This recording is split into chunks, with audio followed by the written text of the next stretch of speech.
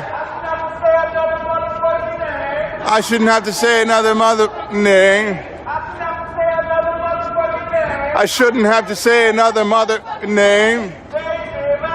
David McAtee. David McAtee. I shouldn't have to say another mother effing name. Tyler Girth. Michael Newby. I don't want to say another mother name. I don't want to say another mother effing name. 2nd Street. The block of a lot of activity that's taken place these 79 days. This is what democracy looks like. This is what democracy looks like. Divided we fall. Divided we fall. Divided we fall. Divided we fall. Divided we fall. Divided we fall. Divided we fall. Divided we fall. Divided we fall. Breonna Taylor. Breonna Taylor. David McAtee.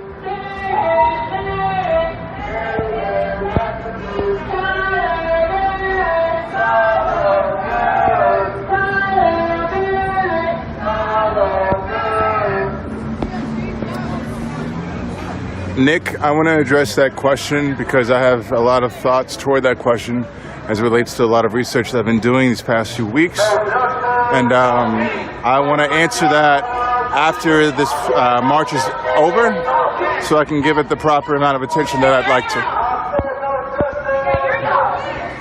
These asleep. No, that's Breonna was asleep. Breonna was asleep. Cause Breonna was asleep. Cause Breonna was asleep.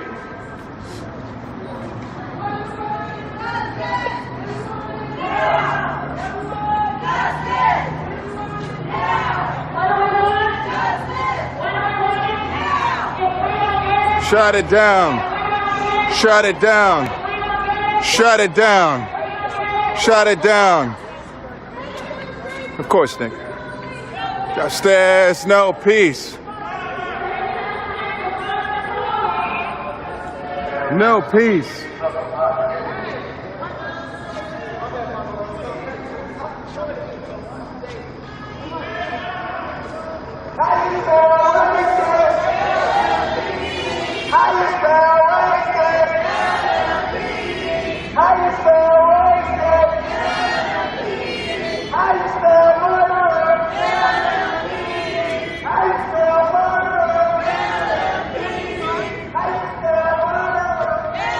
For those of you who are asking where CTES is,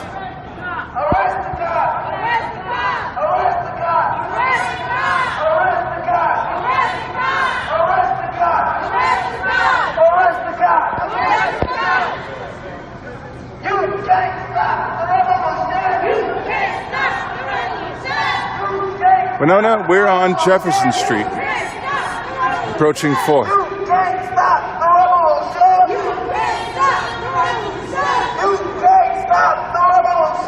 Estelle, yes.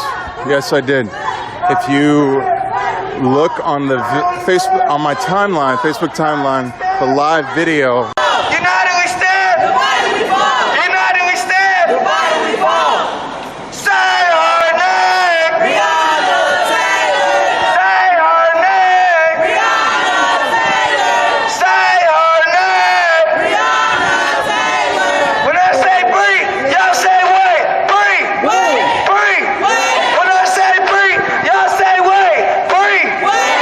Free! Wait! When I say free, y'all say wait! Free! Wait! Free! Wait!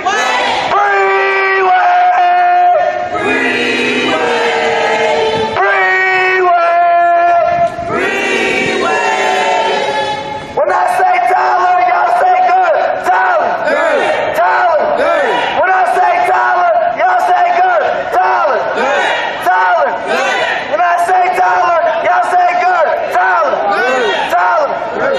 No justice. No peace. Fuck these racist ass police. I said no justice. No peace. Fuck these racist ass police. I said no justice. No peace. Fuck these racist ass police. I said no justice. No peace. Fuck these racist ass police. Everybody in the front, slow down a little bit. I know we almost there, but hold on.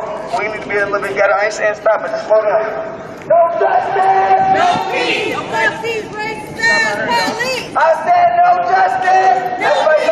Fuck these racist ass police. Let them leave. I need y'all to make some noise, though. We've been marching, but I need y'all to make some noise.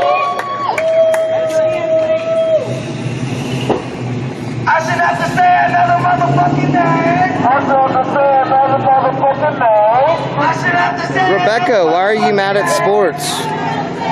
Motherfucking name. Breonna Taylor. Breonna Taylor. Put your fist up.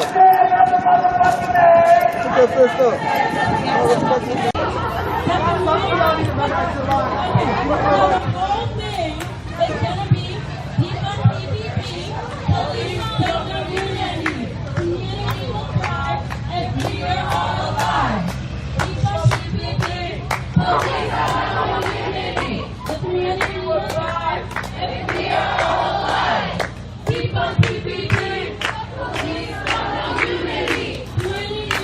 These flowers over here smell really good.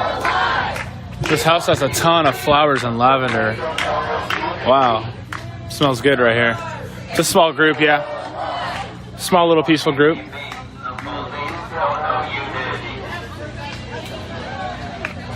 Yeah, we can get the whole group in frame, like right here. Like right about here. Pow. I'm glad there's some shade to stand in. Where is this at in Portland? Right now we're walking down North Ainsworth Street, on the corner of North Ainsworth and North Hallgate, I think.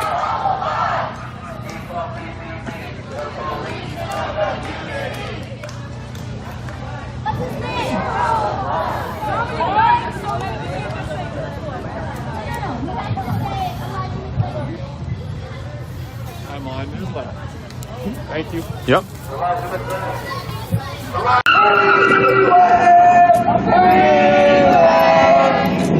I should have to say another motherfucking name. I should have to say another motherfucking name. I should have to say another motherfucking name. I should have to say another motherfucking name. Breonna Taylor. Breonna Taylor. Breonna Taylor. I'm not even touching on the whole canon thing just because that's neither here nor there. It doesn't have anything to do with this movement. A lot of people are saying it was racially charged. I don't know the details of it. David McAtee. George Floyd. Sandra Bland. Ahmaud Arbery. Tyler Durden. When I say free, y'all say what? Free. Free. Y'all gotta be louder than that, cause we probably not going to stay loud for too much longer after we get back here to the park. Like I said, it's a pretty chill night. Not a lot going on. Unless there's legitimate protests going on, like full-fledged protests or law enforcement. You know, I'm not going to film a bunch of people just hanging out at the park. That seems disrespectful.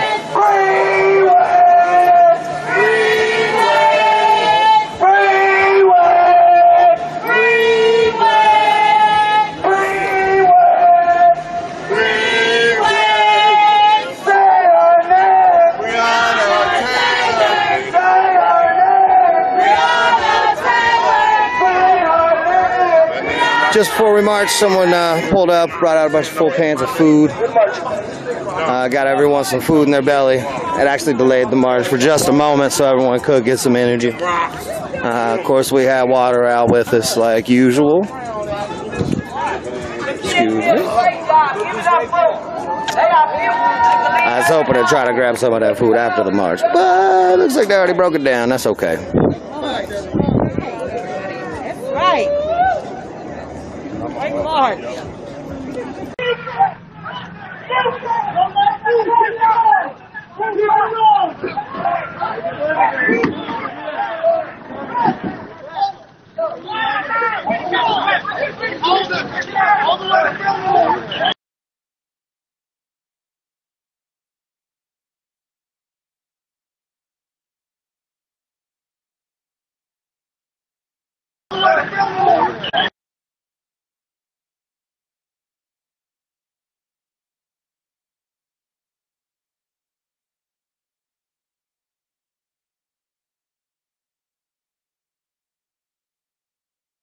People come from houses.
Boop troop. Boop the boop the boop the boop boop. Biggity biggity biggity biggity biggity biggity boop troop. Who is this? I don't know. This is Trey. It's me.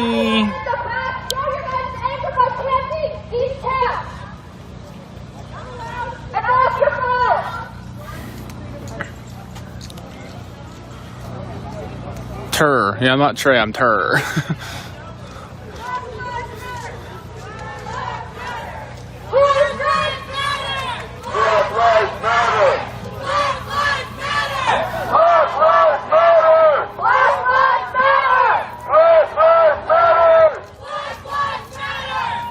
I don't know what Adam's doing today. Hey Jeremy, what's up? How you doing today?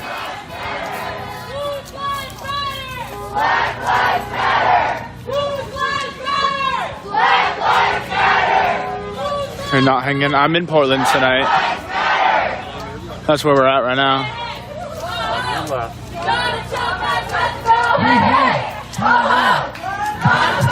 Does it sound alright even though I forgot my mic?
testing.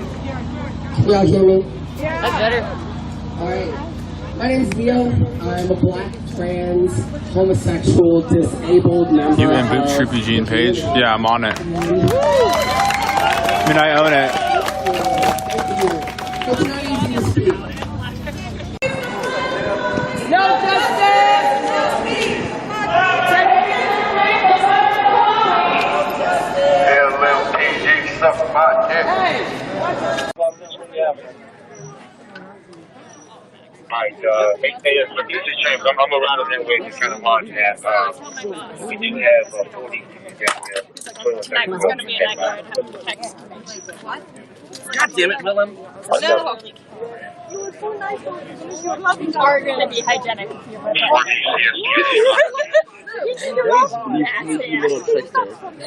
Yeah, the protesters are cattle in the street.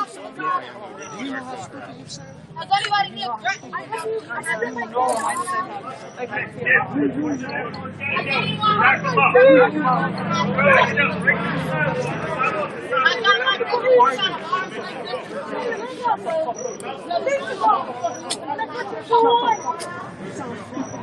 Because I never saw you.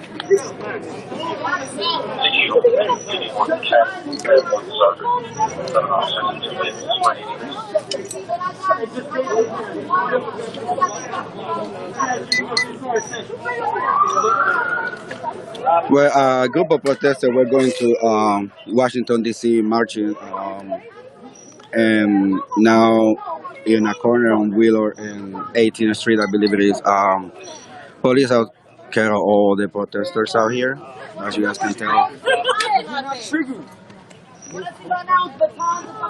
Probably everybody's gonna be arrested here, I don't know, but we'll find out. No, you guys been like following my covers. You guys know there is no curfew in Washington D.C.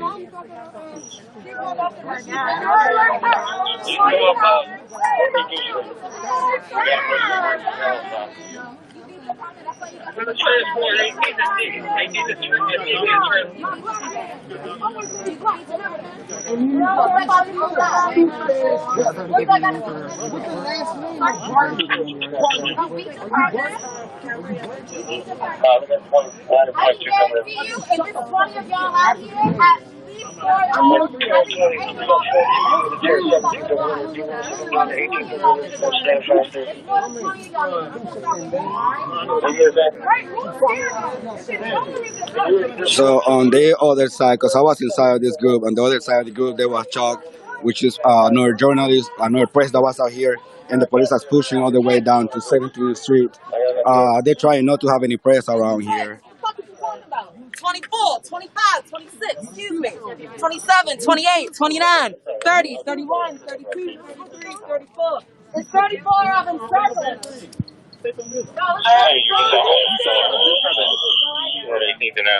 What do you need us?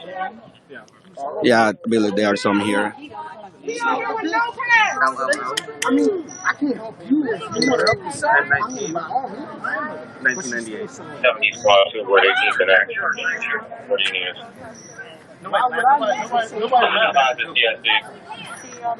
But you are. So you just No. Okay, man, I need you to go over solid 3D, 1D, 4D. I need you to go over the radio zones and have their wagons respond to the intersection of 18th and Florida. Code 1, we have individuals that need to be transported.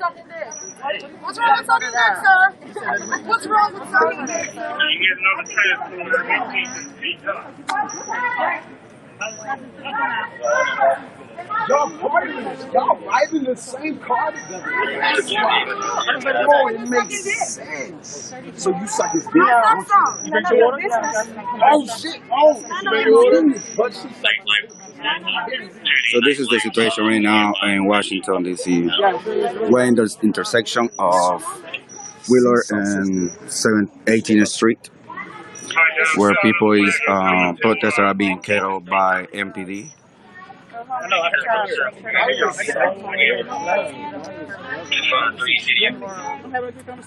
How long? I didn't voice over the radio, but I think it's actual day. Okay. That's 1815. So right now you're thinking about something. I don't know what's the reason. It's only it's not 11 p.m. It's not 12 yet, so it's not midnight yet. So people should be able to be on the street. I don't know what's happening right now. The situation. Oh, no.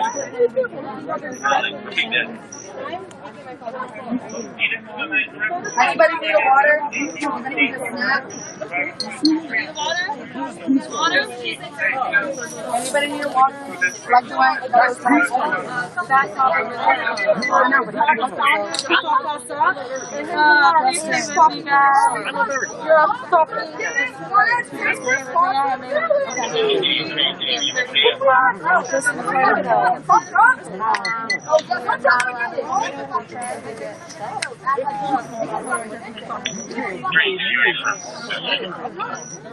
You guys can see this is the situation right now. Like I said, Chuck, he was another press guy that was here, and he was taken by the police to the other end, which is 17 in Wheeler Street.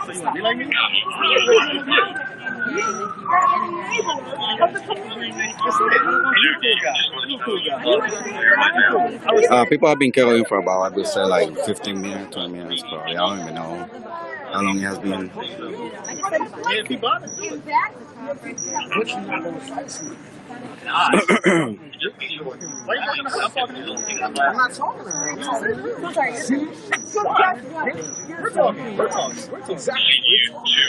From 1338 down here to clear. We got 3 people as well. The traffic was I just wanted to let you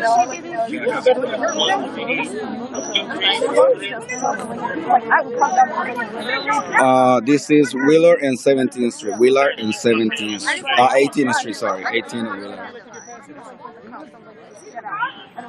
I'm not trying. I didn't say anything else to protest. I just said the vibe today. It was like I love you. I just told Justin. And I doubt that he's going to say anything in the group chat. I mean, as long as it's wrong. No, I'm not going to be like that. Yeah, by Ernest Morgan. So that right there is 18 in Florida.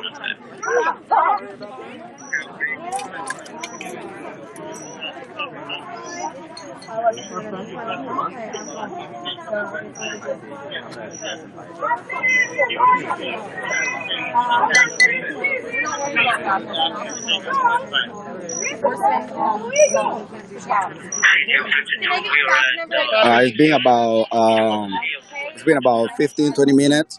So this is happening, started to happen over here. You guys can see they have all the events over here.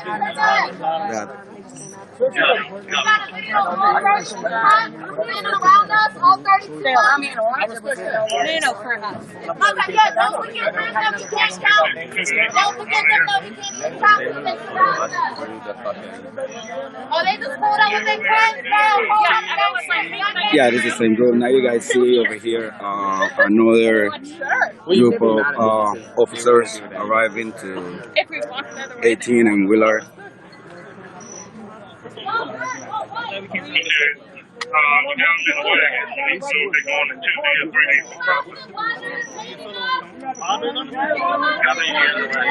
If you like the song, why are you detaining her? No. I have a simple question. If you are, and you have to answer. You have to answer this. By law. No, you're not going to touch me. But you have to answer this. No, I don't care. I don't care what's the conversation. Sources to any trans, gender, queer, non-conforming, homosexual, lesbian, gay, or anywhere in the spectrum LGBTQIA+ community member for free. No cost. You can be anonymous and you can get help. And that's one way for you to help yourself. And there are some other things that we can do as a community to help Black mental health in specific. One of the challenges is coming out and living as LGBTQ.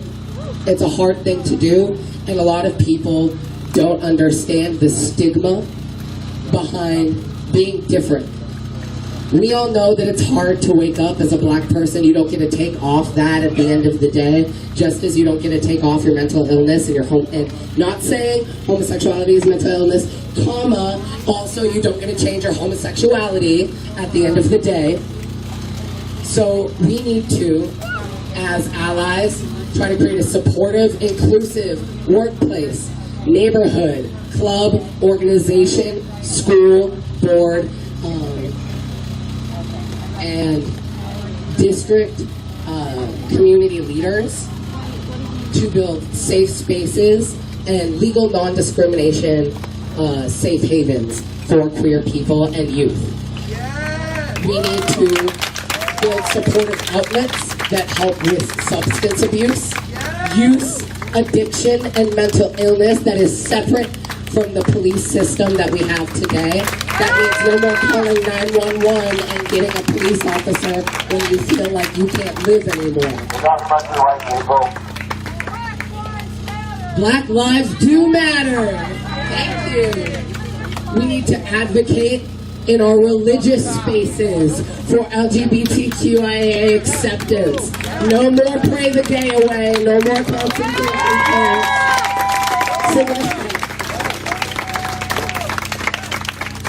We need to advocate for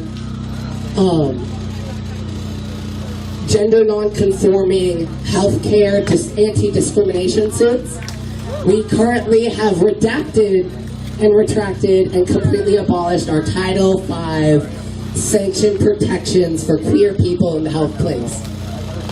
That means you can be denied health insurance, you can be denied a doctor's visit, you can be denied an ambulance ride, an ICU bed, a ventilator for COVID if you're queer. That ain't right.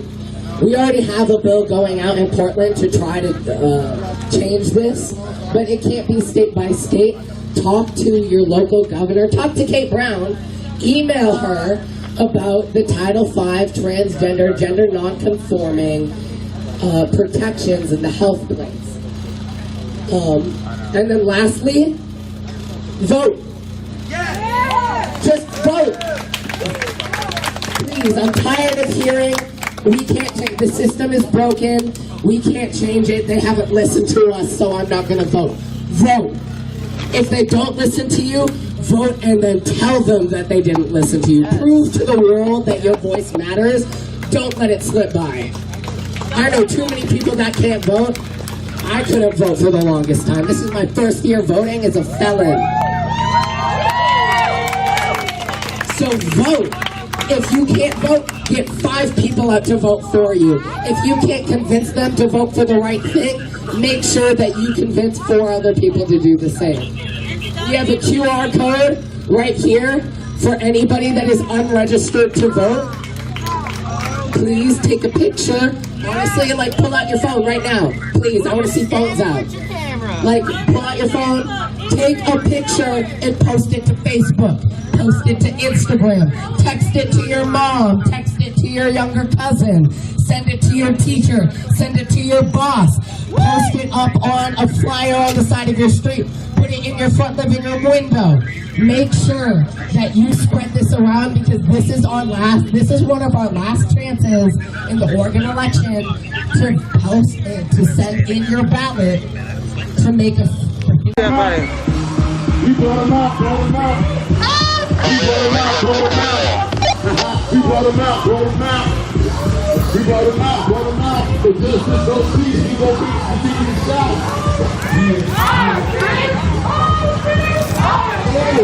This day.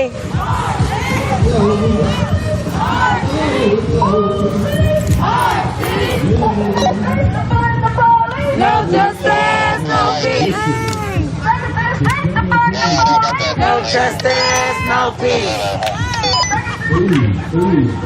No justice, no peace. No justice, no peace. No justice, no peace.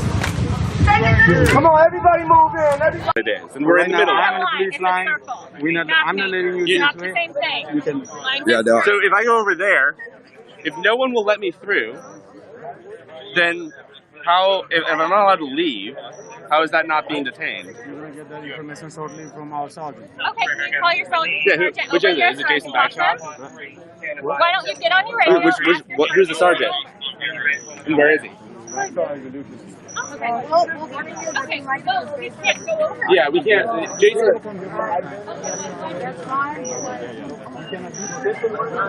I have a radio. You have a radio. They're busy. They're busy. They're too busy. Yes, there is. They're over here wearing a green hat. Fella, cigarette. Cigarette.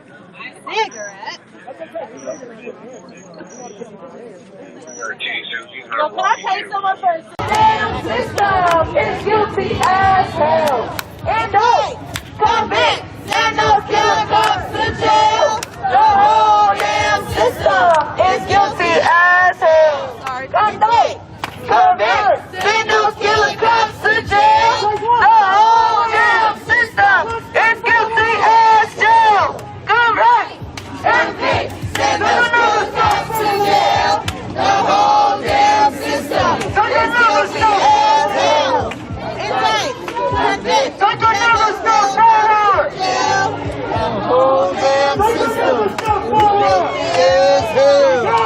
Badge number, please. No, because you're legally required to give me your name and badge number, especially in the middle of an investigation. Can I get that name and badge number, please? We haven't heard anything. We haven't broken anyone's property.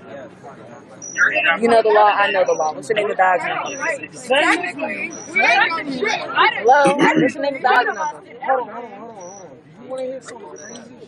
Where's Sergeant Tyler at? Is that your commanding officer? What district you from? But we're not doing that. No, that's what district are you from? So it's been about over 30 minutes since police arrived to take care of the protesters. They are not allowing anybody to leave. What? Excuse me, please. Oh, can I get your name and badge number, please? Thank you very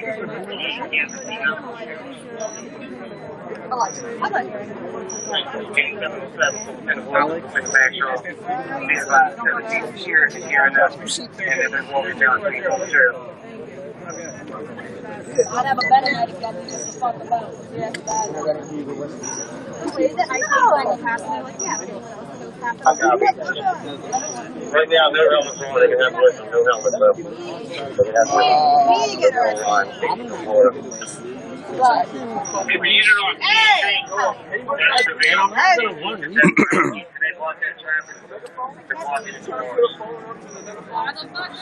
Everybody. Where's the grill at? 18 collisions. Any unit can advise, please.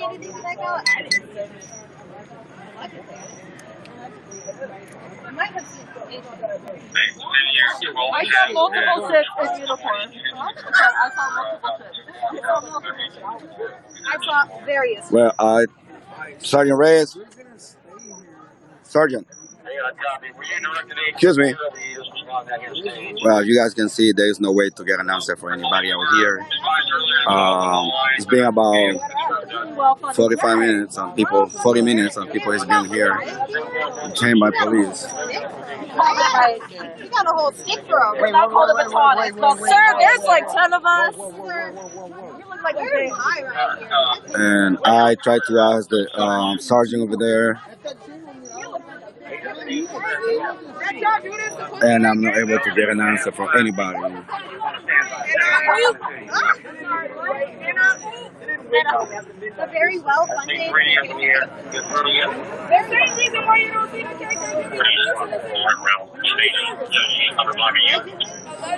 Are you excited? Well, check 877. 3 on the area. Yeah. He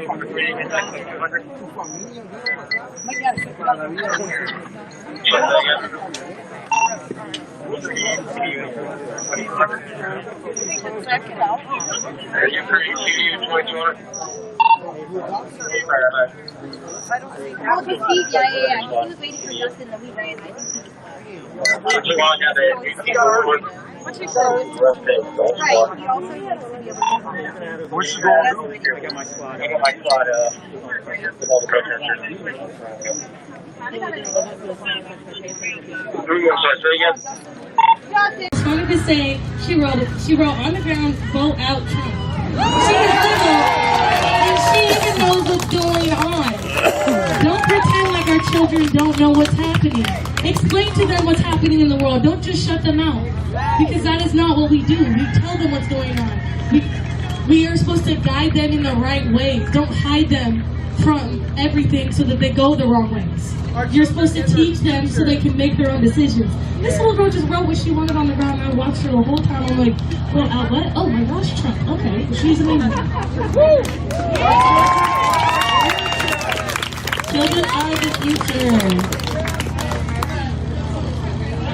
Black mental health matters. Black mental health matters. Black mental health matters. Black mental health matters. Black mental health matters. Black mental health matters. Black mental health matters. Black mental health matters. Black mental health matters. Black mental health matters. Black mental health matters. Black mental health matters. Right, we paid for it. Yeah. Mostly the reason I did so You were, what you call? also was late. Super servant. I like civil service. Yeah, recorders. It's not illegal to flash a flashlight, that's when. It's not even legal to protest, believe it or not.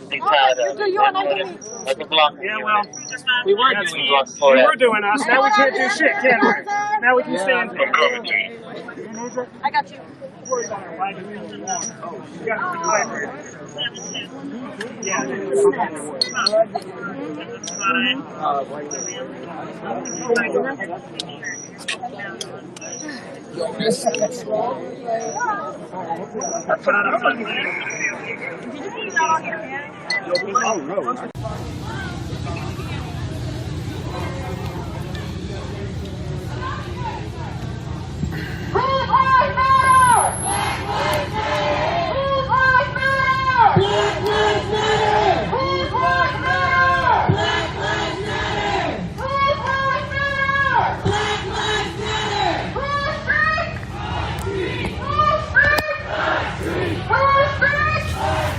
I get my cords connected. Again, I apologize, no mic today, guys, but hopefully the audio is doing pretty well. Just a recap of tonight. We started out. I'll get you another one. We started out at.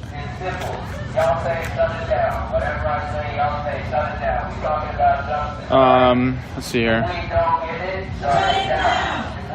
We started at Peninsula Park. Right now we are currently turning down. We're going on North Williams, and we just got off of North Ainsworth. After this march tonight, we're going down to the Justice Center again. Haven't been down to the Justice Center in a minute, so we'll be down at JC right after this. We'll just continue to follow this march and see what's going on. Been peaceful so far. We've had some people from the houses join. They gave a little bit of speeches at the park. They just stopped at this intersection to give some speeches, and now they're walking back down the road. So I'll follow them, see where they go.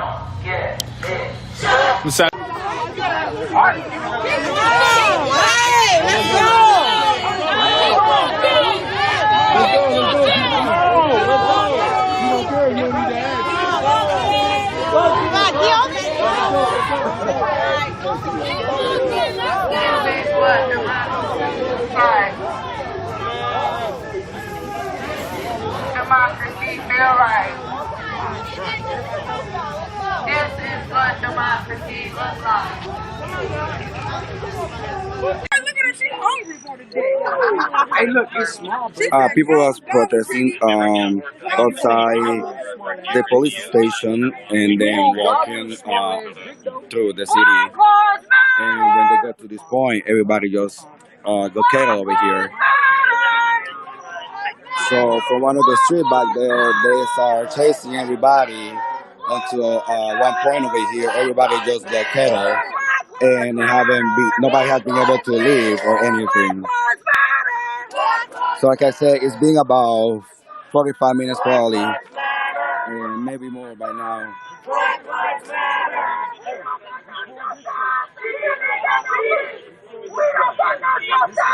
Well, I tried to talk to one of the surgeons and ask if I really to walk away, and they are not allowing. They say I cannot go past the police line. So Why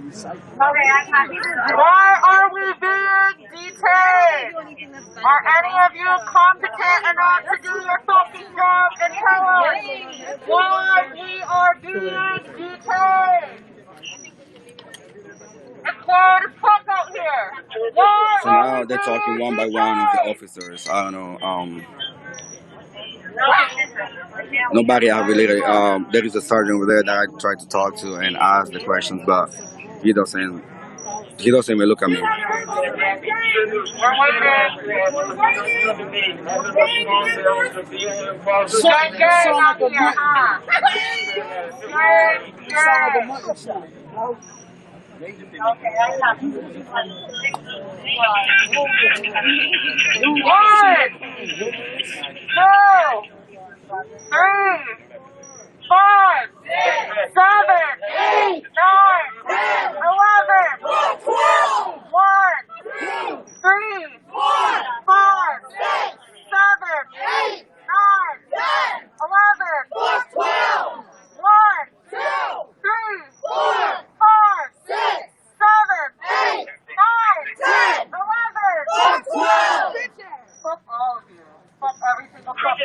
Especially y'all black cars. Y'all fucking know better. Especially y'all niggers. Y'all niggers out here.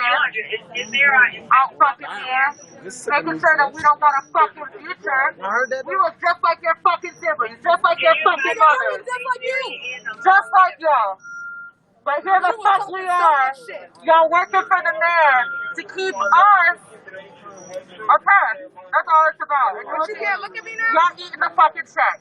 Y'all eating the fucking check. Daddy told you to shut up. I hope you sleep fucking well at night. Daddy told you. Hey, look. Hey, who'd you listen to? The white man, right? Yeah, there is a good team of medics that was standing on one of the corners over here, and they go pull in and over here. I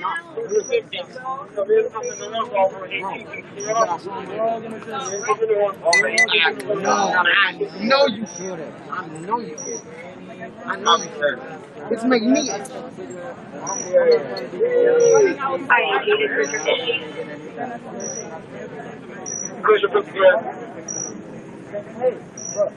It's really a support coming in, and I'm there now. Let me know how we can help you. I know. Wait, no, I'm a star. I know, I'm just, I'm just a pile of stardust. It's true, like, I'm just existing, waiting to find out what's going on. Yeah, hey, she give me a favor, see if you're back to you come in. I'm going to get the station location so you can start tracking that. Honestly, Well, at the moment, since I've been recording, I have not seen any illegal actions for part of the protesters. I don't know what would be the reason for police to arrest people out here. It takes so much time, so much effort. What would you like to see, sir? This is Willard and 18th Street, Northwest. So you live. So you lock niggas out. Shut the fuck up. You see how easy they flip the narrative? So you litter. Well, who asked you to throw it away? You're a silver recycle. We didn't ask you to recycle. There's a kid right there. Show let us know that I really hate fucking shit. It's like I'm coming. Y'all really ain't shit. That's crazy. can. Even when I'm joking with y'all, right? The fuck?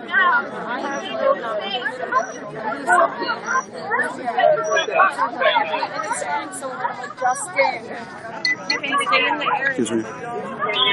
I asked that girl like what press organization or where they're from, and she said, oh, he just has his LLC and he just takes pictures and videos for court cases and stuff. It didn't really make much sense to me.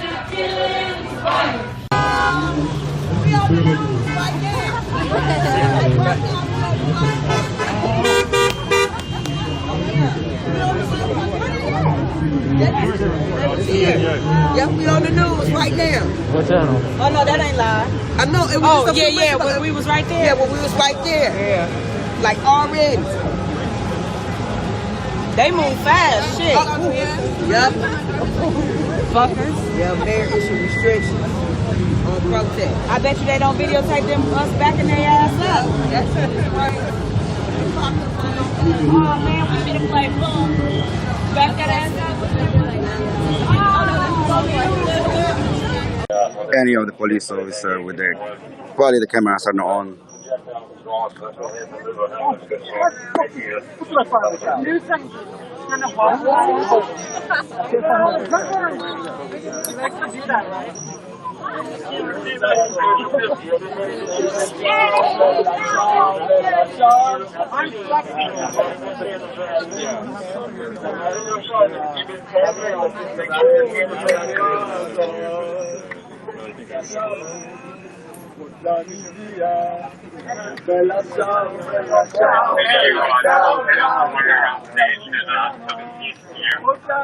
There's somebody being arrested right now over there.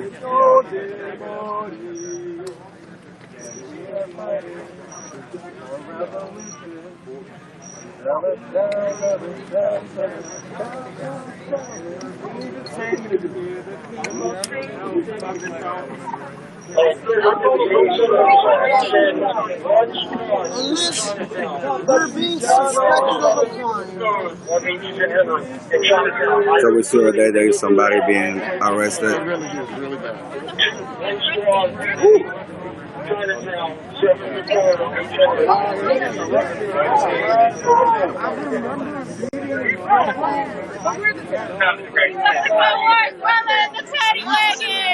what's your name?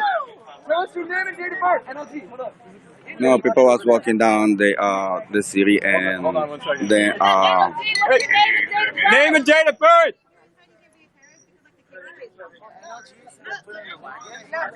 No.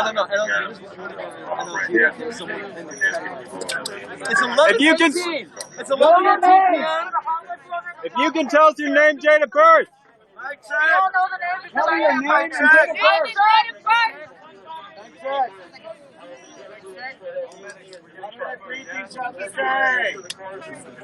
What are the three things you have to say? Name again. Why am I? I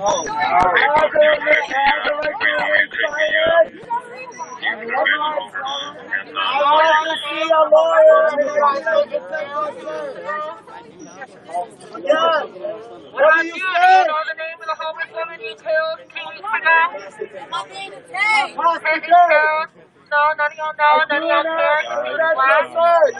I want to see a lawyer and I don't. What?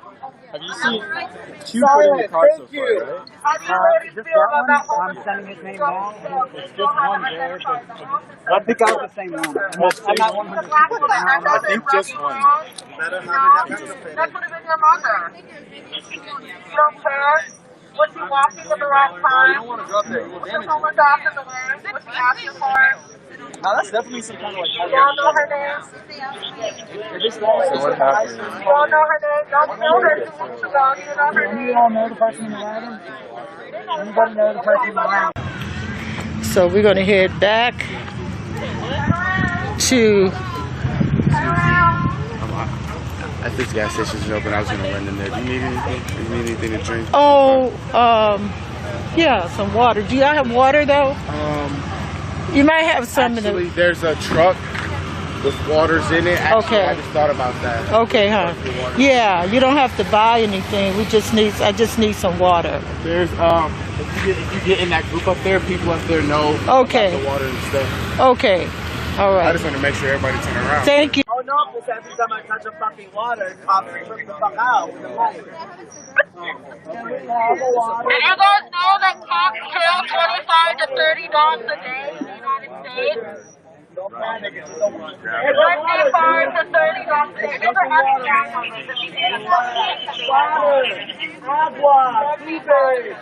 dogs. So as you guys can see,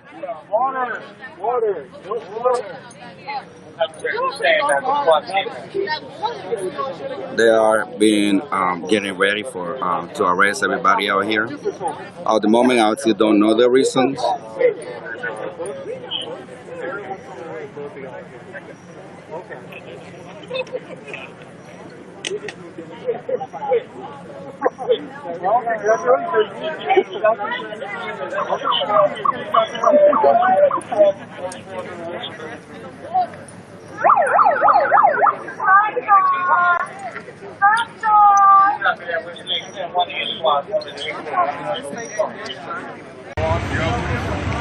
This is Washington Boulevard. But they're not. But it's one way west going to Washington. Then they go back to the Mobile and the rest. That's not what it is. I'm just telling you that. Here from where we're at.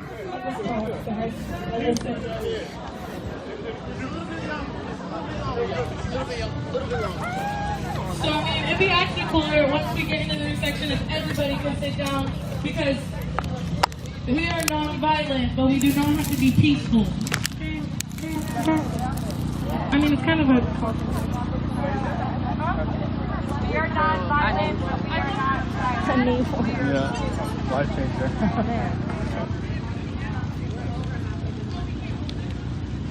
Okay, just kidding. It's not safe to stay here.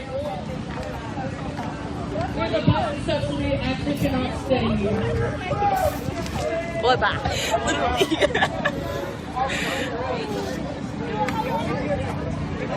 No, we're taking you. These are our streets, guys. Point blank period. I don't know what anybody's saying. These are our streets.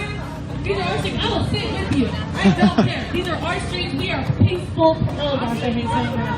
But no, we are non-violent protesters. I hate saying peaceful because there's no way we're getting peace with the way they treat us. Okay, they explain it to you guys as a whole. Huh?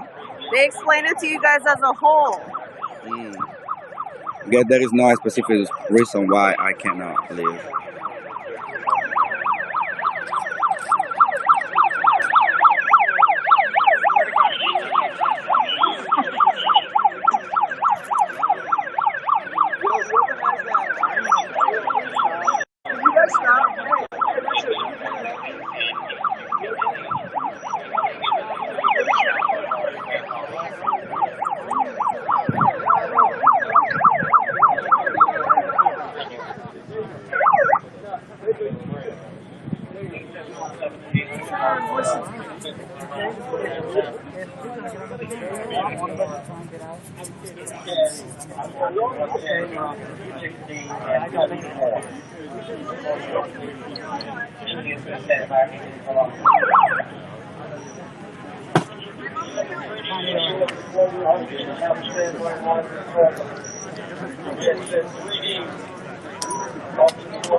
Nothing has been explained, literally.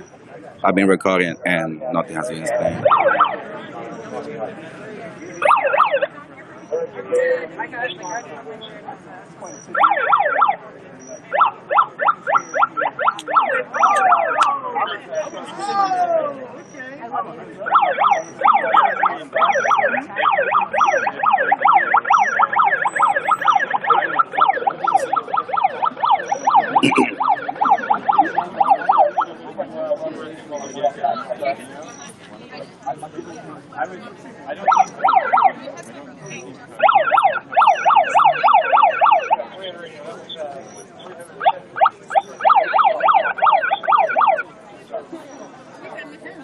No, I'm not being arrested.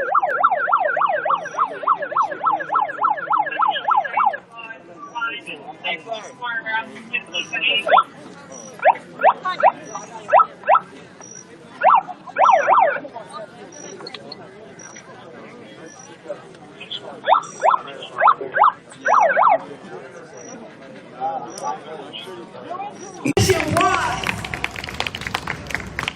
Because Black Lives Matter, it will always matter from the beginning to the end. And if you ask me, there's no such thing as END. There is no such thing as END until justice is served.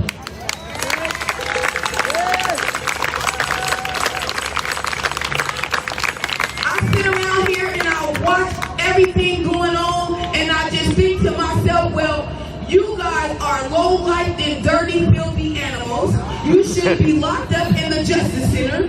You gave everybody base time. What happened to Ted Wheeler and the judge and the DA giving your time? You need to go right where everybody else is going. Either down here or over there. You need to be charged with murder, or you need to be reborn again so that that umbilical cord can wrap around your neck.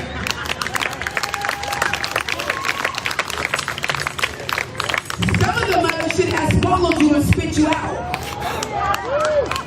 so that you would never return. Right on the ground. And I mean that from the bottom of my heart. That one really tickled me. May God take the breath out the bottom of my feet. And I'm not a rude person, but when you murder my son the way you murder my son, I got an issue with that. I got a problem with that. They don't scare me at all. You guys got to understand that I wasn't this person in 2017. They made me a beast in 2018. I'm not scared of man officer that walk United States of America. I tell them every time on MLK until it's what it's worth. I tell them every time they see me.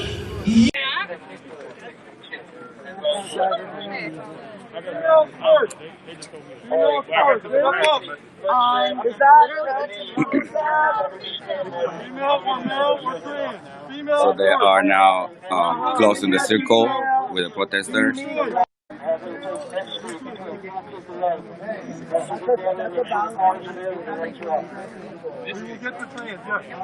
Right now, we're going to do females first. We don't read right now. No, trans women are women. First. Yeah, but trans women are women. Okay, so I'm trying to get an understanding when you say trans. Okay. Yes, we are. But we have to do transport different. Okay? Because that's our policy. What about the holding cell? What's the policy on that? Why can't you tell me the wrong? That's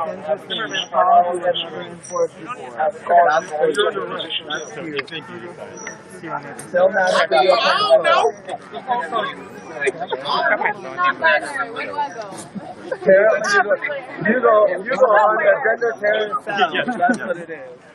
We're like gender terrorist sound. Let me know if you, I don't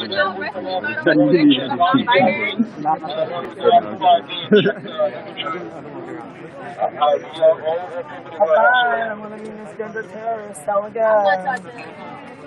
Well, they cannot take my phone because this is where I live on my phone. This is where I used to work every day, so they will screw me if they take my phone. They started arresting people.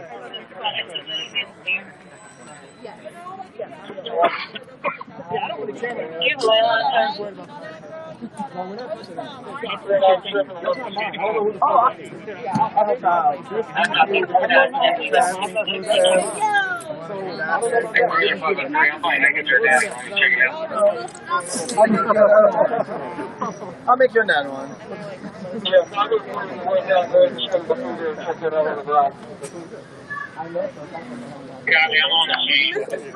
It's fine, I don't.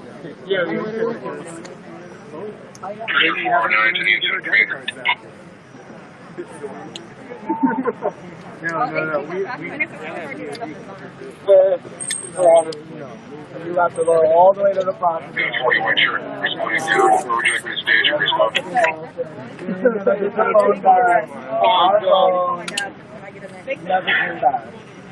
So, prepare.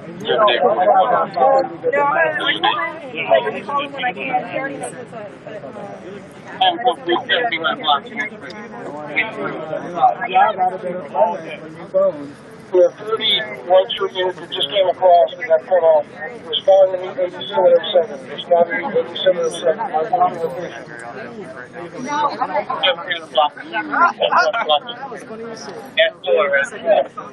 I'm telling you, bro.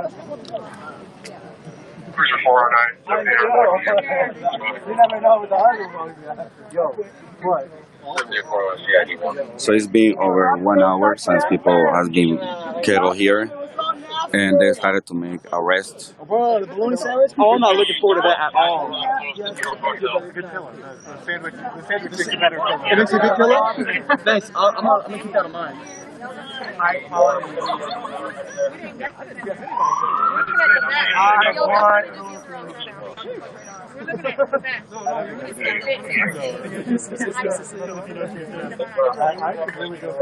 Y'all are not good at it. I don't want to be putting your nose up. It's cold. Nah, bro. I don't know if I'm going to get COVID. Everybody should need some masks. Actually, the best way is 6 feet and both wearing masks. That's the best way to Everybody's got to have a mask on. It's also a law. I mean, technically, you can find yourself if you're cop.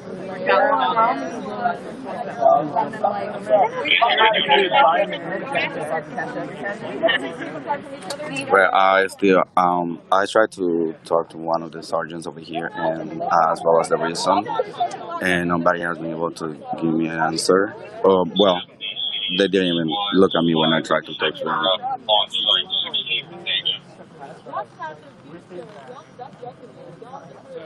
I am alone.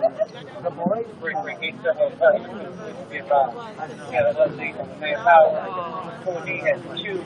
Yeah, people being killed since 10 p.m., 10, 15 p.m. So the protester went outside the prison in one of the police stations in Washington, D.C., one of the prisons, and then they were marching through the city in Washington, D.C.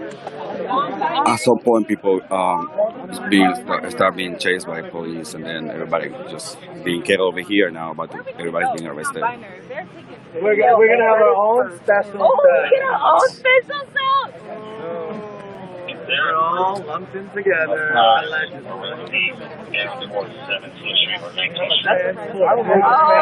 Transport for the trans community!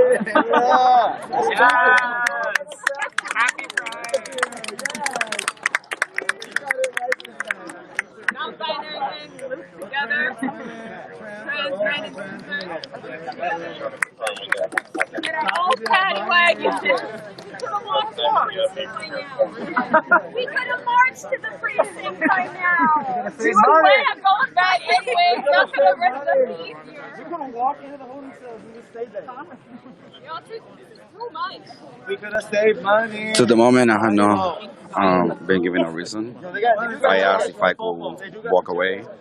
They say I couldn't go across the police line. I asked if I'm being detained. They didn't answer. I tried to talk to one of the sergeants, and he didn't even look at me. So. Put some hot sauce on it. Fuck. Hey, can y'all put some of that tear gas on my bologna sandwich when we're inside? Yeah, that bologna sandwich you give us. Because that has no flavor. Spice. The best hot sauce. Here, guys. That's the best kind of hot sauce. Also, I do not want to be talked down by a male officer. I'd like to be talked down by Let's press right there. I will not consent. I will not consent to be pat down by a male officer. I tried. I'll have mental illness. Yeah, but I'm independent. So. Yeah, but they don't. It's mental illness in it. I'm not fucking with that. Oh, me either.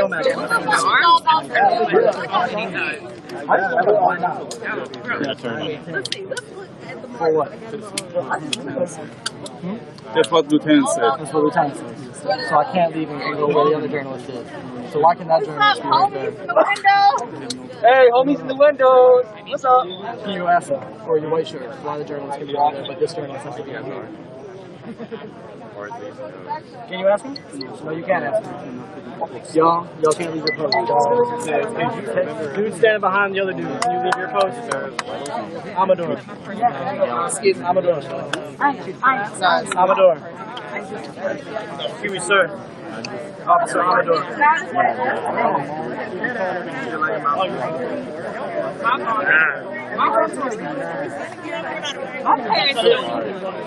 My parents never know. That would never tell us. My mom was like, oh, Michael got arrested again.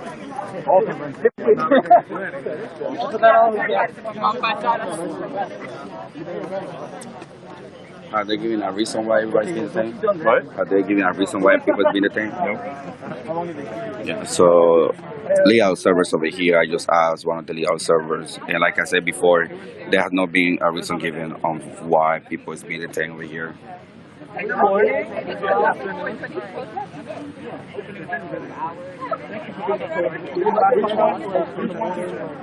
observers are being detained. The legal observers and the journalists. And the journalists. Like, my legs are tired, bro. Y'all do anything?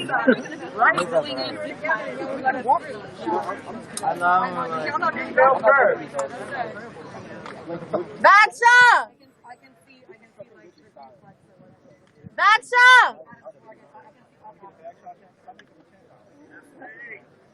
Don't yell my name, y'all. Oh, he was waiting. He was waiting.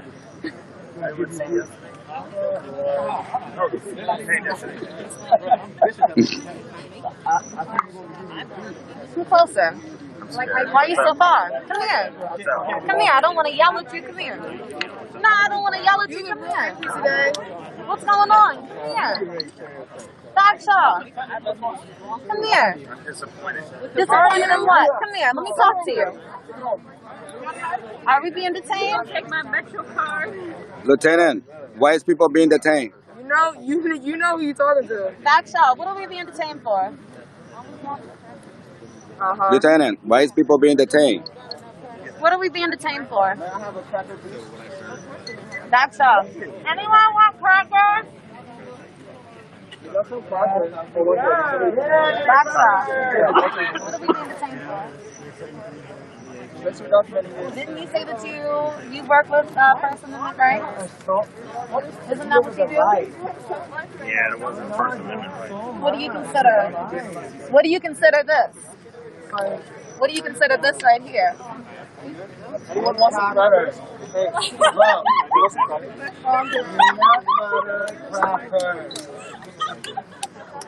You are eating right now.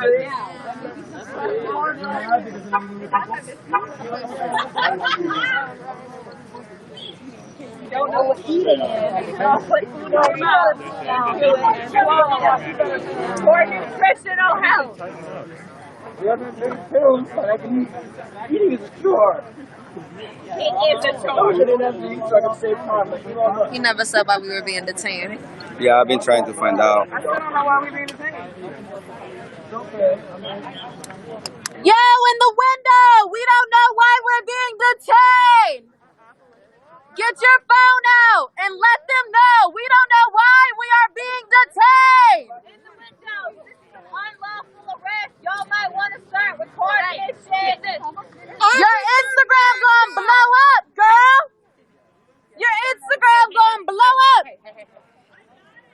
You got it?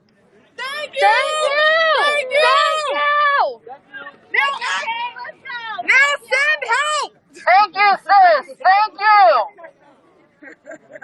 They haven't told us yet why we're being detained, but here we are. Hey, call WN. Here we are, being detained. Maybe if you ask them, they'll tell you, but they haven't told us anything. Besides the fact that we are indeed being detained. Girl, we out here. We just out here. And they circled us. Here we are, being detained. Officer Bishop! Come here, you big old stinky bitch! Oh, you still got us. Thank you so much. We take care of us. Yes, we take care of us. Show me what community looks like, y'all, because this is what community looks like. I gotta grab my phone. You know how y'all be, thinking a nigga grabbing something else. Let me grab my phone, okay? It's just in my fanny.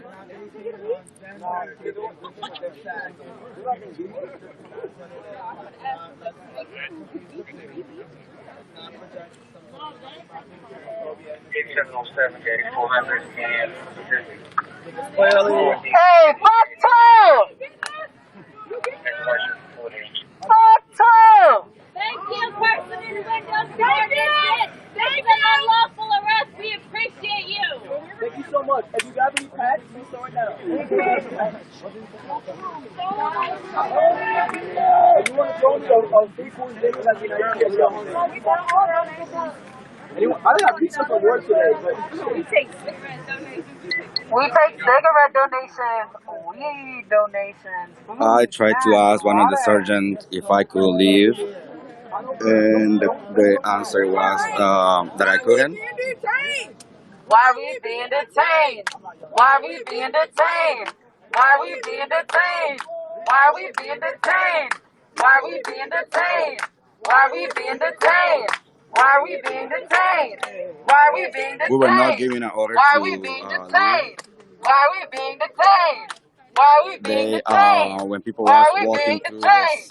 the Why are we city being in Washington, detained? D.C., Why are we being they detained? start Why are we being detained? chasing everybody to Why are this we corner, being and when we got to detained? this corner, Why they are just we kill being everybody at the detained? corner, Why are we being and detained? nobody has been able to leave. It's been over an hour now. I would say since about 10:15 p.m.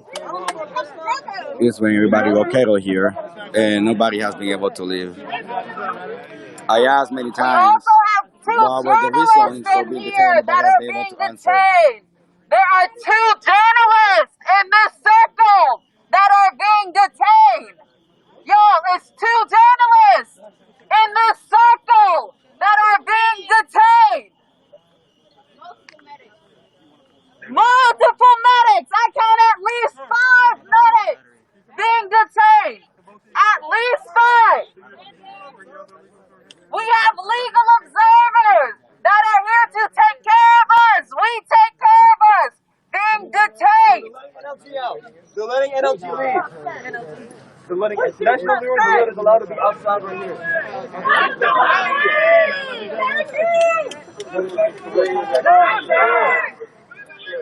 Now! Shut it down!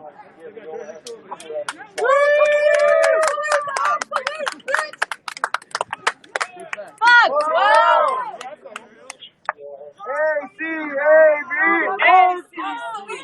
So the guys with the green hat, they're legal observers. All cops are bastards! All cops are bastards!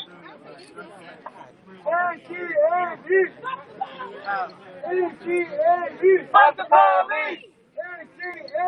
Fuck the police! Fuck the police!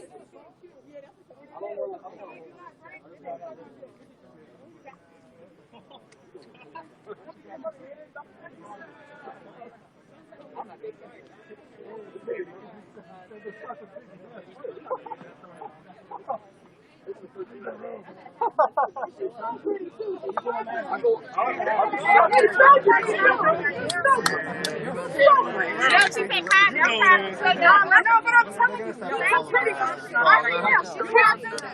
have a Southeast Asian style.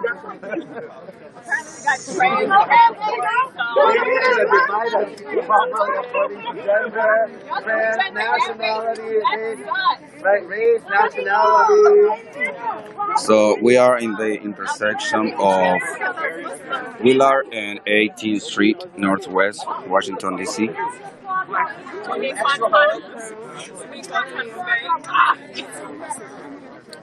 Does anybody have a surgical mask? It's fine. I do. It's getting tired. Again. You like a mask? No. No. So one part. We already have masks. You also not covering your nose. You should do that if you're gonna head on mask. I don't care. Put your bro, we already got masks. You got everything you need except for the fucking So you guys can see the team of medics that is here is being arrested as well.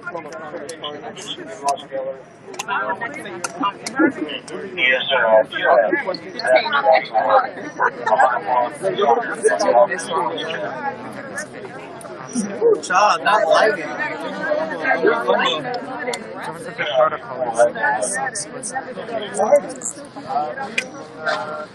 Y'all sit down. We're all going to be here for a while.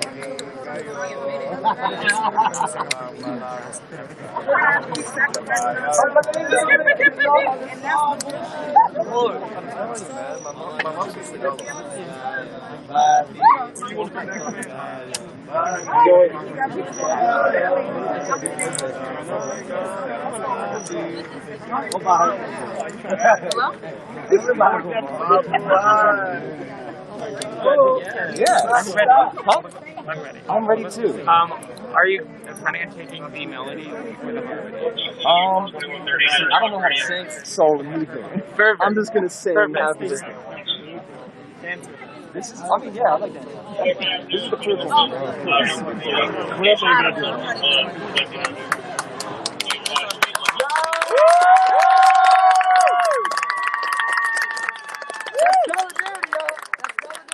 So right now, a group of people has shown up at the corner of Florida and 18th Street. We support everybody being arrested right now. Black lives matter! Black lives matter! Black lives matter! Black lives matter! Black lives matter! Black lives matter! Black lives matter! Black lives matter! Black lives matter! Black lives matter! I am Brother Max, trying to keep it up over here. Well, it's been over 1 hour since we got killed at the corner of Willard and 18th Street in Washington, D.C. I asked many times if I could walk away and go home. They say I couldn't go across the police line. I also asked if I was being detained, and there had not been an answer. I tried to talk to a few of the surgeons out here and asked them if I'm being detained, if I can walk away, and they didn't even look at me. Nobody has been able to give me an answer. Why, in the case of we being detained, why we being detained. I asked the lieutenant as well if he could tell me why people is being detained, and no answer has been given. Say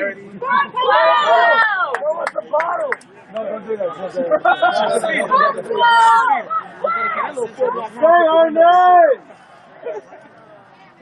Say her name! Breonna Taylor! Say her name! Breonna Taylor! Say his name! George Floyd! Say his name! George Floyd! Say her name! Breonna Taylor! Say her name! Breonna Taylor! Justice for! Breonna Taylor! Justice for! Breonna Taylor! Say his name! George Floyd! Say his name! George Floyd!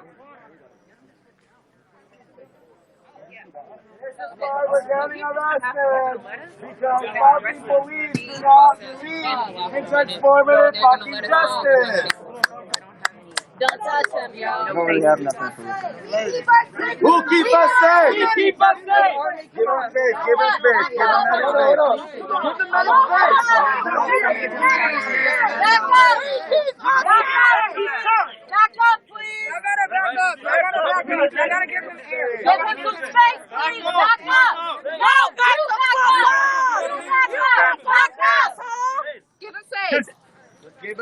got it. No clinical deal with it. We have nobody who can do a neuro. No. Negative. This man needs med. Can you hear him? Now. Can you hear me? Now. We need to okay, you can hear me now. Yeah. Oh, there's a chance that I'm just gonna. What's his name? Where did he go? Give me a light. What's his name? What's his name? Yo, does anyone know his name? Piece of clothing, tent, you name it, whatever they've got, they throw it all away in dumpsters, right? Despite the fact that she had committed to working towards ending those sweeps in the 2017 mayoral election.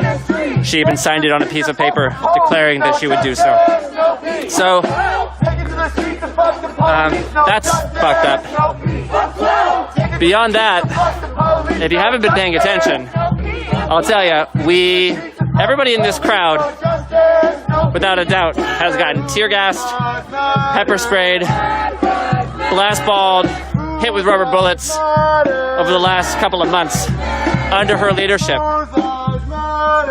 And of course they give us the same talking points and political posturing that says, oh well, file a complaint with the Office of Police Accountability, right? Which is essentially asking for police to investigate police. Out of your homes and into the streets. And they have little to no teeth to actually hire, fire, and discipline. So we're a little over business as usual, particularly when it comes to Mayor Jenny Durkin. She's evaded accountability, scapegoated our police chief, Carmen Best, and she uses sinister tactics to pit community against one another.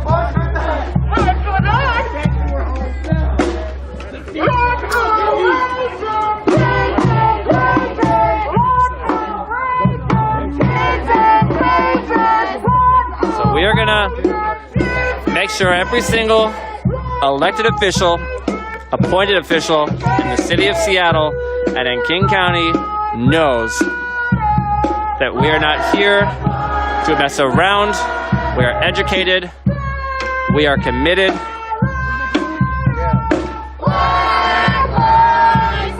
We are members of these communities that you represent.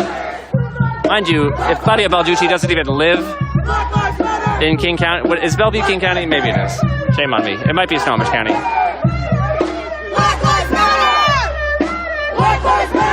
But regardless, right, we've got a chief of police who lives in Snohomish.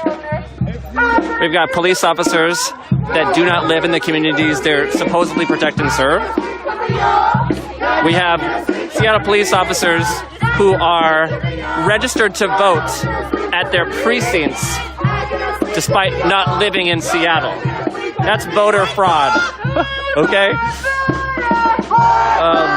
People go to jail for that. The Seattle Police Officers Guild president, Mike Solon, is registered to vote at the precinct, at the East Precinct in Capitol Hill, and has been for a number of years.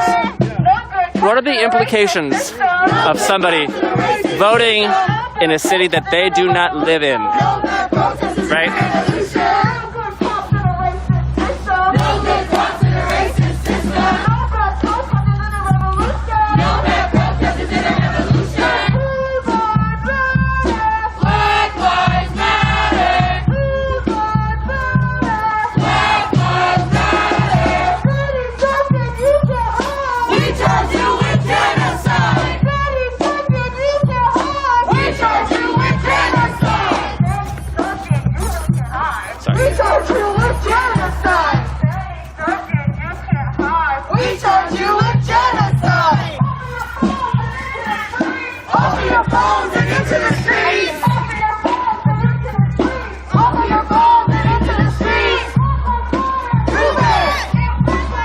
Shout out to TK.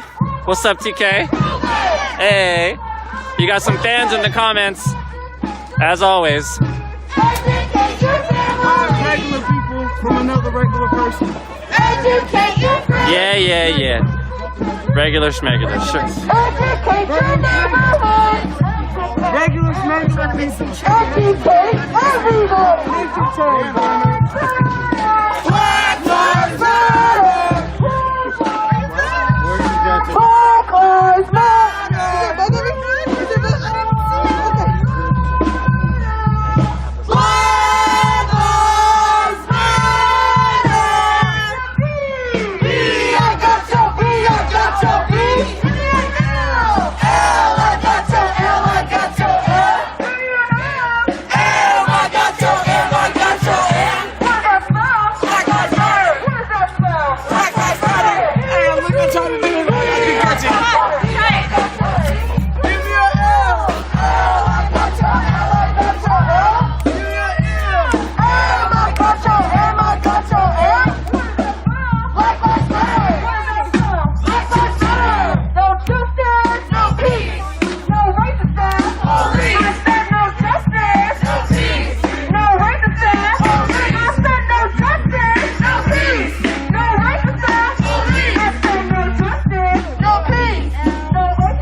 Oh, we're gonna go see the band. Oh my goodness, with the saxophone.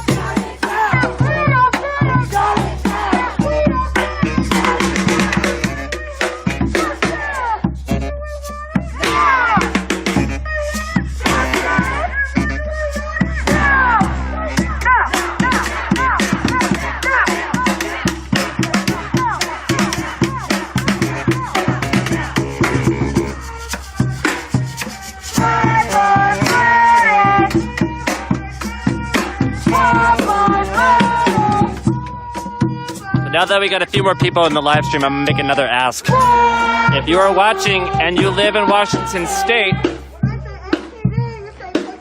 could you please hit that share button and share this in a neighborhood group that you're a part of to let your neighbors know that the movement has not died down just yet. We're still going.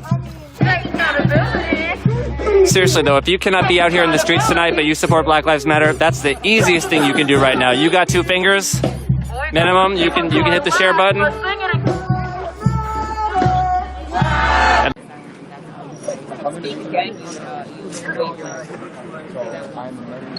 Yes, we are live right now. We are Wheeler and 18th Street, Northwest Washington, D.C. We've been here, kettle, since 10:15 p.m. And it's about to be, it's 11:59 p.m.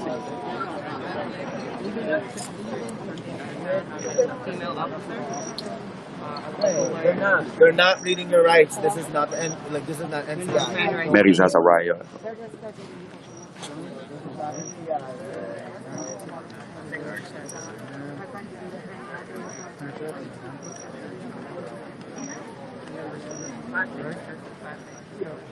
I don't like people being disrespectful here, so I will not allow it. This is my life here. That's like what I do with it.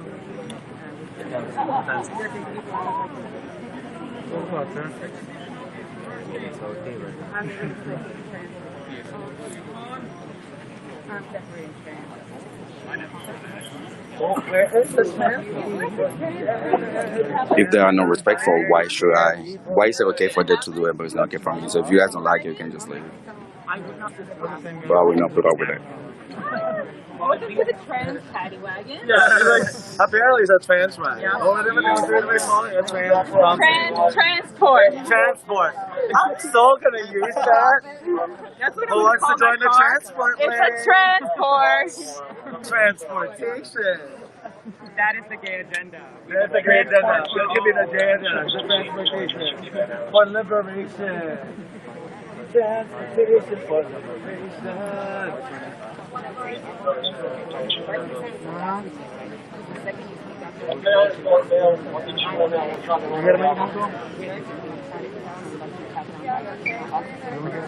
Good. I mean, good. I feel like, okay, you know, this is good. Thank you. They're probably gonna take you to one precinct. real quick. Then they take you to the court to process. No. See the judge. When they take you to the court, they just kind of take you to the. There's two options. Either you talk to the person process, right, or you take you to the court to see the judge the following day to make to set up a schedule. You will know it when they take you to the by the marshal. You won't know into the back of the court. I've been in court after the car about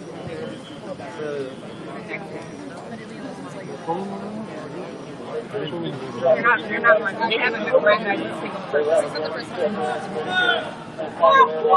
Fuck 12! Chat, I asked many times. I asked many times if I was free to walk during my life over here. I asked many times if I was being detained, and I had not been able to get an answer. I asked what's the reason why people is being detained, and I also haven't been able to get an answer. I asked one of the lieutenants. I tried to talk to one of the sergeants, and he ignored me completely. So. You're calling anyways.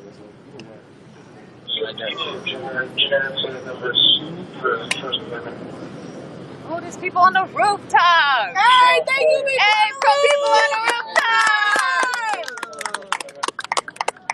Put me on the roof. This is unlawful arrest. People are recording this shit. People cheering for us.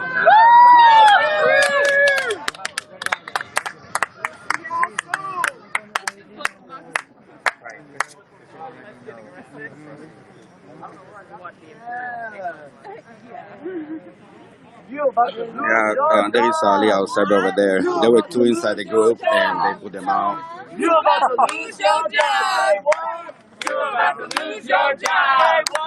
You about to lose your job. You about to lose your job. You about to lose your job. Yo, they're gonna come make another arrest. Yup. From behind. Violating people's First Amendment rights. Someone's union contract is about to expire. I'm excited. And the transport. Is it pink? I like pink transport. Trans people are here. Man, pink transport. Do you like the transport? Oh, that got to put it down. I feel better My mom keeps sending me memes. Tell your mom that they're not. Hey, it's in there. You guys sing Happy Birthday? No, Yeah, I this don't is want to. MTV. Happy Birthday. This is Metropolitan Police. Yeah.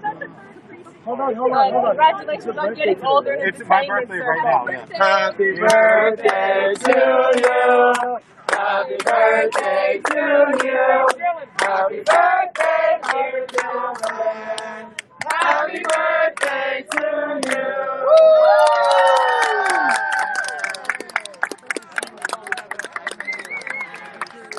Well, I won't be able to keep my phone with me if they detain me because they're putting all the stuff in a plastic bag. Happy birthday too.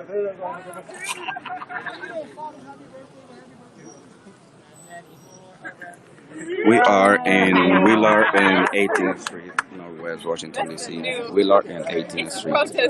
As Morgan. That corner that you see in front of me is Florida and 18th Street. Person make back stuff. Oh, yeah. It looks like people kept their masks on. From what I can tell, they keep their masks on. I don't know. I mean, this COVID, bro. No idea, I know. Yeah, but I will do that. But I know they not giving the funds back, so. I think they took their masks. But I saw the folks in the packet. If I try to go into my settings, I won't and not all of them are wearing masks. be able. I will have to cut my live and go into my settings, so I don't want to cut the live right now. I can tell the people in the paddy wagon still have their masks on. That's good. I asked many times and I have not been able to get an answer from anybody.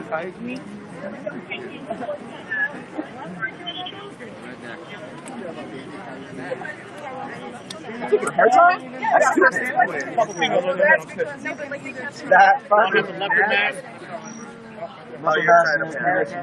Hold it down, y'all. See you on the floor. See you on the job. Issue with transnet. Y'all better find somebody to get a pack of jacks before we all get out, y'all. You're qualified to be a woman in I'll see you later. Process. Woo! Yeah. Watch them and be like,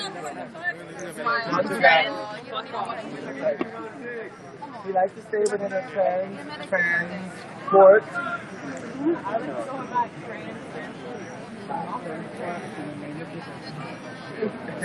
We would like you to divide it based on ethnicity, race, gender expression, gender fluidity, income inequality.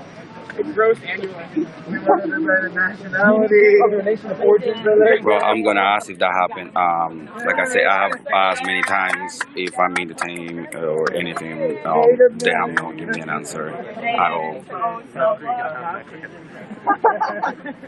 Okay. So do you have yourself non-binary, trans, pansexual, polyamorous? I'm gonna list it down. Polyamorous, non-binary, trans, Filipino, brown. A man can't touch me. So. A lot of men out here. Y'all can't put your hands. Good evening and welcome to Tucker Carlson Tonight. For more than a month, mobs of violent police officers have roamed this country, terrorizing citizens and destroying things.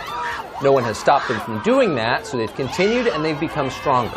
The police department wants the power to destroy anyone who wants peaceful protests. It's an impediment to their power.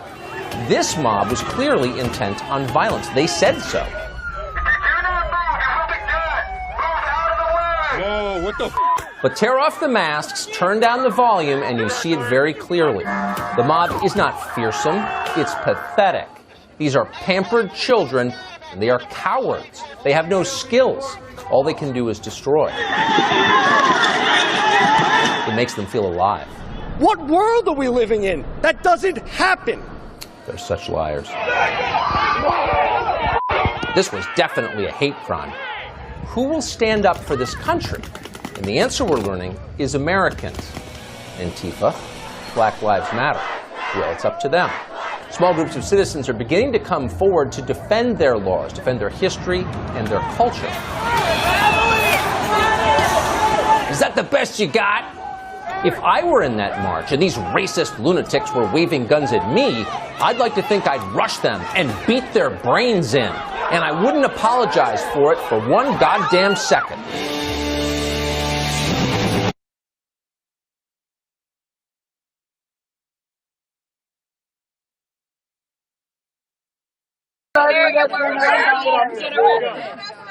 Non-binary individuals over here. Could I have a female officer to cut me down? I would like that as well. If I'm being I cut would not. down. I do not like you know? Okay, nah. Last time I got pat down, my officer literally said to me, "You have something between your legs." Right. Yes, there is. Thank you for reminding me. You can pay for it. You can pay for it. He was like, who? The non-binary getting arrested. Yeah, the parts of the trans train. The trans choo-choo. That should be absurd. The trans train. Choo-choo.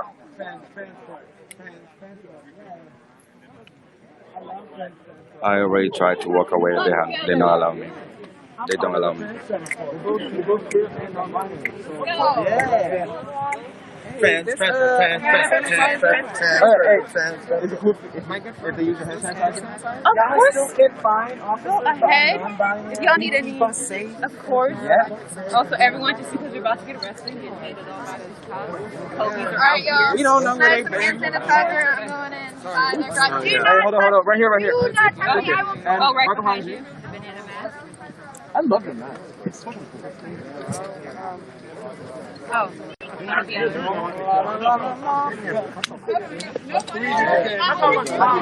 gang!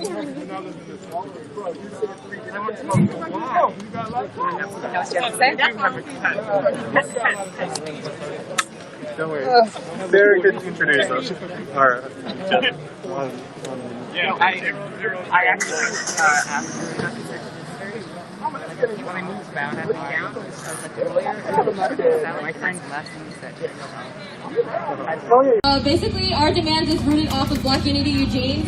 One thing that we're going to do is, by the whole thing, we're going to defund the police by 50%. use those funds into black communities, and we're gonna reform and abolish the police. Instead of, I think 86% of the phone calls that the police get are not even violent. So we're gonna allocate those funds and put it into a Portland Street Response program. It helps homelessness, it helps other situations that the police simply can't help. And if they do try to help, it ends up with a person of color always dying or always getting killed by the police. That's also what we're gonna do. And also, one thing that's very important to us, which was the whole, around this whole program and this whole march, was mental health, especially for females. Elizabeth, Grammy, right here, has Rami. It's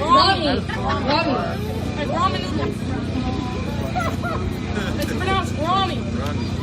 Okay, so my thing is mental health in the black community. Most of the times there was a study done, and about 17 Before that, I lived in the Central District, so I can see what's changed in the Central District, which was racial gentrification. That's not what the South End needs, and which is actually what's currently going on in the South End right now is racial gentrification, and it's making its way up the Skyway, which we'll get to too. So, in the past 5 years, you guys have been putting these funds into black communities, but yet have gotten nothing in return for that, because what you do is you put these money in the black communities, but then you have the flip side of that coin where you're putting more police officers in these black communities too, and they're causing more harm than good. So how are you going to put money into a community that's being literally murdered by the police and harassed by the police and can't even get their foot in the door because there's always some racial part of this system that stops them? Like, seriously, there's always going to be, regardless of how much you can keep throwing money at the problem and hope it goes away, but money doesn't fix things. You have to understand. Sorry to cut you off. Good. You have to understand that the struggle that the black people go through in these communities derives from racism. You have to understand that first in order to work towards helping them. You have to understand what that means when it comes to policing, because their very foundation as well is racism. Exactly. And just the example that TK gave, where you said that you've been putting this money in for 5 years. That's the same idea with police reform. It's been going on for how many years, and there's no change, and you don't think that that's something you should take note of? Maybe go in a different direction and try something else? How many years does it take for all of you to realize that this is not working? How many more black people have to die for you guys to understand that this system is not working for black people? It's working for you and white men because that's how it was designed. But there's one race it doesn't work for, and that's us. It's majority black people that the system does not work for. Out here, I'm sure you guys have zoning laws that keep you guys living in these one-story family homes where there's probably no affordable housing out here for black communities. Or low-income housing. That's right. Or that, and there's none of that out here in these communities for black people, but yet black people live in the suburbs. Okay, but that's why in King County, the number of black people outside of Seattle has gone up inside of King County, because we're being pushed out of Seattle, but yet we can't come up here though. We're not pushing us. They're not pushing us north. They're pushing us south. Yeah. And it's going to keep going further south and further south and further south until they just kick black people out of Seattle altogether and out of Washington. That's where it seems like it's going, literally. Because they're not pushing us north up here in the Bellevue neighborhoods, because that's not what Bellevue wants. Bellevue doesn't want a bunch of black people here because that would be so heinous to them, literally. Heinous to them. So what can you do to help this, literally? So let me talk about housing if you want. So that everything's related, right? And we can't talk about one thing without talking about others. We're going to talk about housing just for a sec. First of all, you guys marched right behind the longest line of affordable housing that there is around here. Probably about the only one too. Yeah, well, there's actually quite a bit of housing authority housing right up in here, but not a lot outside of East Bellevue. If you get outside of this part of Bellevue, like here and about a mile that way, you're not going to see affordable housing in Bellevue or on the east side. And it was the number one thing on my priority list. It's still the number one thing on my priority list. We need to do zoning change. Jeremy? Why would Jeremy ever like her though? Well, the officer in the white t-shirt, the older ones, they're like, I believe, Detainment. I love that about her. And I tried to talk to them, and no response from anybody. Wow, she was bad. She made me ask questions about myself at the time. I was watching and I was like, ooh, that's what I want. We be this corner or Wheeler and 18th Street since 10:15 p.m. About I think. Johnny says. Guys, do Vigil was He was? They both had the triangle face. Wait, who was his dad? I don't remember his dad. Remember, okay. I remember his mom though. Here's the thing. Cause he came out to see us, so I guess we straight. Fucking triangle face. I'm not putting my hands up because it's not really necessary. Like, yeah, everyone stretch out now. No.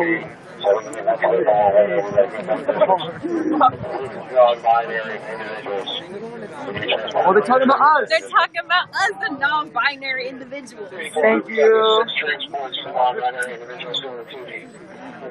Taking the journalists!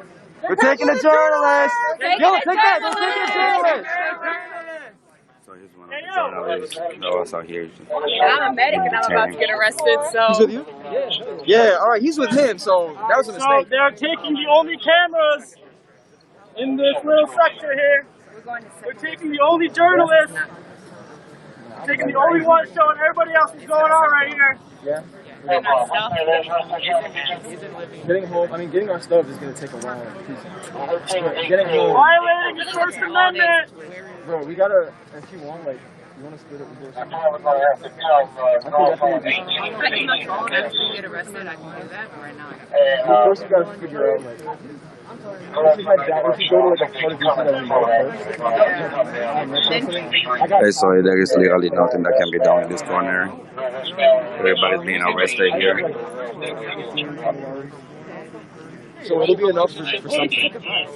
We can, oh yeah, that's true. Yeah, we can just figure out where our stuff is. Once we get to where we know, we'll find where our stuff is and then okay, yeah. Well, first we find out where our stuff is.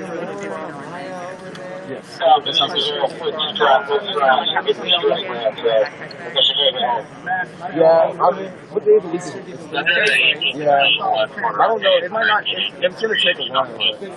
I really already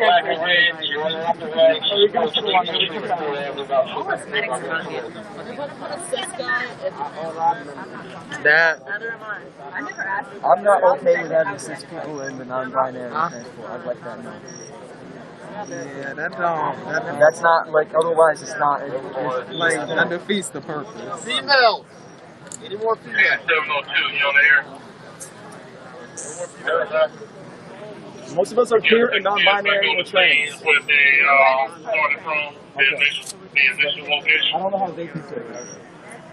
I don't know what their terminology is. Everybody out here. So you got quite a few, you talking about photos? Yeah, but it's like Washington on top. Thanks, Ron. Copy. It's like Washington on Johnson's little message. And we're going through each zone and see if there are any in the zone. But I know a lot of people is like screen recording this, so somebody maybe go send me if he's gonna stay on my Periscope anyway, so I can be all over IG. get it out of my Periscope there and post it. Good for me. I'm fine with that.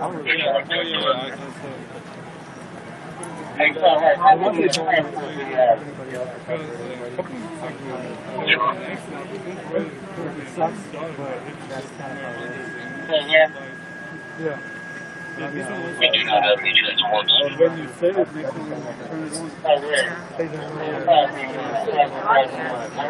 yeah, that is. That's unsafe to drive. You gotta cross that.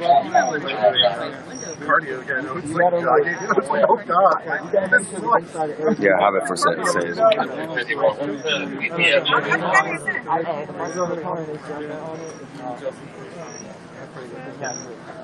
Cruiser 619, keep moving forward.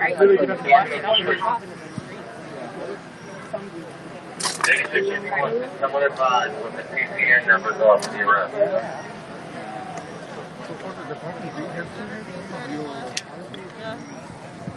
Hey, 750. Have a little bit of that in your car. Reach out. 11 o'clock to the TCN.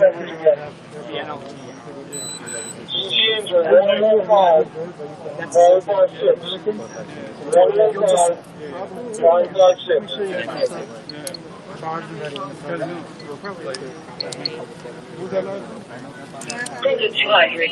have two units only here that are driving transport.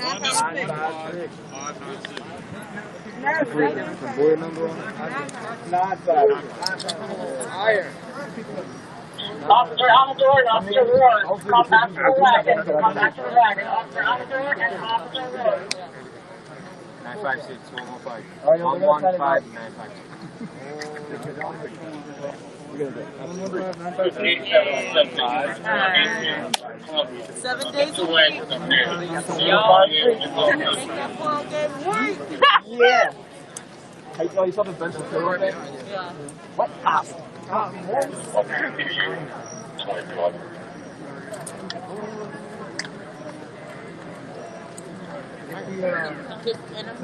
Any females?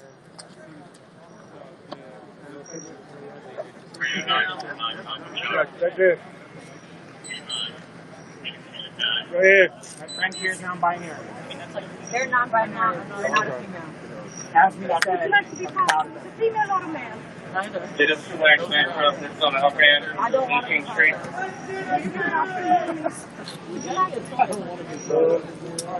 Also, I don't like Oh, so there may be on 3 each. I'm not even sure what district. They didn't tell me. I'm going to hear that anything that's going on at that fucking switch over that to these. If you can't get their call sign and relay that to the also.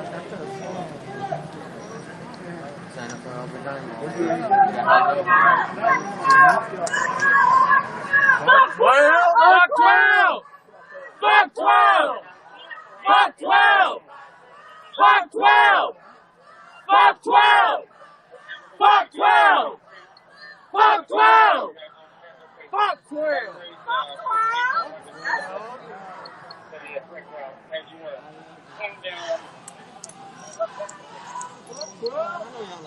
Can I copy your station on 18th Street currently? If you need information. You have to come down Woodard. Don't come down 18. You have to come down 17. Maybe you have to come down Woodard. Come straight down Woodard. And really block where they're making your left step. That's right. Yes.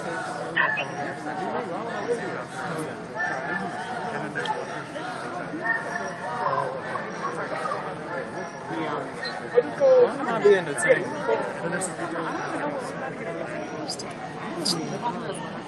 It turned on to the 851.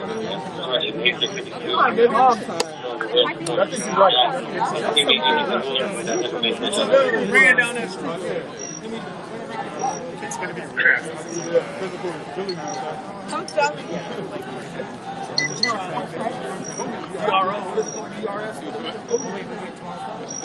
I was not eating. Oh shit, you know that? And a lot of the 1921, 18th Street, Northwest Washington, D.C.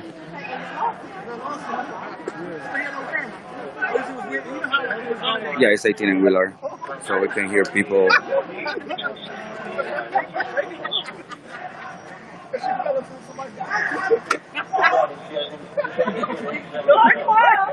You just gonna let our people go?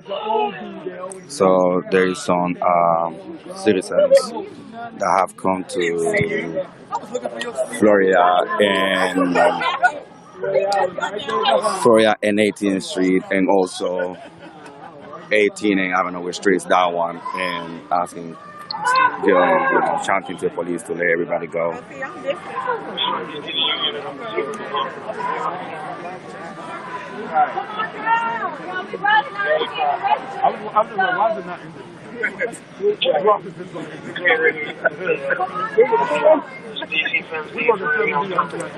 Stand to our faces!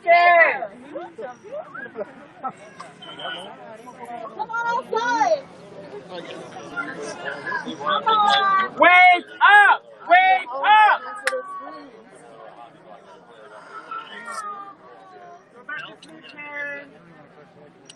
My stable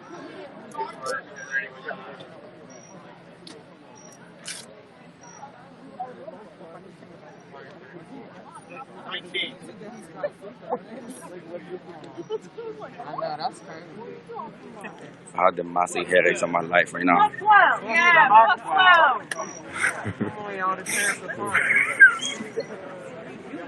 try to do something for everybody.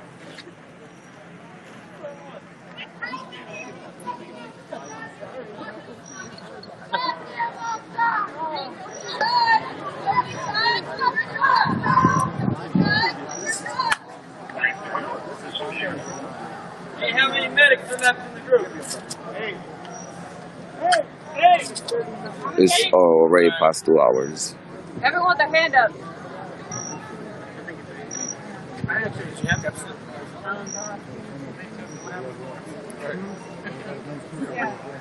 There's 8 of us.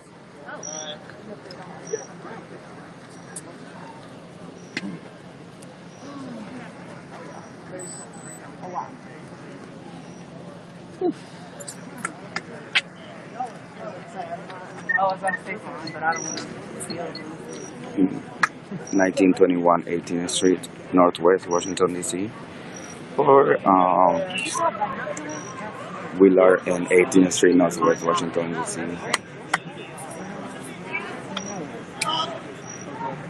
Go to bed! Stay out here, friend. Yeah! He's out here dying, dumbass! The earth is slowly oxidizing us. It will happen eventually. We got 30 years, buddy. Maybe. Probably less. Given the rate of climate change. I'm gonna give it a hard 15. That's as much as I can confirm. 15 years before we all die. Yeah. The world's on fire. Black lives matter. Black lives matter. Black lives matter.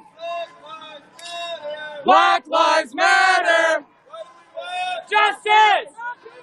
Now. Shut it down. Shut it down. Justice. Now. Shut it down! Shut it down! Shut it down!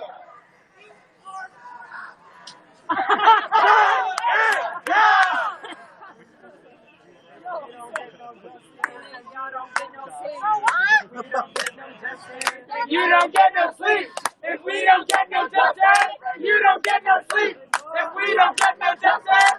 You don't get no sleep if we don't get no justice. You don't get no sleep if we don't get no justice. You don't get no sleep. You don't get no sleep. Oh, that's someone made that into actually a song. Yeah, it was no, that's in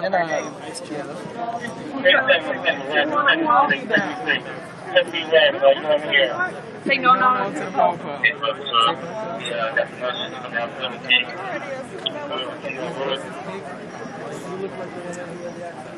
Keep on. That's why I looked at her, I'm like, I'll forget. are you done?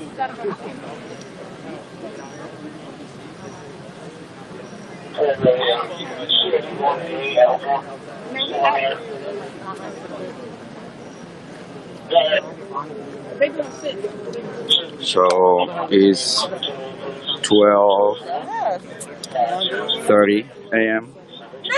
People have been gathered here since 10:15 p.m. last night. Say no, no to the popo. Say fuck 12. Say fuck 12. These racist pigs have got to go. Middle finger to the law. Say no, no to the popo. Say fuck 12. Say fuck 12. These racist pigs have got to go. Middle finger to the law.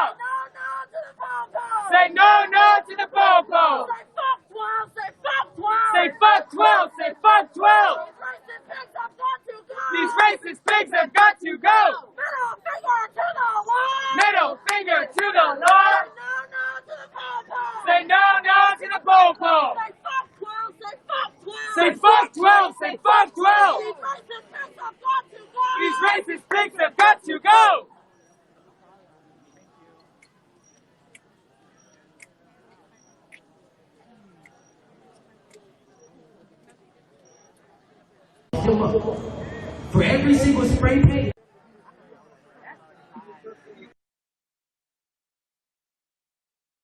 Popo! Say fuck 12! Say fuck 12! These racist pigs have got to go! Fight back! Fight back! Fight back! Fight back! Fight back! Fight back! Fight back! Fight back! Fight back! Fight back! Fight back! Fight back! Appreciate you! We love you too!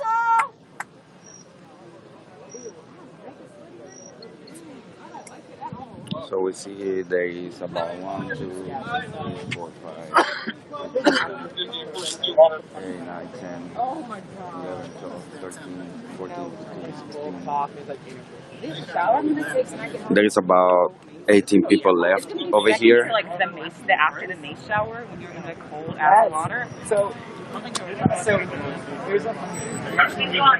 There is about 18, I just counted 18 people here that is still kettle. Well, 19 with me. It's coming tomorrow, so. Yeah, so 19 people. 19 people that are still being kettle here.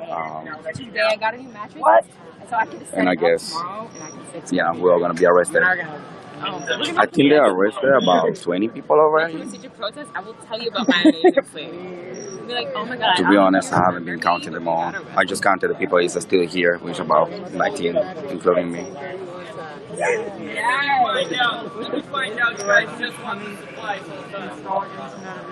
Oh shit. Can I be home by 11? Verizon's coming tomorrow. My snow's been inside. It shouldn't be too long. I don't know. I feel like they're always late.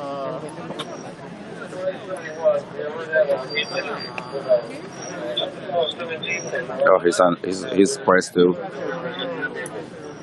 Hello.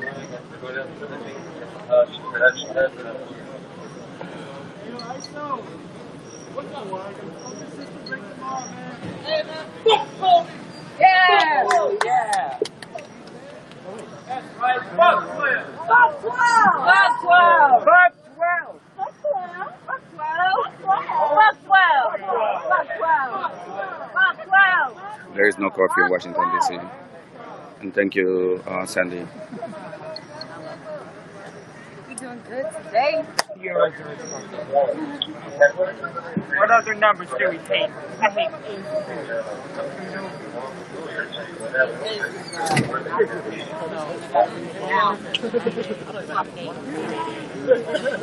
I was born in '88, and it's like, it makes me sad. That's heartbreaking. You can never make like a username with your birth year, or else everyone will think you.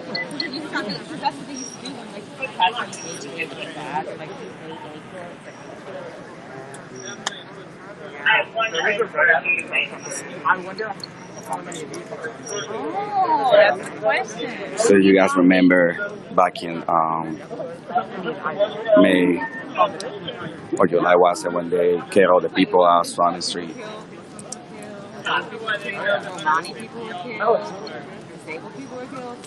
Yeah, one guy that was here, he's part of the press. He got arrested. They took his cameras and everything. They labeled them. Then the other guys there left here with a camera, and then we this officer right in front of me, that one Samora, she said that we are all detained. And also this one. So That's why I hand them up. Medical. Medical. Reduce your stress.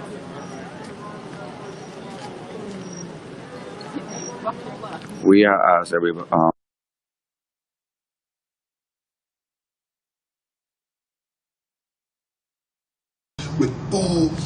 without being unified.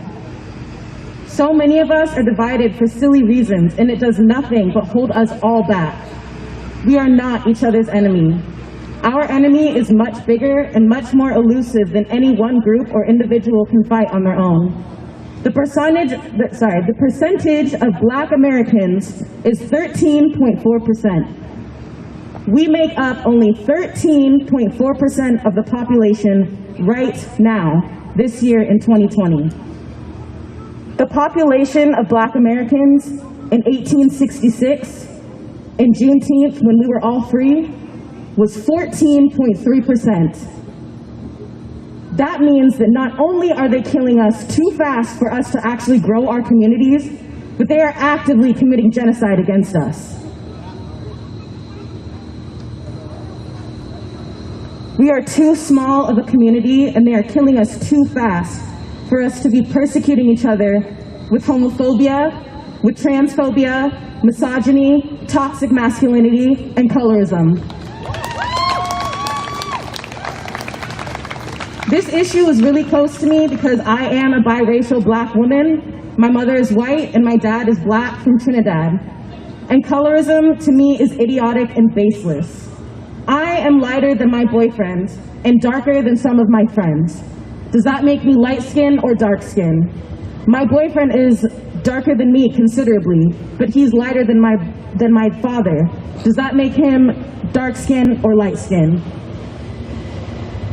It blows my mind that we're really out here in 2020 still talking down on dark-skinned Black women and trans women. When you disrespect them, you are disrespecting yourself and you are disrespecting our ancestors that came before us. Black women have always been the backbone of our communities and social movements. At the height of the Black Panther Party, there were 3,000 members strong nationwide, most of which were Black women of all shades. No person is less valuable, less human, or less beautiful for the shade of their skin. Our skin is our strength, and it is our power, and all Black is beautiful. Now most people, let's bring it back to the history of colorism, and most people think that colorism started with slavery, but that is not actually where it started. It started much sooner. And one of the places where it started was when Europe colonized Africa. And when Europe colonized Africa, they cut it up into pieces, and they created governments where they set in place the light-skinned people as the rulers and the dark-skinned people as their subjects. And they subjugated them. And that created this issue between light-skinned and dark-skinned people that ended up falling off into more things nationally and here in America. So that is to say that we as Black people need to be focusing on unity and coming together and to take the time to analyze our own thoughts and the ways that we are having biases in our own community against each other. We need to make sure that we are focusing on Black love. When we say Black love, we do not just mean Black love between a Black man and a Black woman. We mean Black love between a Black man and a Black woman, a Black woman and a Black woman, a Black man and a Black man, a trans woman and a Black man. It doesn't matter what it is. It could be a Black mother and her child. It could be a Black father and his daughter. It could be your Black sister and her brother. Black love is universal. Black love is not just a heterosexual based on us just creating more of us and repopulating our communities. It's not about repopulation. Black love is about power. It's about connection. It's about unity. And it's about lifting all of us up and supporting each other.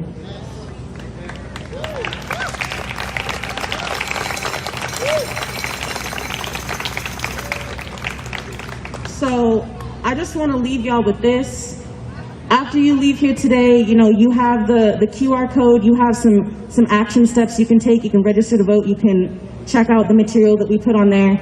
But I also want to invite y'all to go out and try to really talk and connect with people. Try to go and meet your neighbor. Do you have a Black neighbor? Go talk to them. Even if your neighbors aren't Black, go talk to your neighbors. Go find out what they think and feel. And even if they don't feel the same way as you, have those conversations and ask them, why do you feel that way? Where did you learn that? Who told you that? And start talking, because none of this is going to change until we all start talking. Like Zai said, we cannot sit here and hate each other and plan to go anywhere in this movement. So thank you all for coming out. This has been presented by Act for Change. We really invite you guys to please follow us on Instagram. We are act4chg_PDX. We are gonna be around. We're gonna keep doing these events. We're gonna keep talking to y'all. We're gonna keep trying to build community. Thank you all so much for coming out. Thank you to everyone who donated food, snack block, bread sauce, pizza. I know donated Handsome Pizza donated. Anybody else who I missed, I'm sorry. We're so thankful to you guys and to everyone out here, so please give a round of applause for yourself. Thank you.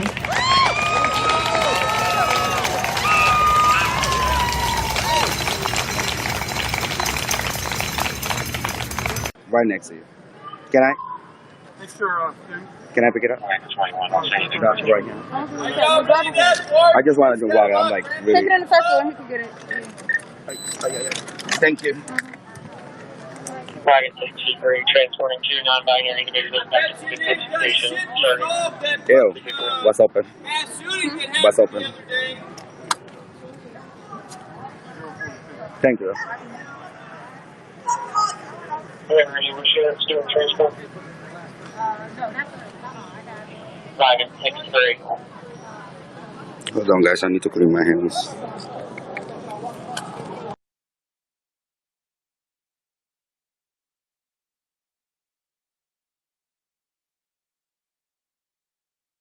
BLM, the actual Black Lives, haven't really shown up. And that's no knock to them. I don't want to say that in a problematic way. But we all know what we're seeing out there and what the colors look like when we hit those streets. And so what we're trying to do is we want to bring together, in the spirit and in honor of all the lives and all the people who've come out and advocated for us, we want to bring together as many Black lives as we can to come and sit down and kind of formulate a strategy and figure out how we want to be represented.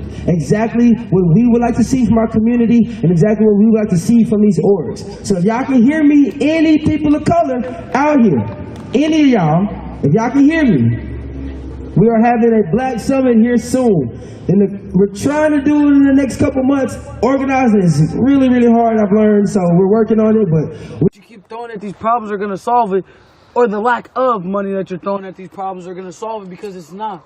Money does not solve serious issues within these communities, because there's racist issues in these communities, and money's not going to solve that. Money's not going to solve the racial divide in these communities that were created by people like you, people in the positions of power. Whether you contribute to it or not, your predecessor did, or the person before them did. So inherently, you did. It's just how that works. Stop thinking that you guys can just keep saying, oh, we're going to keep investing here, keep investing there, keep investing here, keep investing there. We're going to invest little chunks at a time and see if that works. No, stop.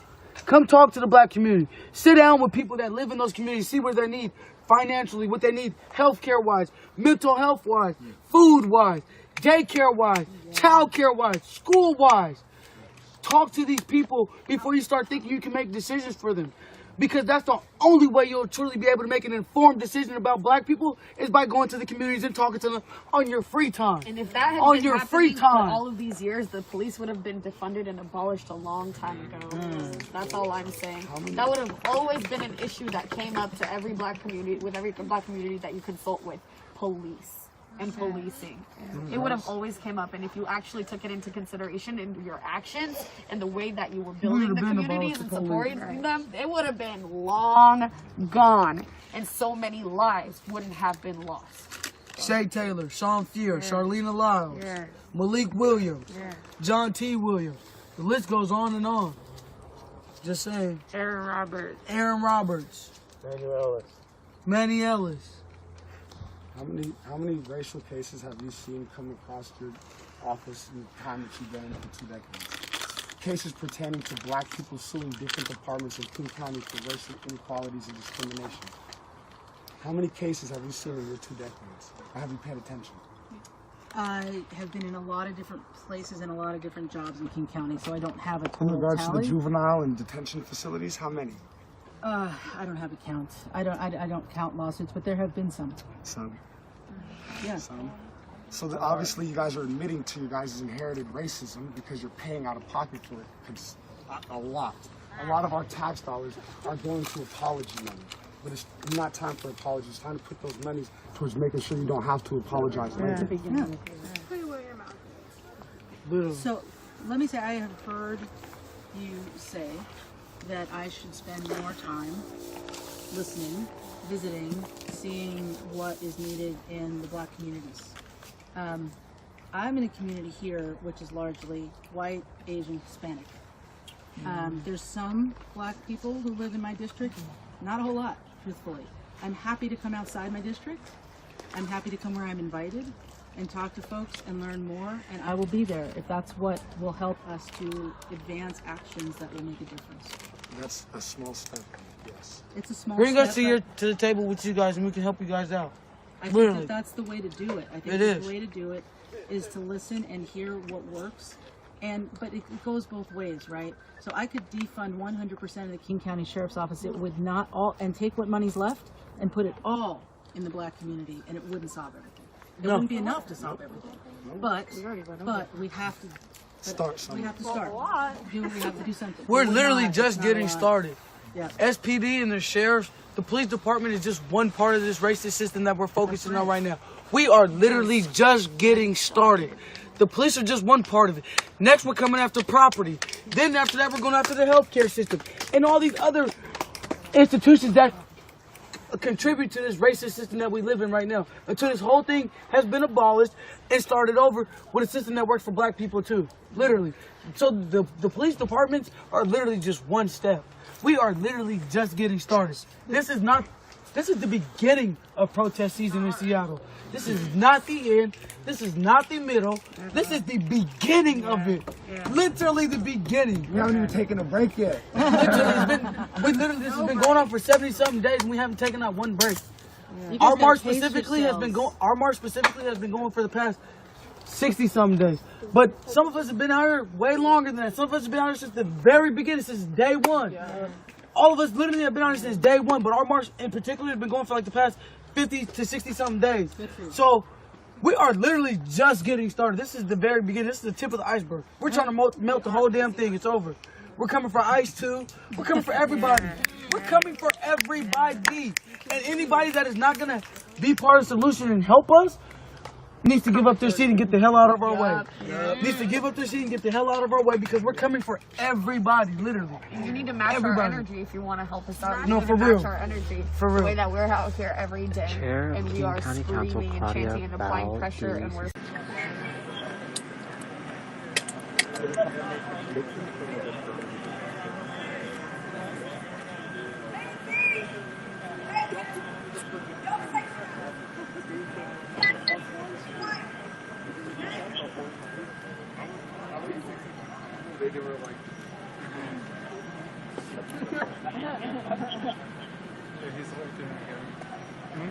He's right there in the what future.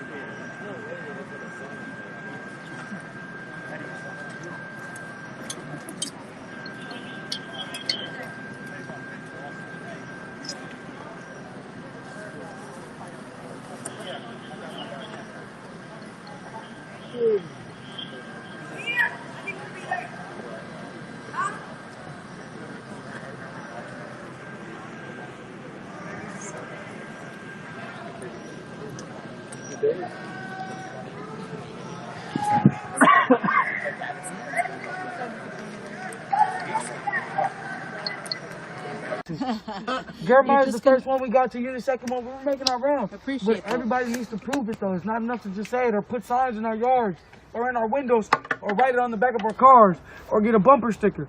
That's not enough for me. So we have to prove it with our actions. I don't perform. You don't see any signs over there. I got some colored flags in the window, but that's for decoration.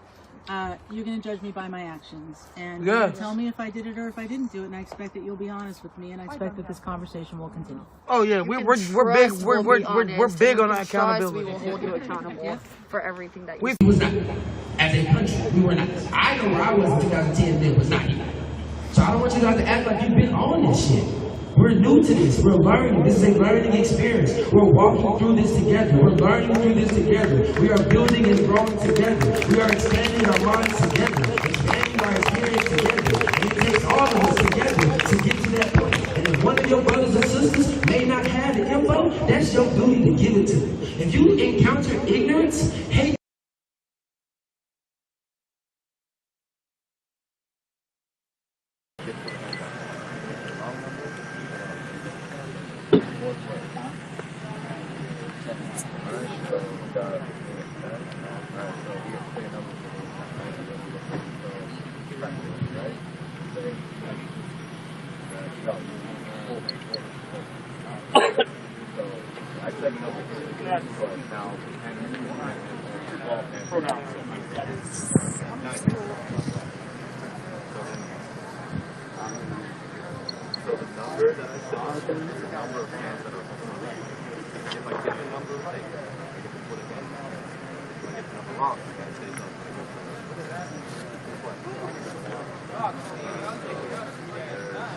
They was never given over to this person.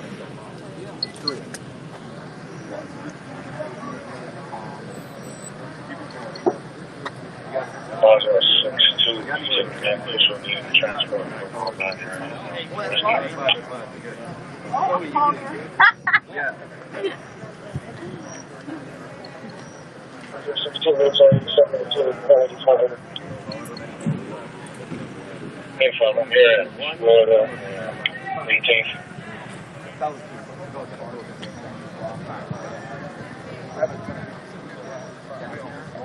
Hey, yo! Hey, what's your name and birthday?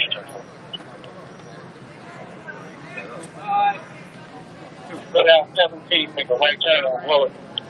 We'll get right into it.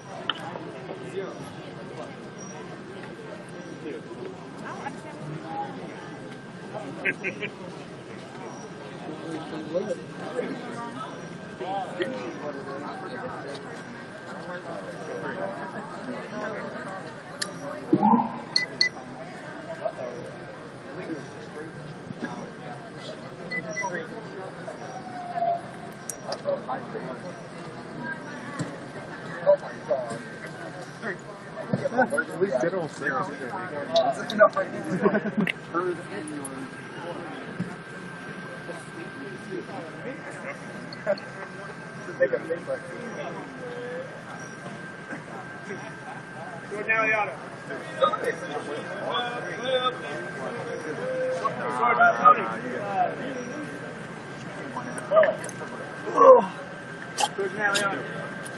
You want this flag and ready for the entry? Come on, back it up. Back them up.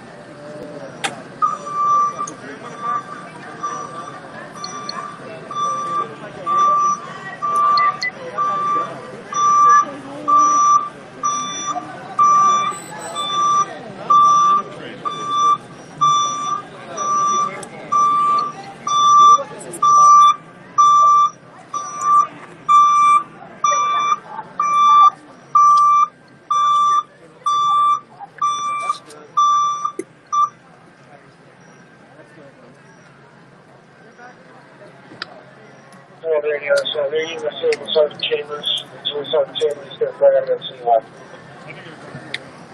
Just reset the radio.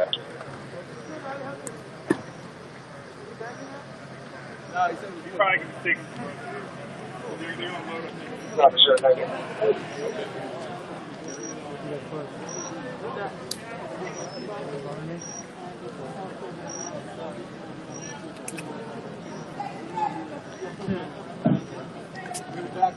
Yep.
Always what's the pizza joint?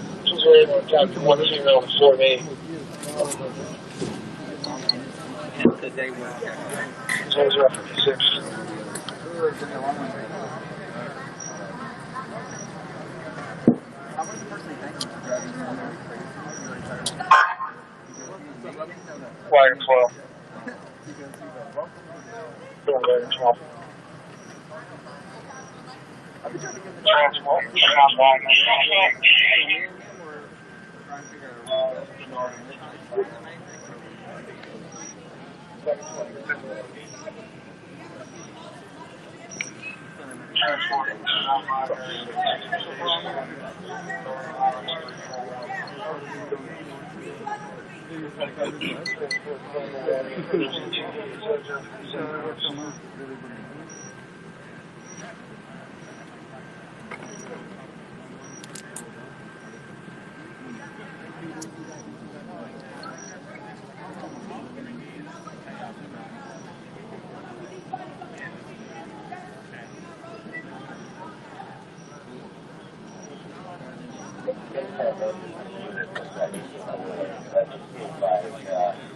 We're at 13 left over here.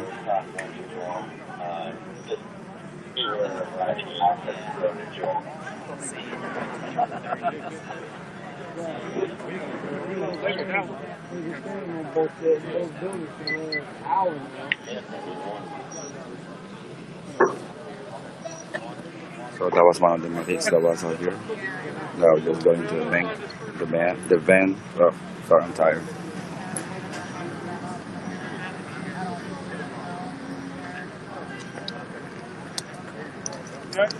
Pronoun, boss.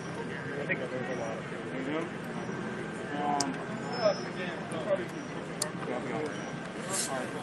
Any pronoun, he, him.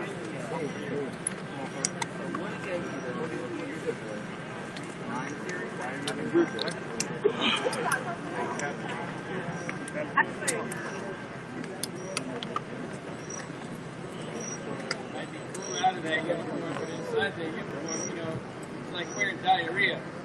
I didn't know. That's it. I make anything look good.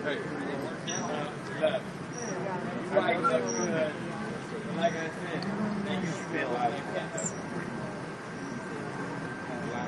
Maybe you should have been a model, not a cop.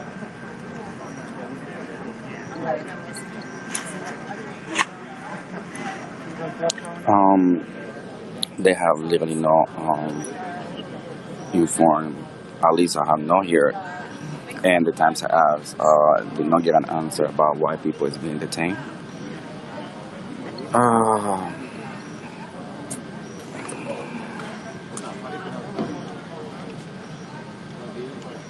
There was never an order about this person. The police did never get an order to disperse. They start chasing people on one block, and they chase people for 2 blocks.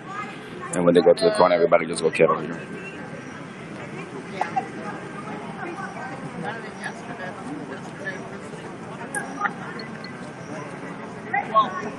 No, I know, but yesterday I was actually working, so like an hour and a half after. There was no order to disperse, I hope.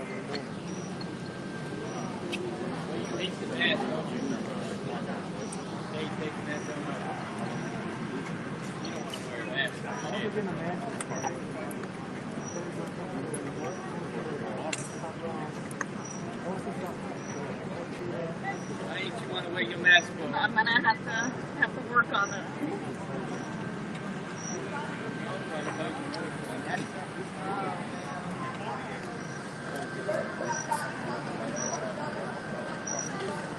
Keep staring up here.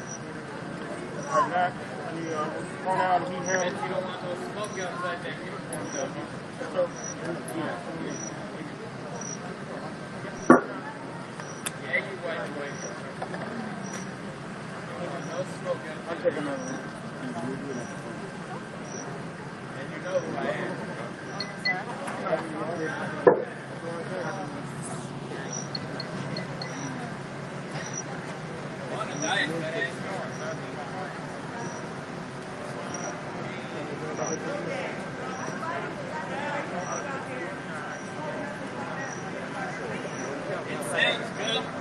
why don't you jump off?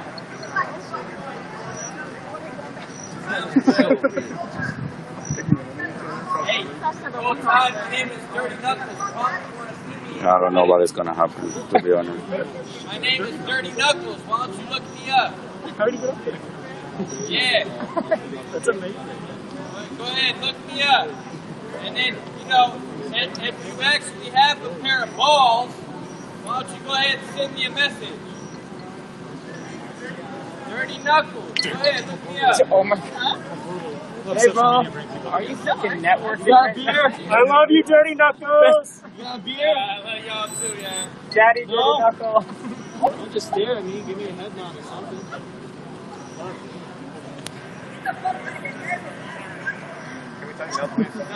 Somebody had to make sure that yeah, tighten up, yo. It's a pretty good gap. It's really fast. No, that's the hater page. EIRBYKN. My pictures and emojis.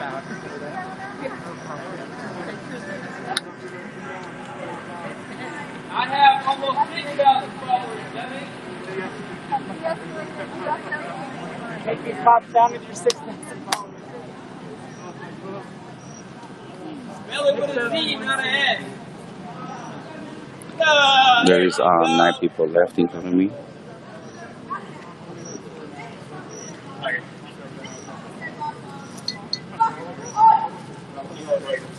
Hey, y'all are putting people's property in the black trash bags. You should be putting your uniforms in them junk. Yes. That part.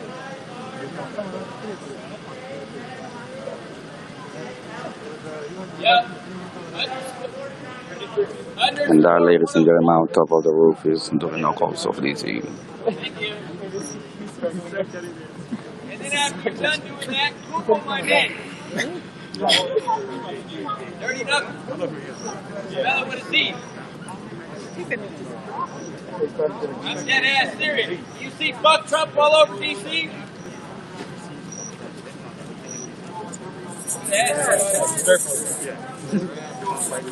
Yeah, see how many followers I got?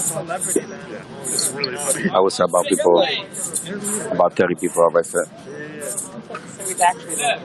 Yeah. He moved here like 4 or 5 years ago. He's just been like in the whole city. Wait, and they like spend those for this service. One up one. You found this sucker. Yep. One up one. My picture's an emoji.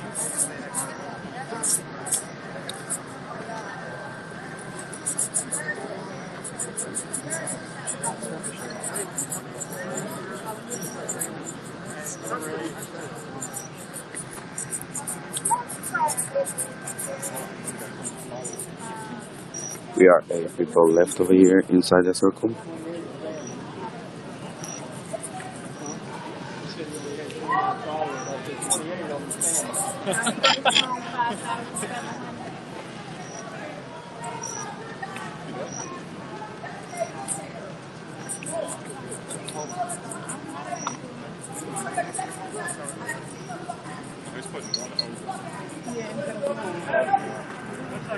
Yeah, approximately 30 people. And we are 8 left over here inside the circle. They arrested 8 medics out of this group. 10. Yeah, they're all medics. 10. Yeah, they're all medics. 10 medics have been arrested. They're protest medics. 2 guys from media. Huh? Why? The question of all questions is... Yeah, to be honest, I don't really count. I would say 30, but they already moved 3 or 4 bands, so maybe more than 30. But 30 is my minimum count that I have of people that has been arrested. And there is still 8 people over here in the circle, including myself, including me. You know. I didn't ask about you being a real doctor. I said, have you done anything to protest at all since George Floyd died? Leo was being arrested. The lady over there standing next to the lieutenant, I think, she came and talked to the lieutenant. They put them out of the line, out of the circle, and I think they go to walk away. So no, they were not detained. At least I did not see them getting detained. At least I did not see them getting detained. I don't think so.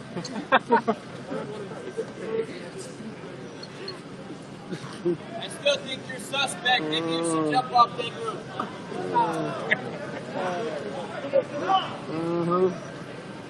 I just saw that. There's a bullhorn.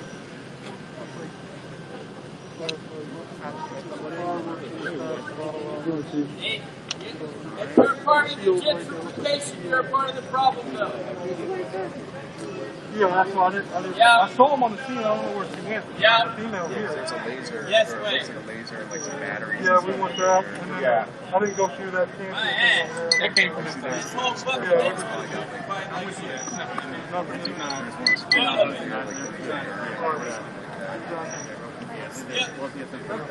the main one pushing gentrification.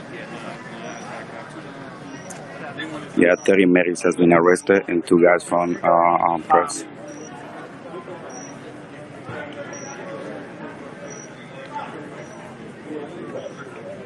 Find a protest near you. Then maybe your life will matter. Till then, I don't know. Can you get her back here? Or she's still here? Yeah, I can switch over to citywide and see if she's here. She on SD. I don't know, but she can take. I guess you guys could go through. This is all that's left. There you go. That's water. Would she take this? She goes through. Or do we need to get somebody for this issue? That is all water and megaphones.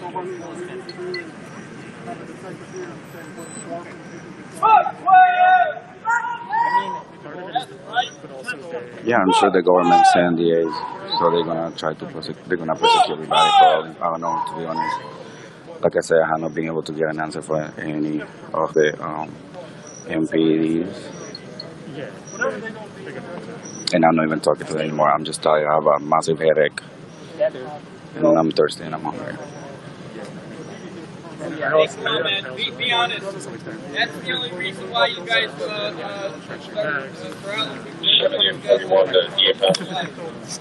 No, 10 medics. 10 medics. 2 journalists.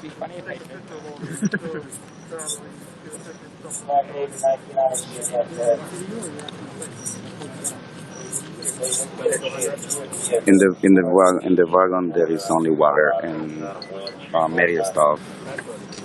Oh, shit. Oh, no. No, wait, actually. No, honestly, no. Hey, does anyone want to talk to the chief while we're waiting?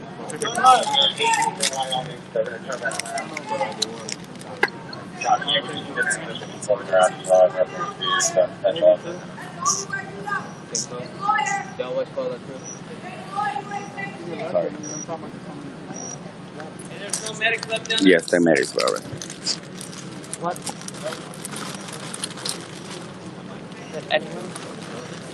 Well, 11 when that one is standing right now over there. Maybe more. I'm giving you a number from somebody else. I haven't counted them.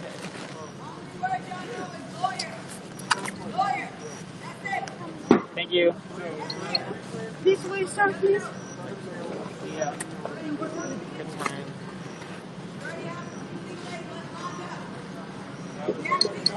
Oh, wow, there's not very many of us left.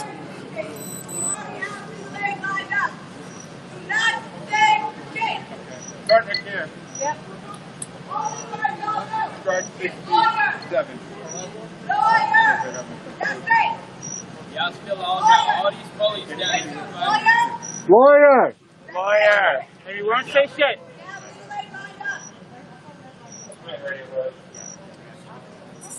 Yeah, there is 2 lawyers here. 2 females. Just 1 and 2.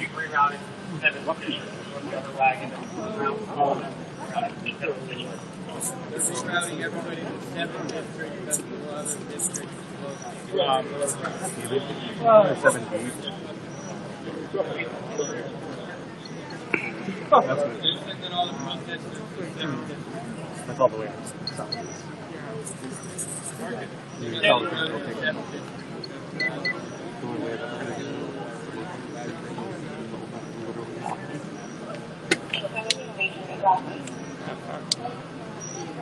Wait, then maybe we should.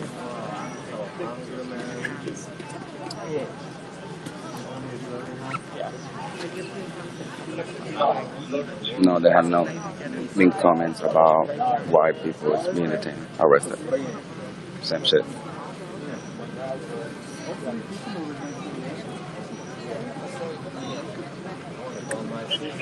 Thank you, Bid. Bid, you got my information. So you guys can find me. Ben, I know you're back there, so you have my information, so you can find me, Max. Because I don't know where they're taking us. I heard some people is going to the 3rd, some people is going to the 6th district. So I don't know where everybody's going. I don't know where they're going to send me if they detain me. So, well, they're detaining me for sure, so.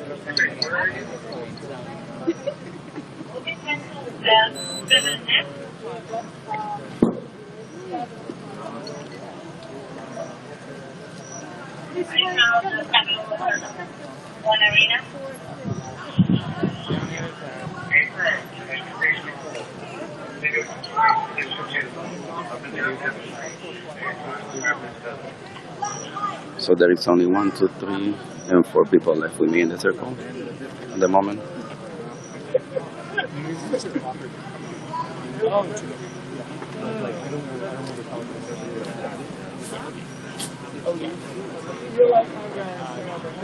Yeah, all males were arrested.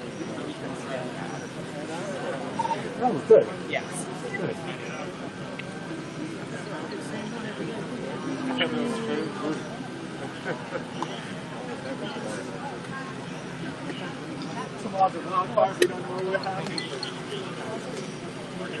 I'm glad people Yeah, she's actually like looking for someone to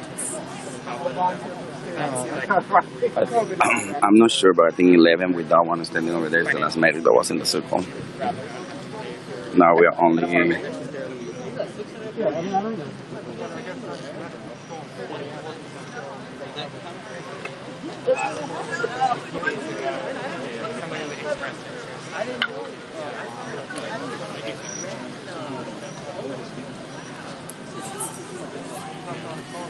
So there is only 4 of us left in the circle.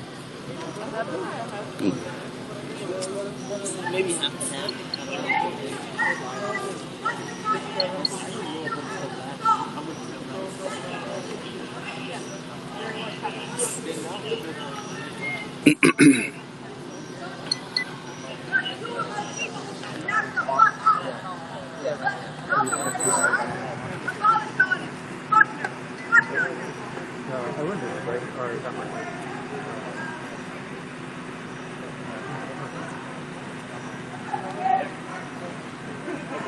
I know, Musi. This really sucks, but what can we do? This is the system. It's broken. This is what we've been seeing since protests started with the death of George Floyd. They only protect their own interests. I'm gonna say Oh man, say it again.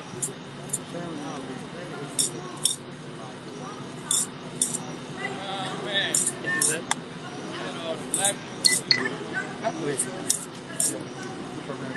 That's why. No. yeah. You should do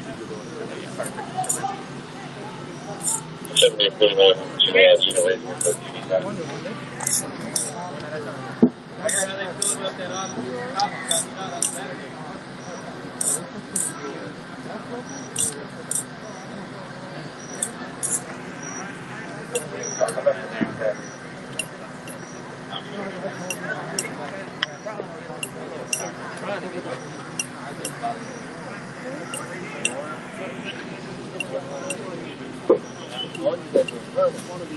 Well, everybody's being arrested. There at the moment there is only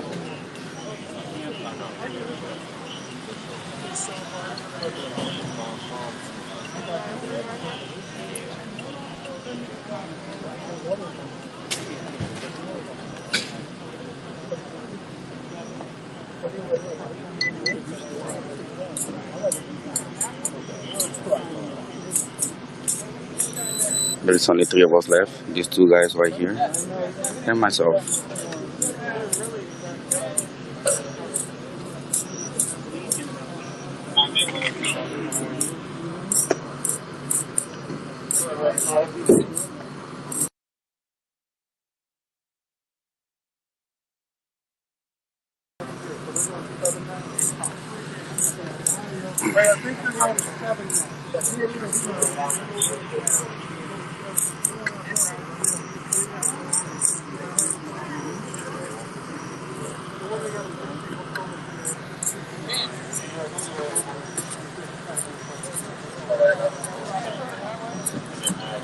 Well, detained at the moment, and I believe we'll be arrested. Two press guys got arrested already. Last one, I don't know.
It's been over 3 hours already.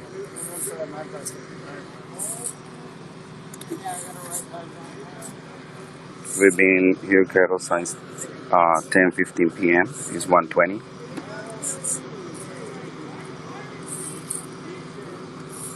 Oh yeah, so 3 hours.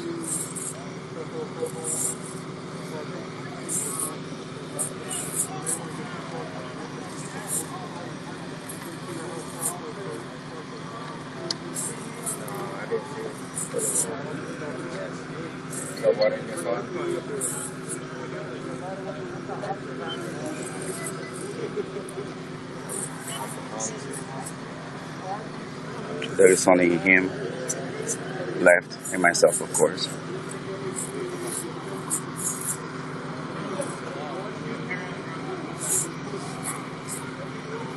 Alright. This is gonna be. Come on, let's go.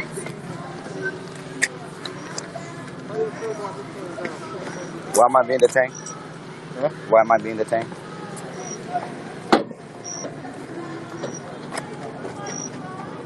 Why am I being detained? What's your last name? Torres. Why am I being detained? Anybody could tell me? Listen, you're going to place under arrest, alright? Well, also, you get the copy of it. You gotta get routed by giving your name, okay? What's your first name?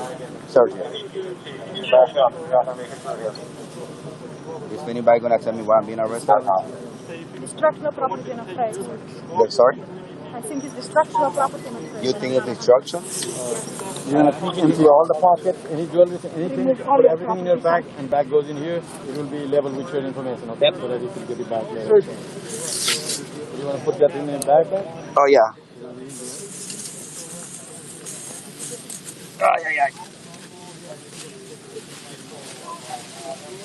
Let me help you, bro. Hey, Sergio, what's your phone number? 202-676.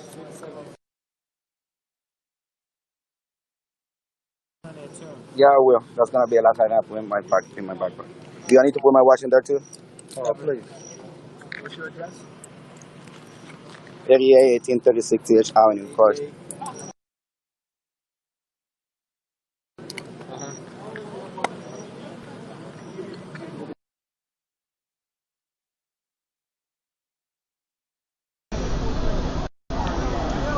Yo, I thought about throwing shit.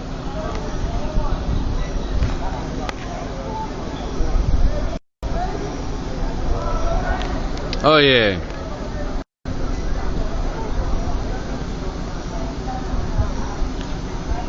"12, keep doing the most, young."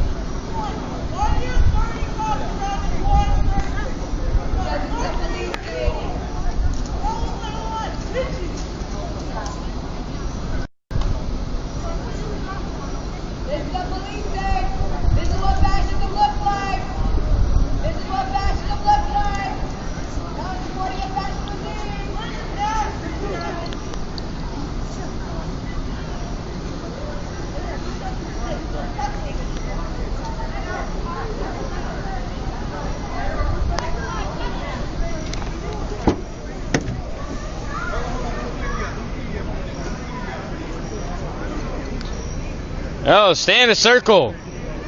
Guard nobody.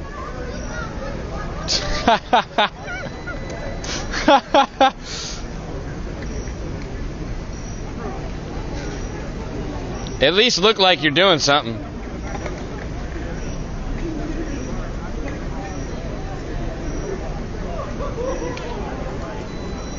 Hey, put your mask back on, sucker.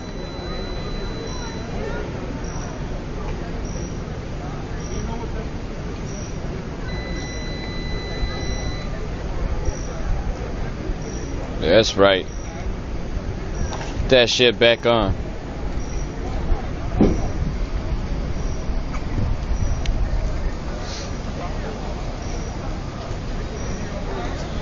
That's the last of the Mohicans. Tell you what though, I sure in the fuck am not coming down until half of these police get to fuck, Mo. Not today, folks.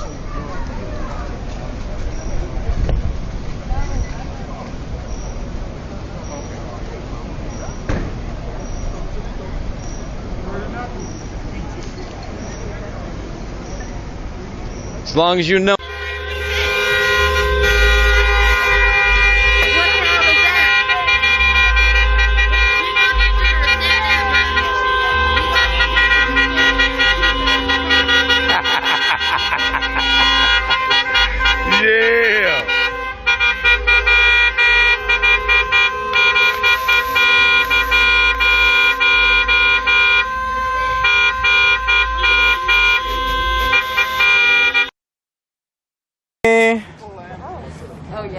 I'm only guest starring tonight because tonight the stream is Snackses.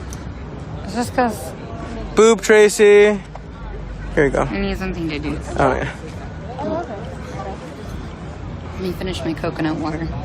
It's like the most white. Rumor is that me and Baloo are dating. I don't know who started that. That's pretty funny. Hi, Richie. That's cute. 100 Oregon State Police to help control. I heard about that. Pretty wild.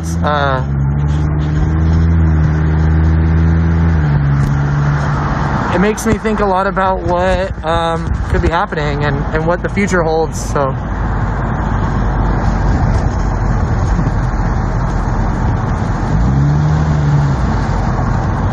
Heck yeah. Yeah, I saw that Rosa and Trey were at JC.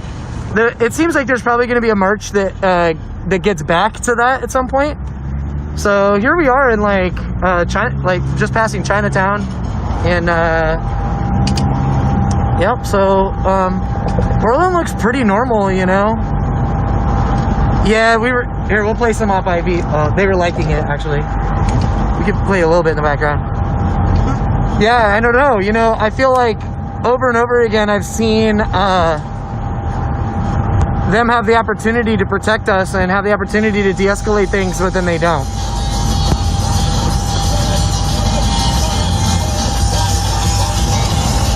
Pretty normal Portland right here.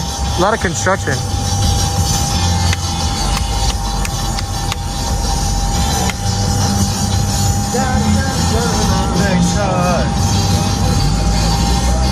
It really doesn't look like a little war has happened here, like at all.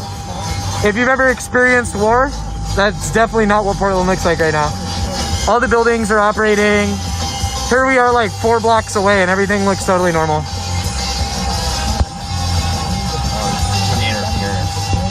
These are Bluetooth FM transmitter. Gene, we're not here really for your entertainment, you know? If you want to see protesters getting pepper sprayed and roughed up, I don't know. What's that beeping?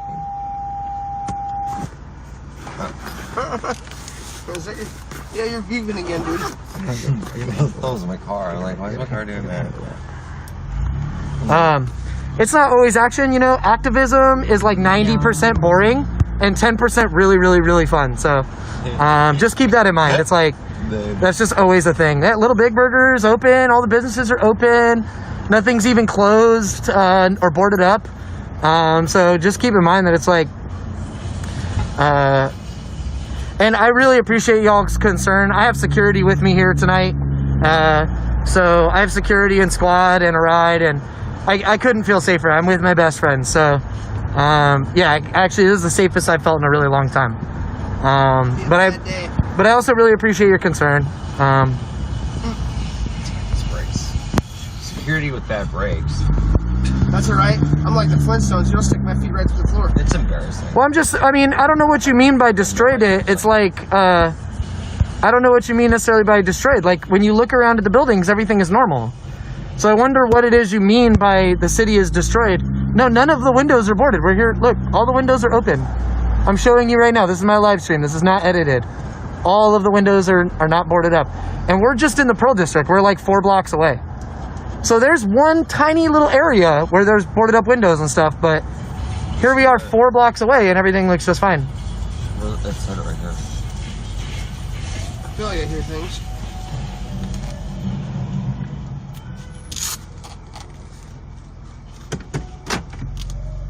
Should be right around here. Yeah, cool. Let's go check it out.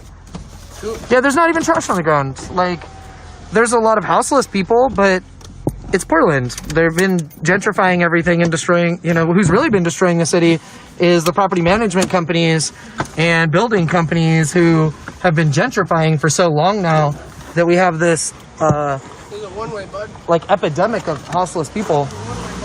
Wrong way. We just got already people just driving all crazy down a one way. Hopefully they're safe. I don't know where they're going.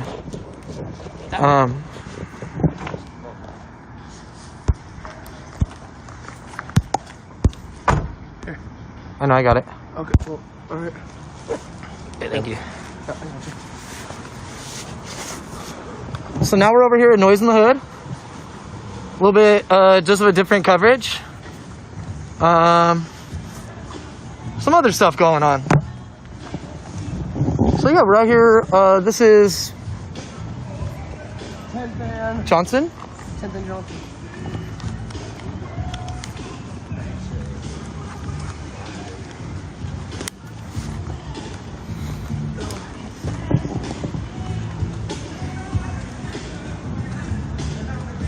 Cool. What's going on over here in the Pearl District too? Positivity. There's a really positive vibe over here. Wow. Yep, that's what they need right now. That's what everybody needs right now. It's positivity. I just want y'all to know, I got like 6 people who have admin and just black people who don't follow guidelines, so. Oh, that food? Oh my god, dude, I ate so much curry, but I'm still hungry. Grab yourself some food, man. There's, you know, it's always. I know, I'm seeing. I'll be patient though. We got a speaker. Someone's dancing. I want to catch this vibe right now. This is cool.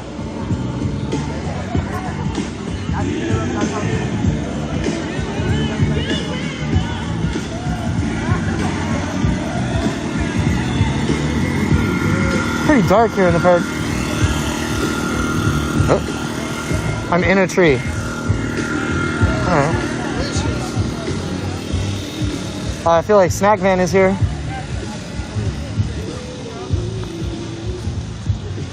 How have you been? I know. Day after day. It's kind of fun. Well, if it helps, solidarity. Give you a little, just like pass my energy just right to you. Yeah, I saw I was down there last night and one of the, I don't even know if it was like a support vehicle, but it got its tires slashed last night.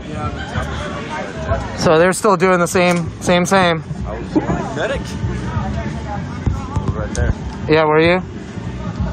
Yeah, the same people that fucking stole from me. I was disguised right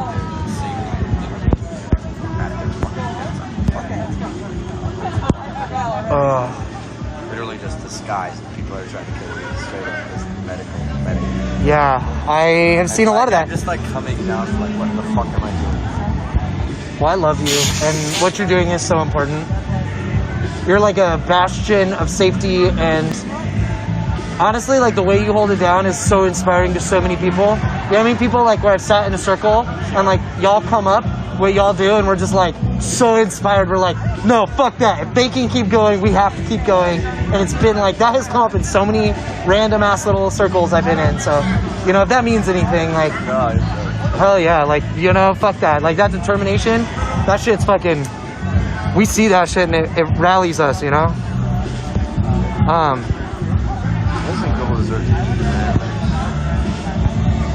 You really should be having like just vans handing out all over America right now. Like the money's there. Yeah. People are dying of hunger. And Yeah. It just seems like a very obvious like do this right the fuck now. Like all the, don't be wrong, like BLM and everything is super important. It's just, that's why I want to do it right there. And like start doing it right the fuck there where it needs to be supposed to be happening. So yeah, we're just like really fucked, man. We were out here for like days and just keep in mind, like I think it might be called Noise in the Hood as kind of a joke. This is the Pearl District. It's one of the nicer neighborhoods in all of Portland. So yeah, just keep that in mind. It's probably like satirical if you think about that sometimes. But oh yeah, so I mean, we're just going when they said like we didn't to start the march. Where's the march at? You heard about what's that? They're marching from Peninsula. Yeah, I think there might be something at Peninsula, but I think tonight's gonna be pretty just chill. So getting ready for tomorrow. Yeah, no, I mean there's another JC thing tonight, but like all around, like it's pretty chill. We were just there. We were just at the JC. Like we just mobbed over here, and it was like, there's some people, there's some speeches, just pretty normal. There was a lot of medics, a lot of crowd. There was crowd. Everyone seemed to be observing like social distancing and kind of being in their little like groups away from each other, like. When you know how that happens, where it's like, yeah. So, I was thinking of stopping by, but yeah, no, it's worth. Don't like me. I guess it's kind of high tense situation for me to be there. Sure. Yeah, and they're not fucking around. I heard today the OSP has pulled out of defense. So the state troopers have pulled out of defending the Justice Center, and basically what that means is that it's going to be PPB and National Guard, which isn't that weird. That's how it was in May, June, July. That's how it was. It was. PPB and National Guard, so it's just back to the same shit where they fucking chase everyone up all the way to the freeway and then all the way back and then all the way to the freeway and all the way back. You know, I actually, as much as the feds sucked in the way that they were really, really, really brutal, like they seemed to have an unlimited amount of ammunition and fucking ability to brutalize people, they would never leave 2 blocks past the JC, which allowed really good staging because you could like stage, you know, different things around the area where they're not going to go and then still really help, you know, encourage the cuts. I feel like that's a little bit of that's kind of wrong though, because I feel like the staging caused them not to push us. Yeah. And after the feds left, the staging lost a little bit of importance. Yeah. So things kind of returned because the fronts moved. Sure. Like there was other precincts and stuff. So yeah. JC is the thing, but it's a little interesting. They were talking a lot on the when they were giving the speech. The prisoners that have been unlawfully detained, they have no answers for us and have not, like, they should be checking on their citizens, you know what I mean? And they haven't, and there's been no word about them. So yeah, it's an issue here and there and for all Ethiopians, not just Oromos. So last time we were up here, there wasn't tents and now there's tents, and you all have made an occupation of this. Is there anything you'd want to say, just in general, about this space that you all are taking, and also like how it's sort of this vigil space now for Hachalu Hundessa, who now you're taking up the space to remember him? Anything else you'd want to say in regards to just this space? Pretty much, we're occupying this space this loudly because we've been ignored for more than a month now, and we need people to see and hear us.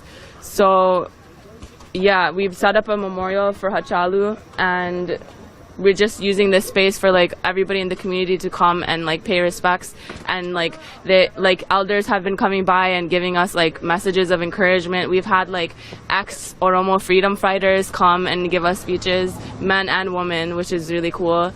And yeah, it's been really like powerful, I feel like, for the community to have a space where it's not our own community center, us only in the space. It's like everybody can see us here. Yeah. Anything else you want to say? No. Cool. Thank you so much. Yeah. Thank you. Any of you all? Yeah. You want to stand over here? You want to talk about what's on this table too, if you know? Yeah, I'll talk about what's on the table. This is a candle, just like memorial for Hachalu Hundessa, and we're trying to like tell people like, you know, this is what we're doing for Hachalu Hundessa, to like appreciate what he did for us, you know. But yeah, I'll talk about what happened in, back home too. Yes, please. Because of what government doing to Oromo people. So they basically shutting down the internet. They're not like trying to let the people outside of Ethiopia, they ain't trying to let people know. So they trying to basically, they doing the dirty work by shutting down the internet in Ethiopia. And then they locked up Oromo activists and Oromo icons by like trying to make fall law, like trying to make like law, trying to make fall like arrest, like something that's not true. So yeah, and they actually killing Oromo people. They kill more than what COVID-19. So pandemic, like we don't have a problem with pandemic in Ethiopia, but then they killing more people more than what pandemic doing, you know. So that's what I'm trying to let people know, that actually what's going on in Ethiopia is wrong, what the government doing to our people. And our people just want freedom. They don't want nothing else. They just want freedom, and they just want their people back. And Jawar Muhammad is the icon of the Oromo people, and they didn't like him because of what he owned, the media that he owned. They couldn't shut down the media that he owned. That's why they had to lock him up. And the election that was supposed to be happening between him and Abiy Ahmed, they knew Jawar Muhammad's gonna win the election, so they didn't trying to like bring him out for election. They're trying to lock him up, and then they're trying to say like, they're trying to tell like the people, oh, the election passed because he was in the jail. So they're trying to lie to the people, you know. Can you talk more about Jawar? He was also from Minneapolis. He created one of the largest media networks, the Oromo Media Network. Is that right? Yep. So Jawar Muhammad is one of the citizens in the United States. He lives in Minnesota, and he created a media called OMN, Oromo Media Network. So the media runs by him. He has media everywhere in the country and everywhere in the state. So the government couldn't shut down the internet, and they couldn't compete with him, you know. And he's the one that's doing everything for Oromo people, and Bakala Gerba too. And then they tell him Oromo is good, Oromians who should be free, but Oromia is good. And then Jawar Muhammad went to visit his family, you know, back home. He's trying to see. He never been to Oromia like that. So for first time when they've been there, and then they're trying to make like fall arrest, you know. After Hachalu's death, they knew something's gonna happen. Like they knew they're gonna, you know, Oromo people, they're gonna wake up. And so they immediately went to Jawar Muhammad's house, and they took him and locked him up, you know, just because of Hachalu Hundessa's death. And he didn't even get to see Hachalu Hundessa's death, you know. During funeral, he was in the jail. He was being tortured. he was getting beat up, you know, by a government, and that's not something right to do, you know. That's all I can say. Thank you. Yeah, thank you. Appreciate the time, Yep. Can I ask you a question real quick? Yep. Do you have family there right now? I have a couple family over there. Are you scared for them? Even if but beyond that, how is the feeling of like folks back home? Right now, me standing right in front of the unicorn, speaking up, something might happen to them. We actually, like, you know, something dangerous might happen to them. So, like, I just hope for, like, nothing happen to them, you know, because of, like, if you speak up, if you're open-minded and you speak up against Ethiopian government, they'll actually torture your family that are back home. If you have business in Africa, they will take it away. They will try to do something that's, like, unforgettable, you know. They just want to be unfair, and then they kill a lot of Oromo people. That's like, it's just crazy, you know. It's just unbelievable about what they're doing. Yeah, thank you. Thank you. Appreciate it. Appreciate the time. Anybody else?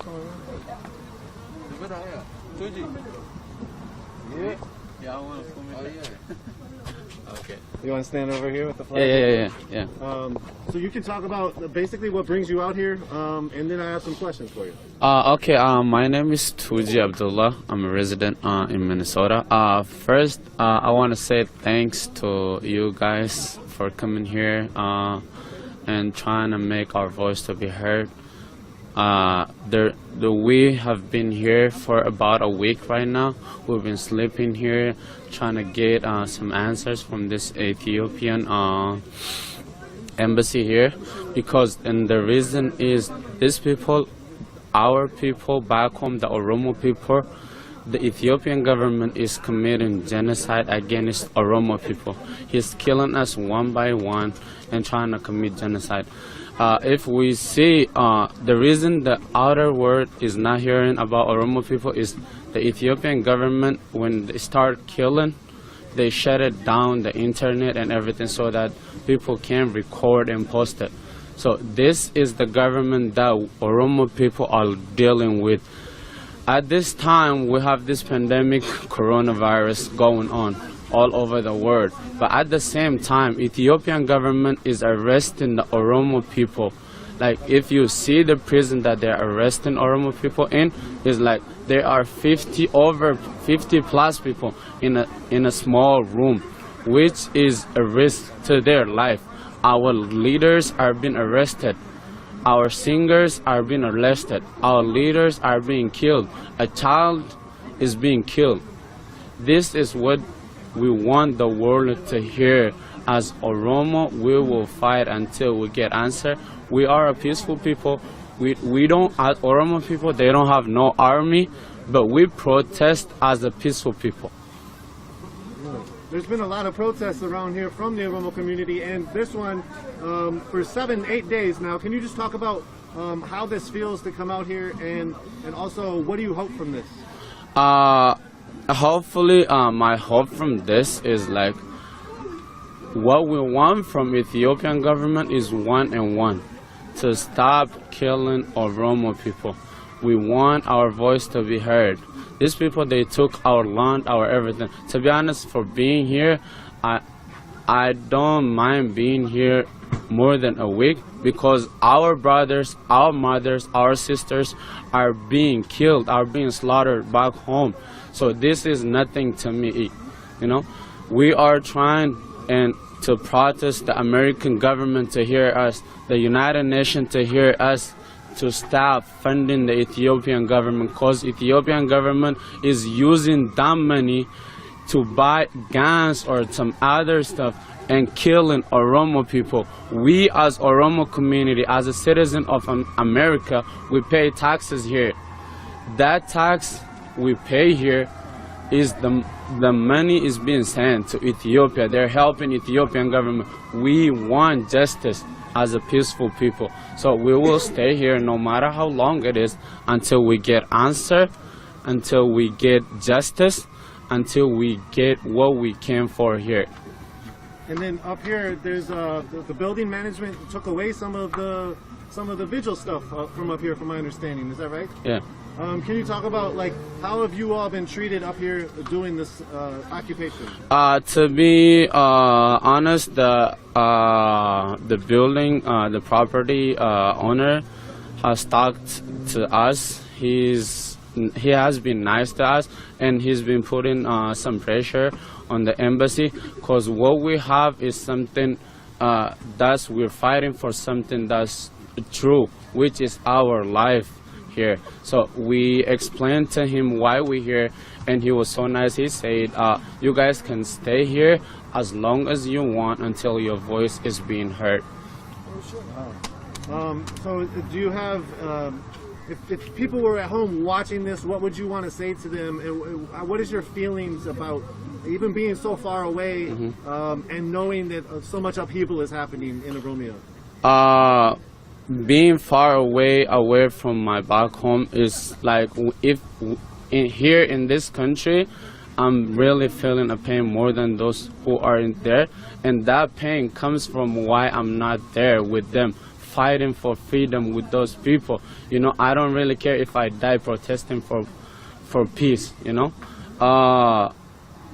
And for those people who are home and listening on the social media, we want you guys to stand with us. This is a human right violation. They are committing genocide. We want you guys to stand with us so we can fight for justice, for peace. That's what I'm saying. That's what I have. Yeah. Anything else you want to say? I think that. Yeah. Thank you so much. Yeah, thank you. All right.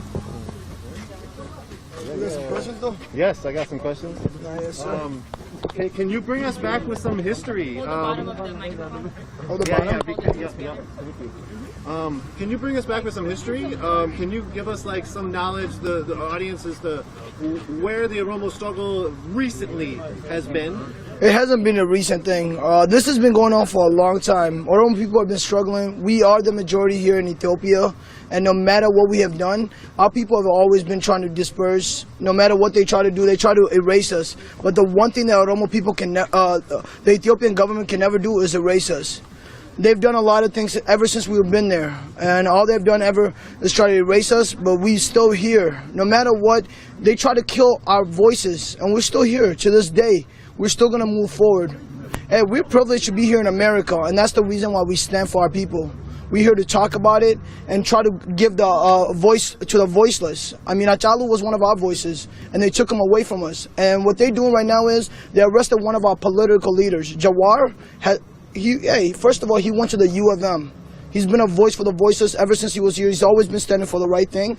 And right now, we're here trying to stand up for him because he's out there imprisoned with no rights or anything like that. And that's what we hear every day, trying to fight for him. Can you talk about Jawar? Yeah. So he gets arrested right after Hundessa is assassinated.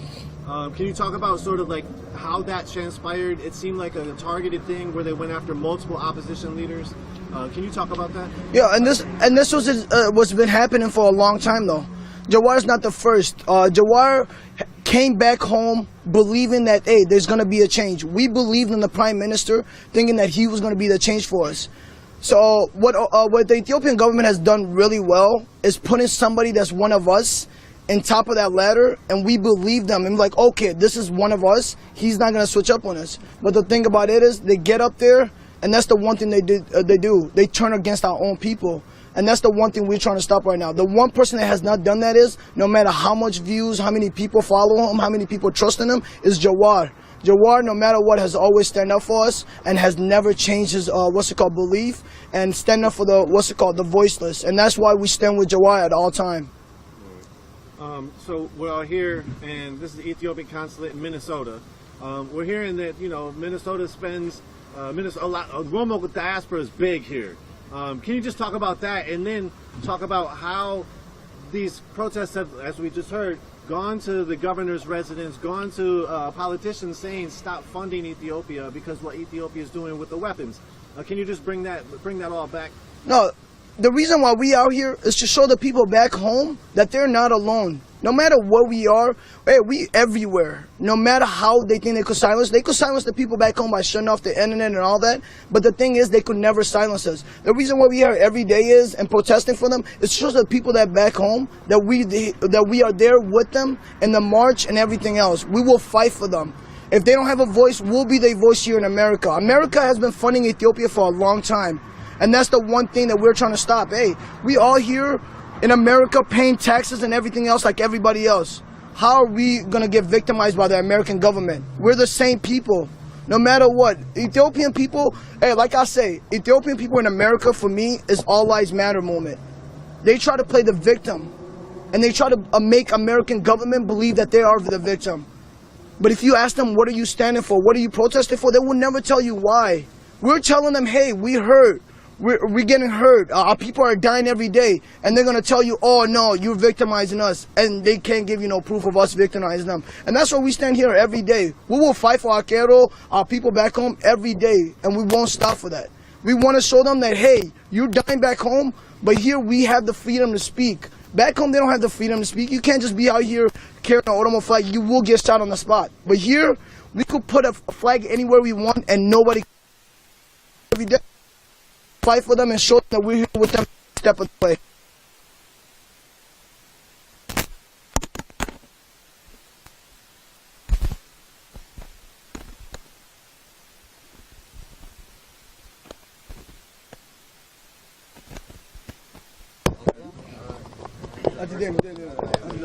All right. Yeah, just make sure it's check. All right. Hold them both together. Sorry for that. Thank you. So thank you for that. When it comes to the money being spent, like you said, like we said, there's a huge diaspora here. What would you rather hope, if American government could hear this, or if Tim Walz could hear this, if you would want them to redirect the monies that are going to the Ethiopian government, what would you want them to go to? The one thing I would want them to direct it to is like, hey, stop believing everything what's going on in Ethiopia. They gave him the Nobel Peace Prize without really knowing what he has done. Now that they know what's really going on, the one thing they need to do is take that Nobel Peace Prize, because he really doesn't deserve it. Hey, I'm not gonna lie, we was one of the first people when he was first elected. We believed in him. We thought he was gonna be our change. And you know what? They turned our back on us. And now he has the Nobel Peace Prize without really deserving it. And the one thing that we want to do is put the money in our community. Put the money into the majority. We are the majority. Imagine being a majority in a country and being treated like a minority. We've been there the longest. They've tried to take us out, and no one can. And we'll be strong no matter what. But the fact is, we need help. We've been asking for help for years and years, and we'll still be there no matter what. I'm glad you brought up the sort of the Ethiopian sort of the counter to this, and because I want to ask about that, because we do hear, and we see that there's counter protests to some of the Oromo protests, right? And then they point to some villages might have got burnt, other Christian places might have got burnt, where Oromo is also like multiple religions. So there's those questions that I have, but what do you think that they're coming from? Like, where is their point of view coming from?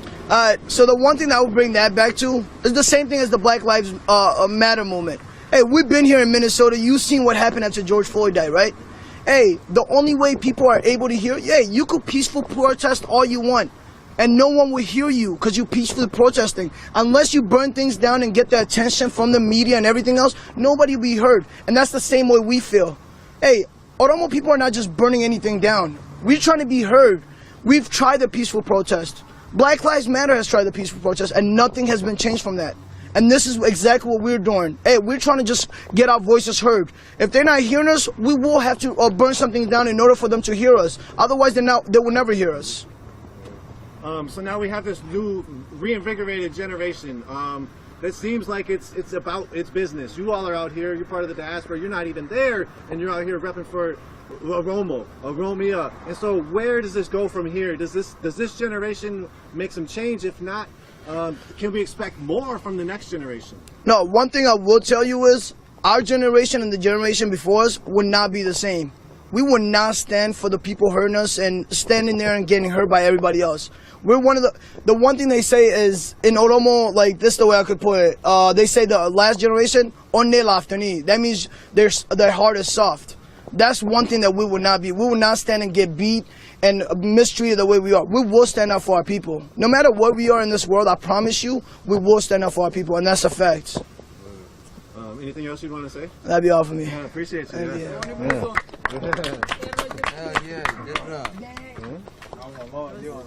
Anybody else feel like talking?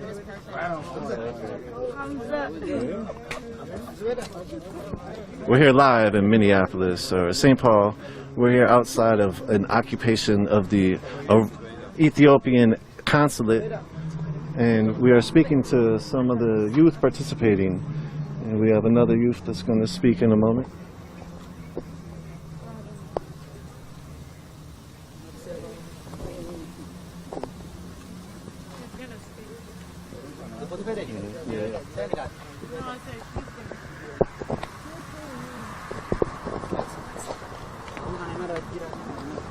You good? Just remember this part. Yeah. Okay. You can start if you have something to start off with. Otherwise, I can ask you a question. Can you ask questions? Yeah, for sure. What does this feel like? You have tents out here. This has been happening for over a week, and you're calling for some awareness to the Oromo struggle and for other sort of demands. What does this all feel like to you? Yes, Nico. As you know, like we've been here for the past 7 days now. You came and checked us out on the first day we were here, and I spoke with you. And honestly, it's been kind of hard for us to not, like, we feel disrespected by the Ethiopian people that work, like the Ethiopian government that works here. They haven't, like, said anything to us. Like, they called us, but they're manipulating, they're playing with us, basically. They're treating us like shit. And we just feel disrespected. And we were about to, our plan was only like to stay 1 week, but now like when we have decided that we will not leave until they hear us out. And like the property manager is pushing them to come out and speak because we're on somebody's property. We know that, and like we don't want to be disrespectful to the community, but if this is what we have to do, we will do what it takes to get our voices heard. Yeah, can you talk about just basically that disrespectful feelings? It seems like that's why you all came here in the first place, was out of sort of the pent-up frustration of sort of disrespect, and now you are able to stay here because the building manager sounds like he's okay with it, but also like you're not getting what you want. They're getting frustrated. Like there are people that work here. There's other people that work here, and the workers are getting frustrated because we have occupied the parking spaces and we're just here on somebody's property. There's a restaurant right next to us and people can't come and enjoy their food because they can't park in there. But it is what it is. Like we got to do what we got to do, and honestly, like we'll just continue it. Well, yeah, and it sounds like this tactic is working from the building from the building owners.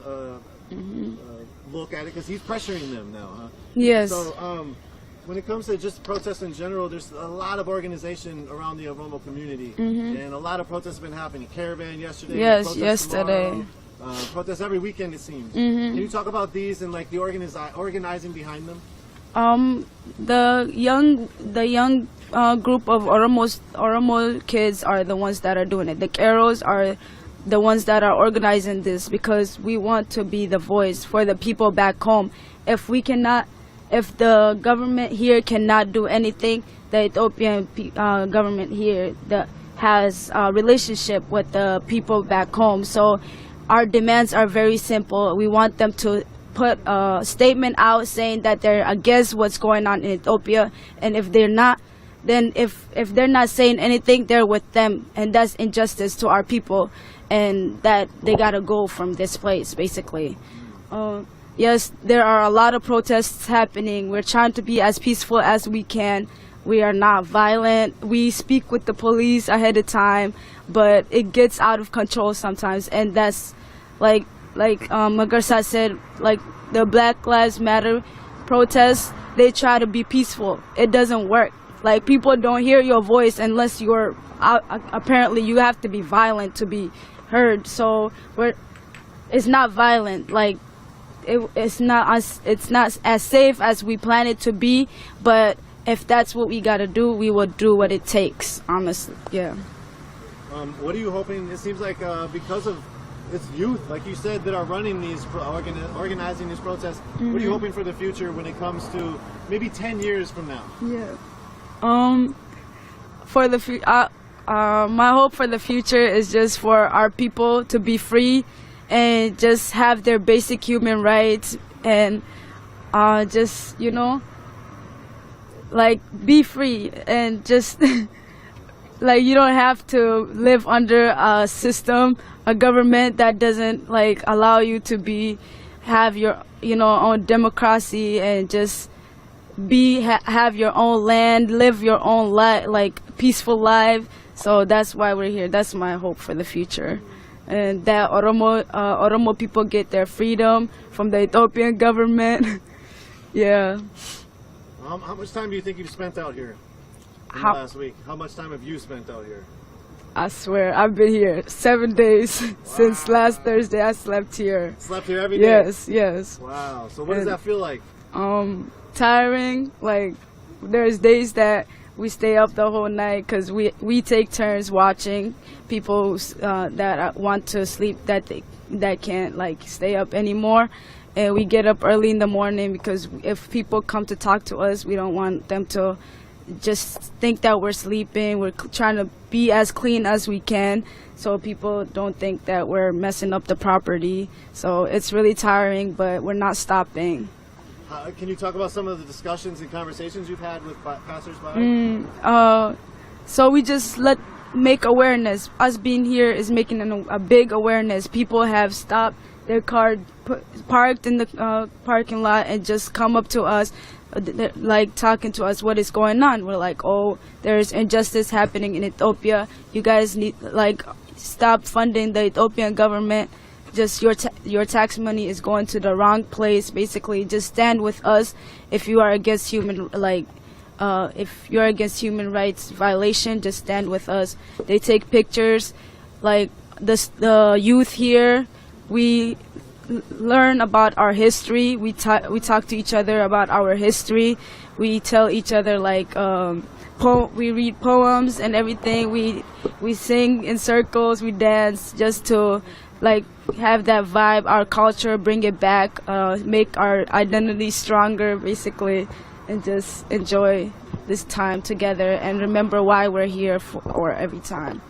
Mm-hmm. I remember I saw on social media some videos from you all in the underground parking lot because it was raining outside. Yes. And it looked like a fun time. Yes, it was. So it seems like you all are along with this sort of protest and occupation for a reason. You're also building community itself. Yes, Can definitely. you talk about like how much organizing it goes into creating this, being open, being available to speak to people, cleaning up, having food, communicating with the world, social media, doing all these interviews. You've now done a lot of interviews that people have been coming by. Can you talk about just like that in general?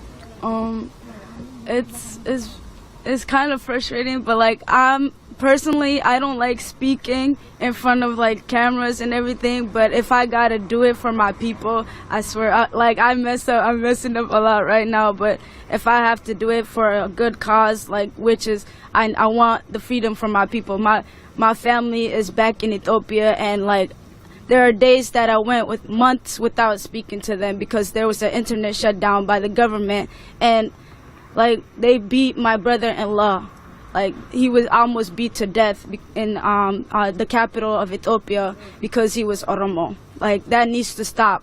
I'm here every day for the people back home. Like if I can't go fight there in person, I will fight here, and that's why I'm here. And it's it's frustrating for us, but this is what we're doing right now. Anything else you want to say? For the people at home, please go do your research and learn about like the Oromo protest, and just come out and support us in any way. We need more body. If we need like colored people, just people of color, anyone, just come outside and support us. You don't have to be here in the night, but the more people there is, the people like the news people are gonna come out and ask what's going on. Like yesterday, the only way we could get their attention is to go outside and be in the highway. Like they came in 2.5 seconds. Why is that? Why can't you come to us when we're being peaceful? So they're always trying to find a fault in us. So please just come out and be peacefully and let our voices be heard. And thank you so much, Unicorn Riot, for being here. Thank you. Appreciate you. I got it. Yeah, thanks. Yeah. Be careful in the bottom, so just hold this together. Okay. You can introduce yourself if you want. Can you talk about what it's like up here now after a week? Hi everyone, my name is Wako. I'm here with the Keros of Minnesota. Kero means youth. In the language of Oromia, I'm here with the youth. What was your question again? Yeah, how does it feel? This is over 7 days, and you know, it's a lot of community that's come out here. How does that feel? It feels great, honestly. It's coming together. At first, it was just an imagination, right? It's a vision that we had of coming together and showing, you know, in a way emulating the memorial of George Floyd. That's on 38th and Franklin, or 38th in Chicago. And we wanted to come here and be here 24 hours, 7 days a week, just to put pressure on the consulate, the Ethiopian consulate here, because they're quiet on us, and they're still quiet on us. But they don't understand that as youth, we are relentless. We have nothing better to do but to stand up for justice. We have nothing better to do but to stand up for our freedom and to fight for our freedom. We have nothing better to do but to come out here to liberate ourselves, because the fire is under us, right? Life is being taken away left and right. Life is being taken away right here in this land, in the United States of America, where our Black American brethren, our brothers and sisters, cannot sleep because their life is threatened left and right, by the system here. And back in Oromia, our brothers and sisters cannot sleep because their life is being threatened left and right. So what do we do? Because we feel like that's our life too, you know. That can be me, whose life was taken away, just like Hachalu's life was taken away, just like any everyday normal Oromo in Oromia's life is being taken away, just like George Floyd's life was taken away. That could be me. So this has me getting up, and this is the vision that we had together, to come together. Let's occupy this space peacefully, and let's make this space a sacred space, commemorating the importance of life, the sacredness of life. And we've been here 24/7, you know, every day, at every hour, we've had somebody here. And yes, it feels great that this is coming together the way it is coming together. We as a youth brought this together. We as a Kero made this together, and now our elders, our mothers, and our grandmothers are behind us. Our elder men are behind us. The whole community is behind us, and they don't see nothing wrong with what we're doing here and why we are here.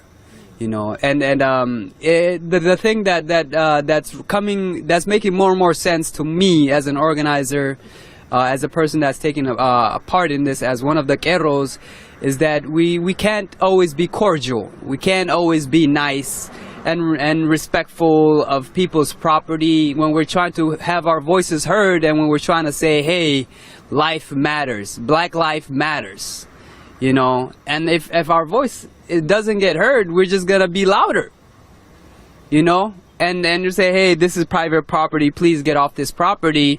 No, we didn't come here to obey the law, honestly. And some of these laws are unjust, you know. And we're out here using our voice for life, and we're saying that life, you know, is greater than property, life is greater than profit. And we have people telling us, hey, this is private property, or this, you can't do this here and there. We're like, listen, we're not gonna listen to you because you're not listening to us. We hear what you're saying, but it doesn't matter to us. What you're saying about property and profit doesn't matter to us compared to life, you know. And life matters a lot more than what you're talking about to us right now. And we're out here. I could be at home playing video games. I could be at home sleeping, you know. I could be at home just chilling, eating. I could be at home having a session with my homies. But I'm out here because right now life is being threatened. And for a long time, life has been threatened.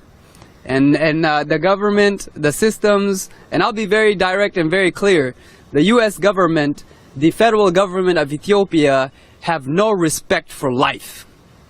And they have been violating the basic human rights of every black individual here in the United States, in Oromia, all over the globe. Every system has been violating the basic human rights of life everywhere.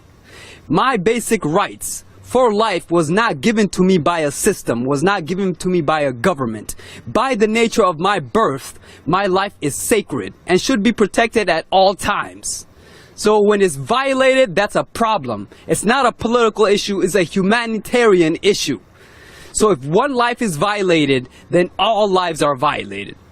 Justice anywhere is justice somewhere is injustice to anywhere, right? It's a threat to justice everywhere. Injustice anywhere is a threat to justice everywhere. So yeah, we're out here.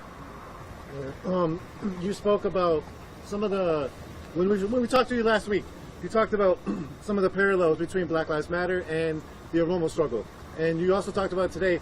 Can you expound on sort of the question that was brought up a little earlier, where you have the counter protest or the counter voice to the Oromo voice being, well, they burnt up things, and can you just talk to that frustration beyond that from the Oromo struggle, from what we heard just a minute ago, and you even reiterated, property is not worth people's life.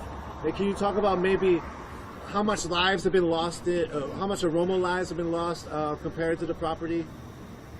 What's been recorded by Amnesty International as far as Oromo lives have been lost in the last 2 weeks is 500. And it's definitely a lot more than that, right? And as far as Oromo Keros, Oromo youth who have been arrested, 5,000. And it's definitely more than that, right? So what number is too great? You know?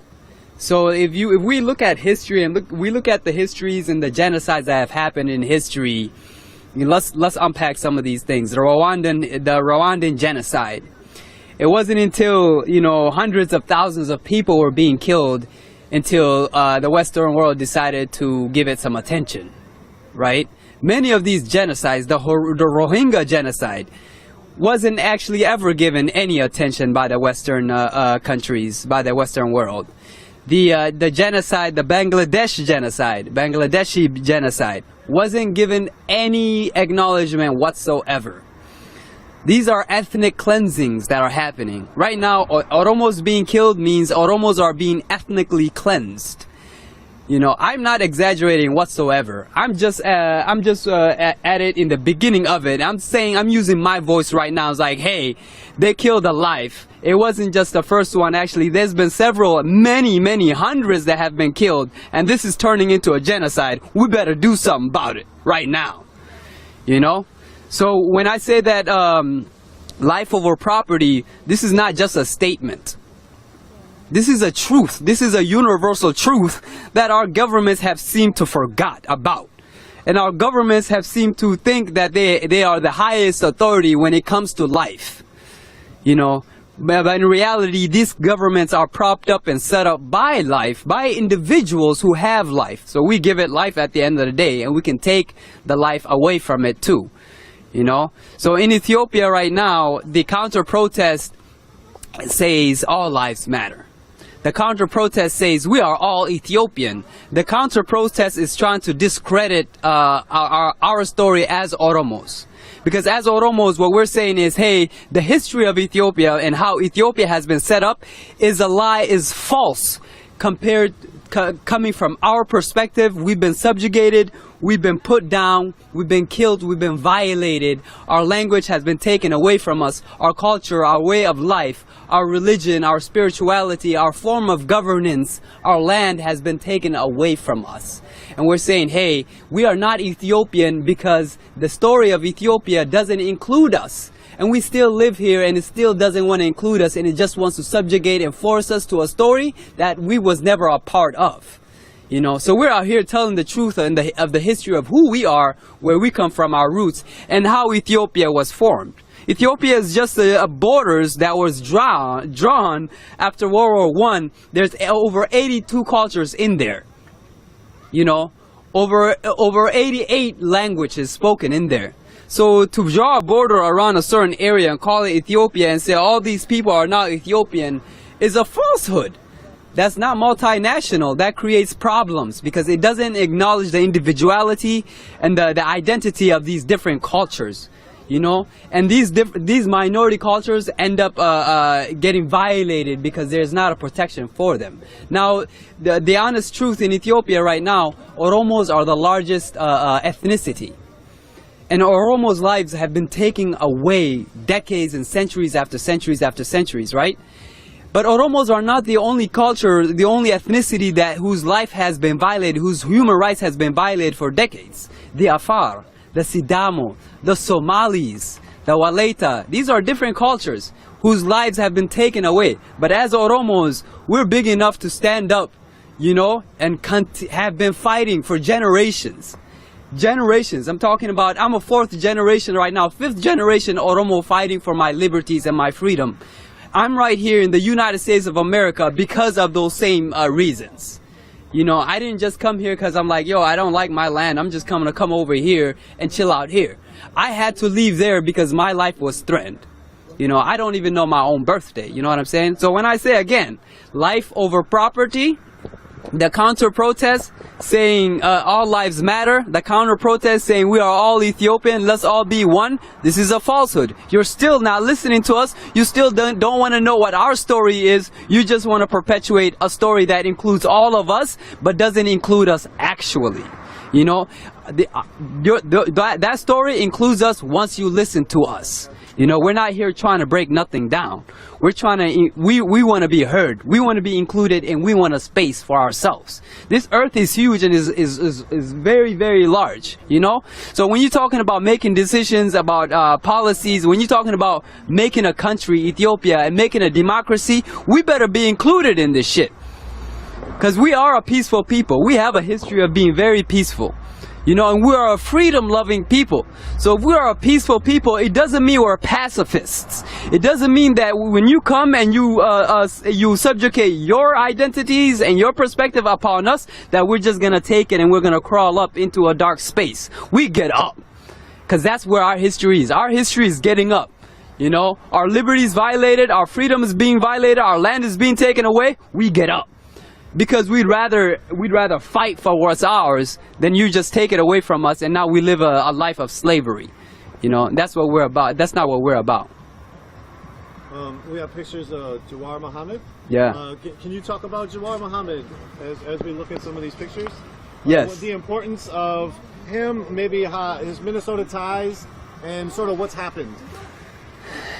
You know, in my perspective, what's really made Jawar Mohammed very important to us is that he has tied the Oromo politics from the time of my father and my grandfather to us youth right now.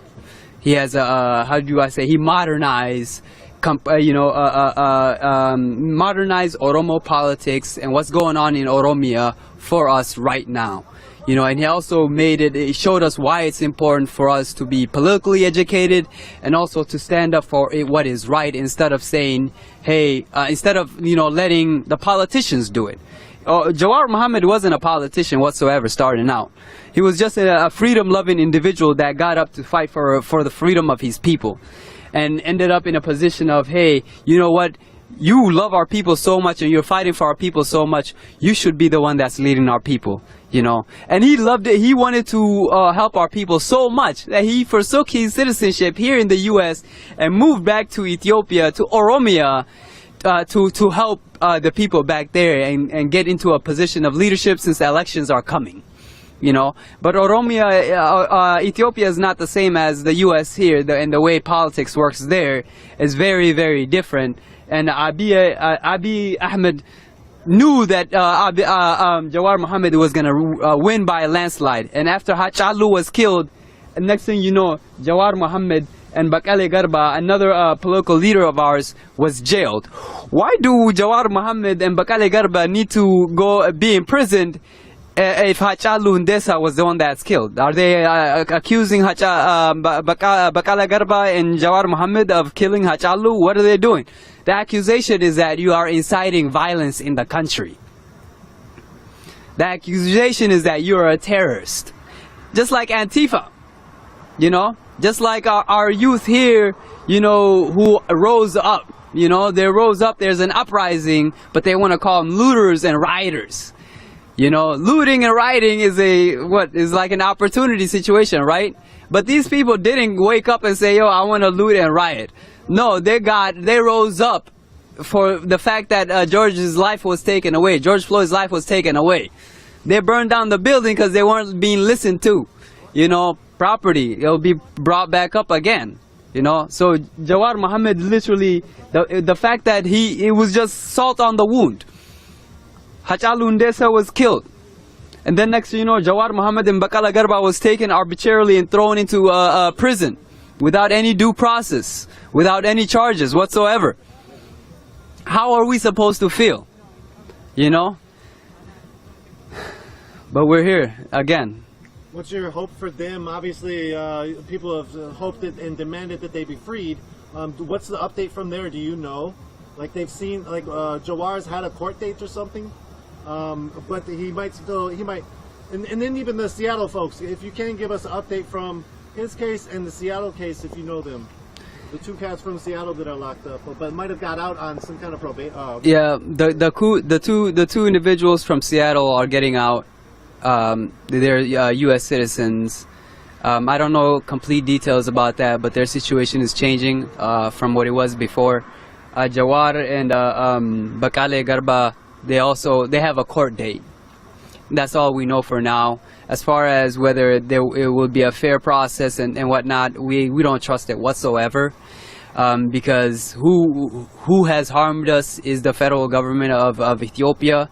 And we do not trust them, and we do not believe that they will dispense justice rightfully and in a moral way whatsoever. We don't believe that they would do this, and we're very sure that because they are the ones that the Ethiopian government feel like these two individuals in the Oromo community are a threat. And because they feel that they're a threat, I'm very much sure that they're going to do whatever they can do to make sure that they're not a threat anymore. You know, we do not believe them. I do not at all respect the authority of the Ethiopian government whatsoever, and I don't think they have the ability to actually dispense justice whatsoever. There is no justice. They're not giving any justice. And if we're looking for justice for Hachalu Hundessa, for Oromia, and for Oromos, it's not gonna be the federal government of Ethiopia that's gonna give it to us. And we're not looking for justice through them. We want justice from them, meaning they're the perpetuators of violence, and they're the ones who have wronged us, but they're not the ones, again, who's going to give us the justice. It's like saying these are the ones who hurt us. And if we're in court, the person that hurt us is also the judge. It doesn't make sense, right? So no, we don't believe that they'll give us justice whatsoever. What does a just Oromia look to you? What does a just Oromia look? Oromia look like to you? A just Oromia looks like us having political freedom, us being able to express ourselves politically, us being able to express ourselves culturally, and also us being able to express ourselves economically. You know, just Oromia means that we're allowed to practice our democratic forms, our ancestral democratic forms called the Gada system. It means that we can practice our spiritual forms, traditional spiritual forms, whether Islam, whether it's Christian or Waqifatumma, that we can practice, we can move around however we will. And a just Oromia means a multinational government, a multinational country. You know, if it's not just Oromia for ourselves, then it's a country that's multinational, that's run by multinational ethnicities rather than one ethnicity controlling or governing all ethnicities, and not having the ability, the capacity to actually govern fairly and correctly, equitably amongst everybody. So a just Oromia looks like an equitably governed country. You know, and a just Oromia means that we have a truth and reconciliation about all the wrongs that have been done in the past. There's no way that we can move on without acknowledging the things that have happened in the past, the people that have been killed in the past, the injustices that have happened in the past histories. We must acknowledge this in order to move on. Just like in the US, we must acknowledge the injustices that have happened to our Black American brothers and sisters before we move on. Just like our Native American brothers and sisters, that must be acknowledged before we move on. We can't just throw it under the rug and like, oh, those are our ancestors, our forefathers, we had nothing to do with that. No, you have something to do with that, because you're benefiting from that right now. You're benefiting from that privilege of your forefathers right now. So we have to acknowledge what had happened, and we have to set rights and wrongs. If land was taken away 100 years ago and you're benefiting from that land right now, I'm sorry, but you need to give that land back. You know, I don't care if it's like, oh, that was 100 years ago. I've been on this land for over 100 years. You can't just take it. Well, if you take something of mine and you had it for 100 years, I have rights to that still. I never verbally gave it to you. You took it away from me. You stole it away from me. And if anything, you tricked me out of it. You know, if I didn't by my own free will give you something that's mine, then I own it at all times. Even if it's 100 years later, it's still mine and I need to have it back. So there needs to be a truth and reconciliation about all the wrongs, the human rights violations and injustices that have happened in the past. Has to happen in order for there to be a new just world in the future. It just must happen. There's no way that we can just bulldoze over what has happened to say, all right, let's go forward from this. No, we're not going forward until we account for every wrong that has been done to our people whatsoever. We're not stopping there. Thank you for that precise answer. Anything else you'd want to say? There's, you know, it's a process. You know, struggling to get justice, and like you said, it doesn't seem like you can even get justice from this government who has given you such non-justice. Yeah. What's the move now? We're going into winter here in Minnesota soon. What's to come? I'm starting to feel like this is just a way of life. The way of life before wasn't necessarily a way of life. You know, we're just moving, we're just passively living, right? This is actively living where you're fighting for life. You know, we're not fighting for nothing else but for life, for the proliferation of life, for life to be free, for life to express itself, right? For life to be whatever it wants to be, as long as it doesn't hurt another life. And there's consequences already set up for that. So when you ask what is next, we're coming into winter. We're not going back from this. And winter doesn't scare me at all. I mean, I live here in Minnesota. I've been here in Minnesota for a minute. Winter doesn't scare me whatsoever. And what's next is just doing the process. And we, in all honesty, we don't plan everything out and then we do it. And we never feel ready whatsoever. We never are ready. We just do it. And as we doing it, you know, opportunities come in which we need to act, and processes come in which we need to work. And we just work those processes. As far as this protest right here, as far as what we're doing here, we're trying to figure out novel ways of trying to make an impact. So instead of only just protesting, we don't want to just use our voice and just yelling out into the void. We want to be very specific and strategic on how we use our voice and how we want to be heard so that we can make an impact. And the way we want to make an impact here is not just as a silo, as just Oromos, but we want to make impact as Black Oromos, as Black individuals. And we want to contribute to Black liberation, because this is Black liberation for us. And we see it very clearly that Oromo lives matter. We don't say that. We say Black Lives Matter because that's redundant. To say Oromo Lives Matter is redundant because Oromos are Black.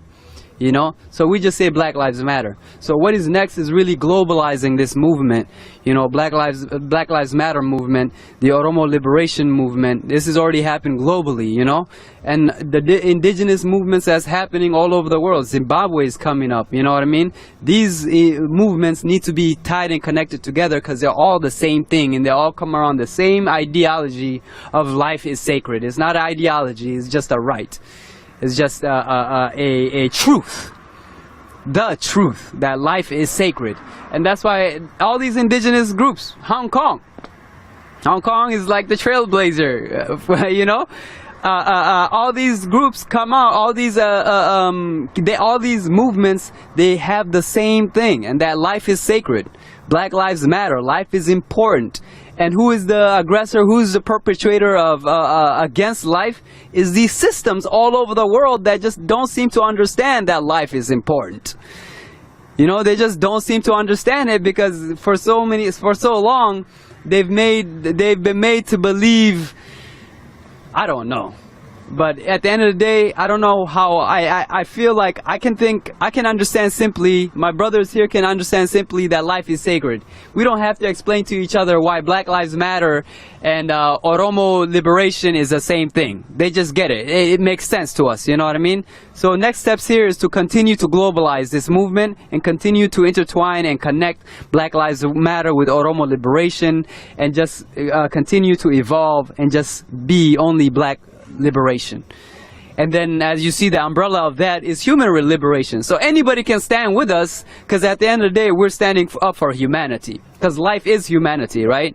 Life is animals, life is the earth, you know.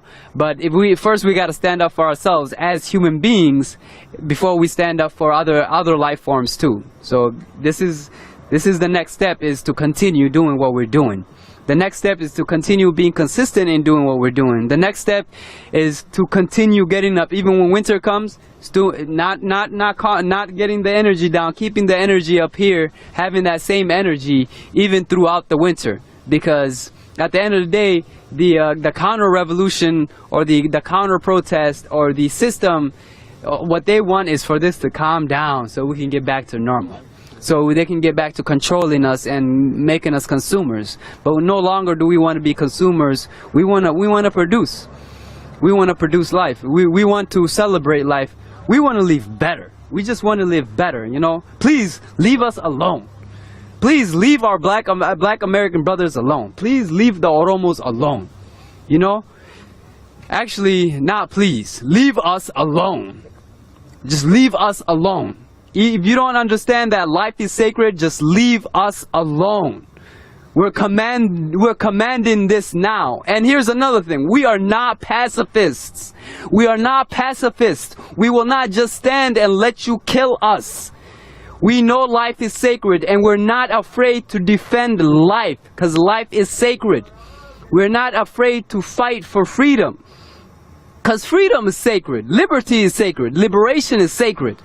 So again, we are not pacifists. We will not just stand and let you kill us. We will stand for what is right and we will protect and defend life. That's all. You know, we are not pacifists. That needs to just be clearly said. Thank you for that. Yeah, we're peaceful though. We're peaceful. Yeah, you're peaceful. We're very peaceful. But not pacifists. Not pacifists. We're not pacifists. We're peaceful, but we're not pacifists. We are peace. We are so peaceful. We could teach class about peace.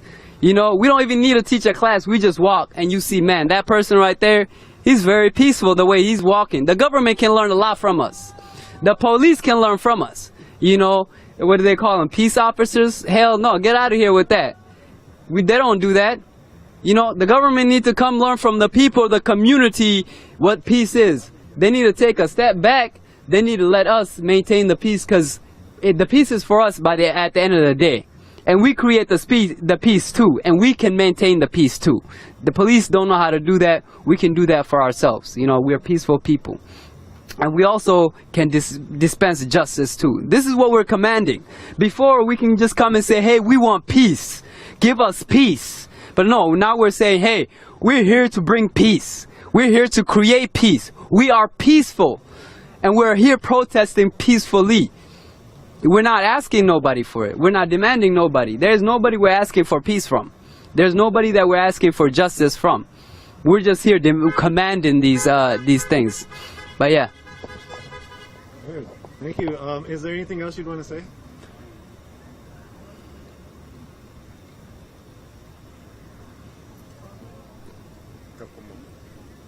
Takuma, unity. This right here, I just like to tell everybody that's watching right here, you know, when you think about saying peace, we go like this, right? Peace, right? This is a false. This is a lie. This is not peace. This is not peace. This is what you learned is peace. This is separation right here. It's separation. Peace, this is peace right here. Together, that's peace. And together doesn't mean the same. It doesn't mean the same. It means that we can live on the same plane, on the same planet, on the same earth, peacefully together. Meaning that you can be what you want to be, I can be what I want to be. You can have the perspective you want to have, I can have the perspective I want to have. You can believe who you want to believe, I can believe who I want to believe. And we can still be together peacefully. We can still live on the same planet, on the same earth, peacefully, you know, without having or needing to harm each other. This is true peace right here. From my ancestry, this is how it was, and we back to this. We don't do this no more. This is separation, peace. This is what we do right here. Peace. Learn from us. Learn from us. Learn from the black people, y'all. Learn from the black people, because we know what peace is right here. If you don't know what it is, we know what it is. We telling you right here. Thank you so much for tuning in. And thank you so much, Unicorn Riot. We very, very much appreciate you being here with us. We very, very much appreciate you letting our people here use our voice on your platform. We very, very much appreciate it, because we want the people to know what we're about. We want the people to know who we are and to hear our voice. And we are the Kero. We are the Kero. We are the youth, the Oromo youth. That's who I am. That's who everybody here is. We are Kero, Oromo. Do your research, please. If you want to know more about the Oromo protests, what's happening back in Oromia, do the research. And we are Oromo. We are not Ethiopian, because that's a story that did not include us whatsoever. And if you want to know what our story is, come here. Come listen to us. We're here at 2550 University Avenue at the Consulate of Ethiopia, the Embassy of Ethiopia here. They shut down the building. They shut down the building here. They don't want to hear us. They don't want to listen to us. There's people being killed back home. And so we're here as a representative of our people to show that, hey, you're not listening to our people, what's going on. You're not giving them a chance to speak, nor are you giving any statements about what's going on back home. So we're here going to use our voice, as if you're not going to use your voice in representation of us. And one last thing. Amongst us, there's Muslims. Amongst us, there's Christians. Amongst us, there's like non-Muslims, non-Christians, non-religious people. You know what I mean? We have spiritual people here. But the one thing that connects all of us here, being different religions, that we can just eat together, be in the same space, is Oromuma. Is coming from the same land, coming from the same spirit, coming from the same culture. You know, so we don't even divide ourselves on the lines of religion. We don't do that, because we know it makes no sense to do that. You know, we can be different religions and still be on the same land, and still be respectful of each other, and still be peaceful with each other. And look, we're demonstrating that as youth right here, being different religions and still being on the same, being peaceful with each other. We're not different factions. You don't see like the Muslims going somewhere else and protesting somewhere else. You don't see the Oromo Christians going somewhere else and protesting somewhere else. We come together. We're in the same community. We come to the same community center. We come to the same protests, the same marches, the same actions, and we're fighting for freedom in the same way. We're fighting for freedom together, being different. Emulate this. Look, learn from this. This is possible that we can be different people from different walks of life. You don't even have to be Oromo. You know what I mean? And we fight for the same thing. You can be different color. It don't matter. You can believe whatever you want to believe, and you can still fight for life. You know, you can still fight for freedom. Others' freedom, not just yours. And fight for somebody else's liberty, somebody else's justice. you know? So you don't have to be the same to be doing this. So if you're at home looking like, oh man, I don't even look like him, you know, or I don't even believe like him, I don't know where he's from, you know, that don't matter. You hear what I'm saying, you hear my voice, you can understand the words coming out of my mouth, and you hear my heart most definitely. I bet you we don't have to speak the same language, and you can still understand what I'm talking about, you know? So yeah, it don't matter who you are. Just come out. Go to the George Floyd memorial. You know, go over there. Come over here. Go to the protest. Anything that speaks for life. If the intention is that life is sacred, Black Lives Matter, if the intention is to get up and stand up for life, be there. That's where you need to be. It don't matter where it is, but that's where you need to be. And that's all I gotta say. You know. Thank you much. Thank you so much, bro. Yeah, that was very well said. Thank you. Anybody else? You want to say one more thing? Yeah. So one thing I will add is the Ethiopian people, they're trying to divide us, you know, between Oromo Muslim and between Oromo Christian. So they're trying to turn against us, like they're trying to turn against us to each other so we can fight each other, you know. But that will never happen. We always takuma no matter what. Always takuma. And we fight as a Muslim, as a Christian, no matter what we do, we always together. So please do not try to divide us, and we always together. Thank you. That's all I can say. Yeah, do a rap. So yeah, we got an artist here. I'm an artist, so I go by the name of KHB, and I will do one song. I'm Oromo, and I'm Cairo. I will fight till I die for my people. I'm Oromo, and I'm Cairo. I'm so proud to be Oromo. I'm Oromo, and I'm Cairo. I will fight till I die for my people. I'm Oromo, and I'm Cairo. I'm so proud to be Oromo. I'm so proud to be Oromo. Dahil tinadya sa warabi sa biya kaysa Kerong gizedufte naftanya tudaysa Ati toke chatu barhunda sa ni kasa Kaweke furadu gara ketis kabadu Kerong tagatate waljalaha din tu Oromi anda kunte subika toko Makale jujur tu berganda toko Uniforme fate media rabate Nutin sodanu kerong dikate Takuma falmana kapsonis diate Namuti beka hachalun desa Kerong gizekate warabe sa desa Kerong gizekate warabe sa desa. Thank you. Can you give a rough translation? The translation is like I'm Oromo, and I always die, you know, for freedom no matter what. That's what I was trying to say, but I will let you know more about it. And thank you. How can people find your music? Just search KHB and /ENT on YouTube, or you can find it on YouTube, and just do this research, and please. Just before you speak up about anything, do research and see what Oromo lives are going through. Please, just go do research. Like, do not try to just speak up from your mind. Do not just speak up what you didn't see. You know, just do the research and see what we going through, what our Cairo going through back home.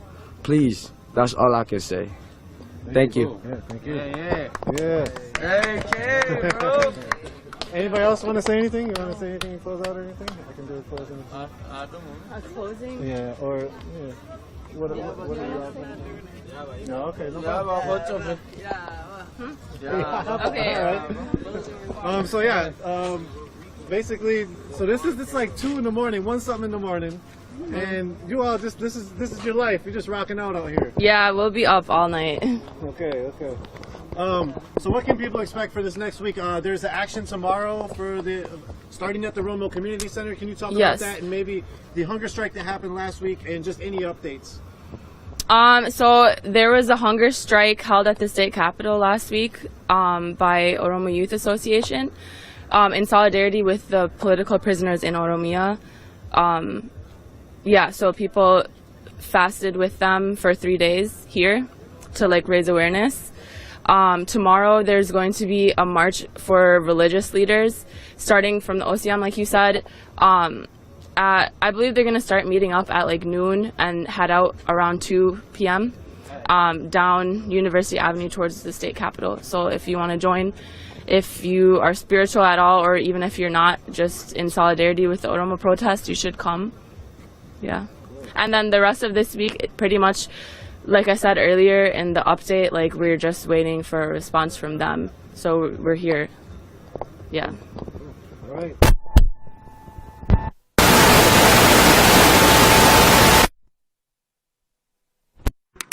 Let me see this real quick. You want to do that? Yeah. All right.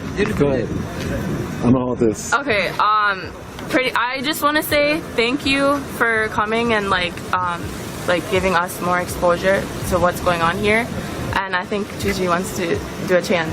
Ero jirtu. Jirra. Ero jirtu. Jirra. Ero jirtu. Jirra. Jirtu. Jirra. Jirtu. Jirra. Eso jirtu. Akas ini palmana jifanon to moto Oromoti. Kapson etefufti. Thank you. Hey. Thank you. Ero jirtu. Jirra. Yeah, can you give a rough translation? Oromia nibilism. Jifanon diga nerofa. Oromia nibilism. Oromia nibilism. Idam toni siyasa ni kamu. Oromia nibilism.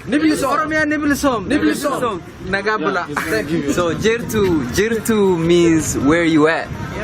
Jirra means we are here.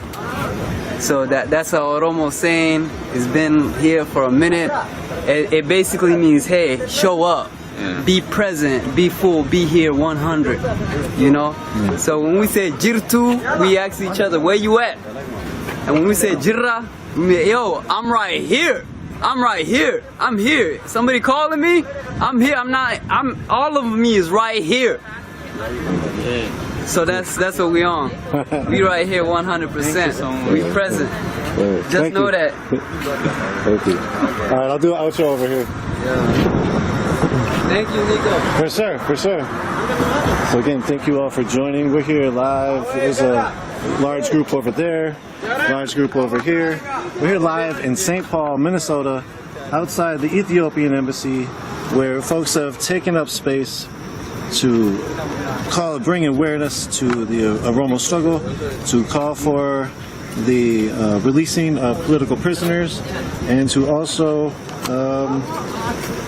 bring other grievances to the Ethiopian consulate, which has not been answering their calls. You want to speak? Oh, okay. What's up?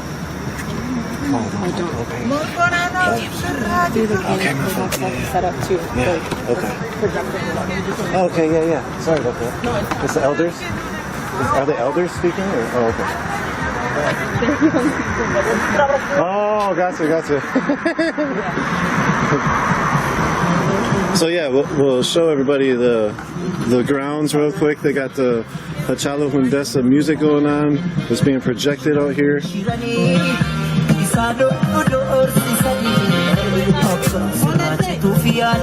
can you turn the volume up? We got it. Yeah. I think it comes in pretty good. It's not against the police as people, it's against the system they choose to work for. If you listen then to us more often, then you would actually know the answers to these questions. We answer these questions every day. You are back. I didn't see any police head out in any direction, so I do not know where everybody is.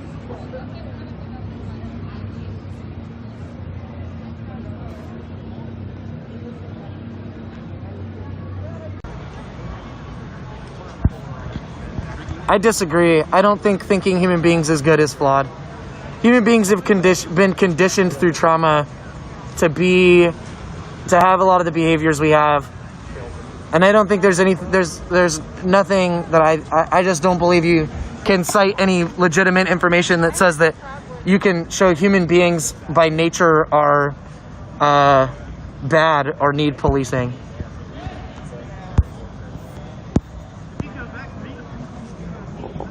Yeah, Robert, definitely. Like, they're building more prisons than colleges. Why do you think that is?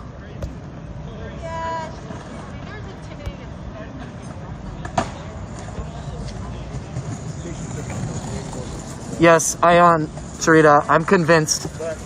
What happens to black, indigenous people of color on the streets at the hands of police is oftentimes an execution. Yes, I'm convinced. Fred Hampton was executed. Breonna Taylor was executed. Many other activists have been executed.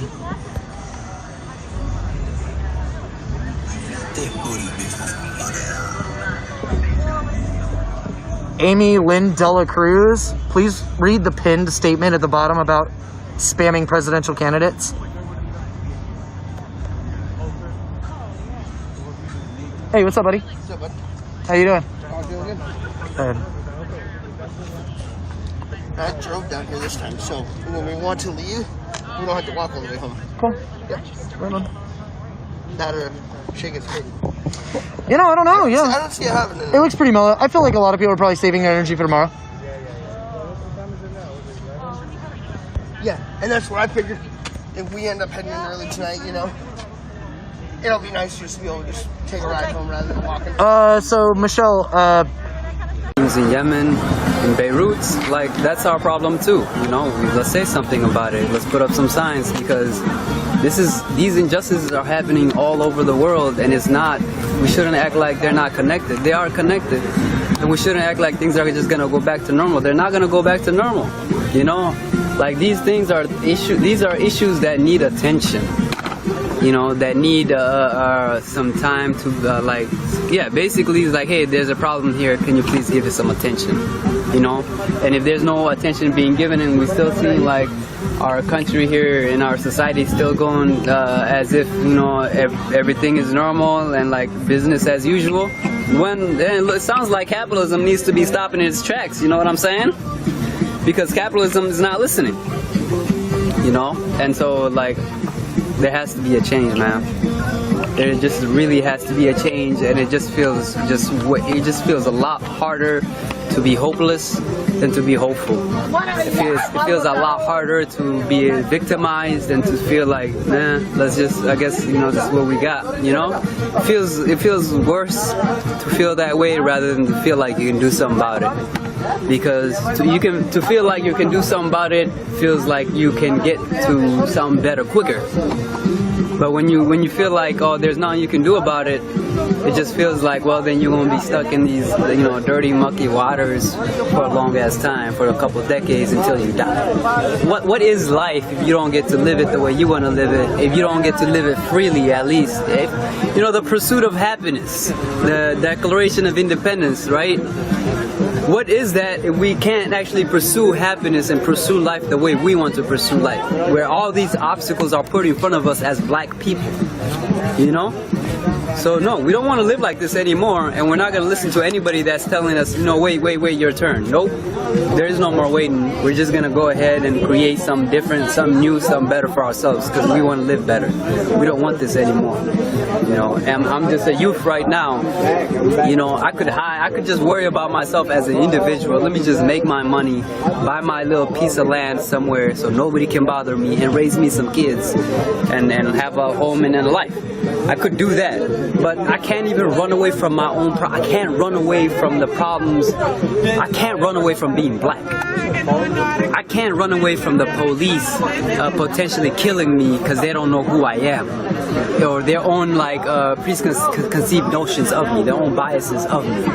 I can't run away if these laws, there's unjust laws that are against me. You know what I mean? I can't run away from these problems. So what can I do as an individual? I'm gonna organize with my community and fight for our freedom, stand for our freedom.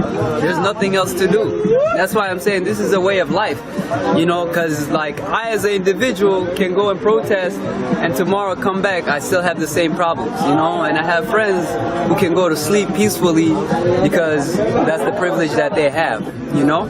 Good or bad, that's not my place to decide, but just understanding the different perspectives that I can't live peacefully, so I have to create some peace for myself and fight for my own peace and liberty, you know. And I really believe that's what we're gonna get. That I really believe we're gonna win.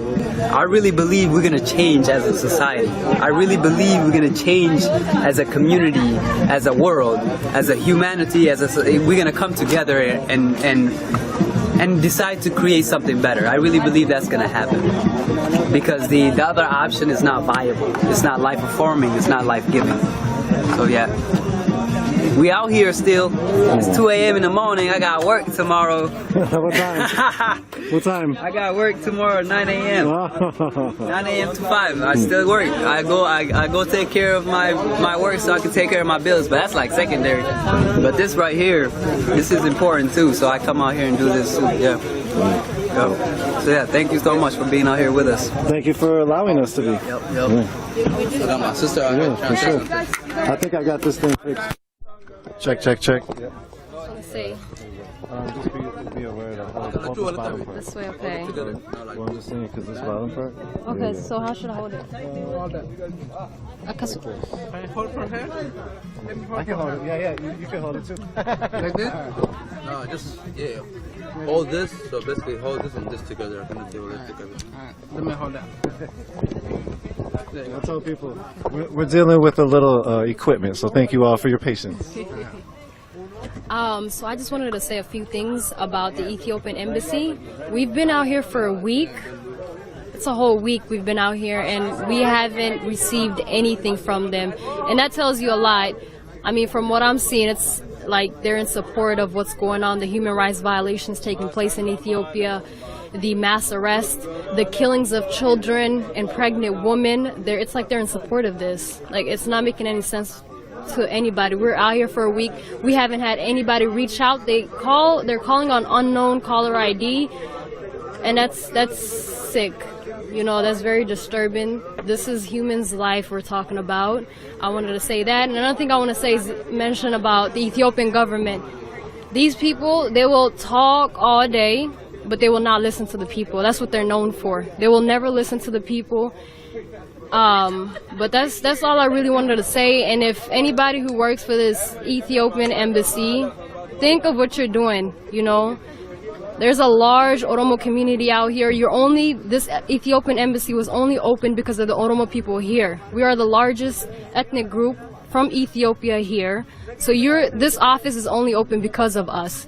And yes, we're in support of every other ethnic groups in Ethiopia, not just Oromos. We're speaking for Walaita people who are going through the same thing just like us. Right now, we're talking about the Afar people.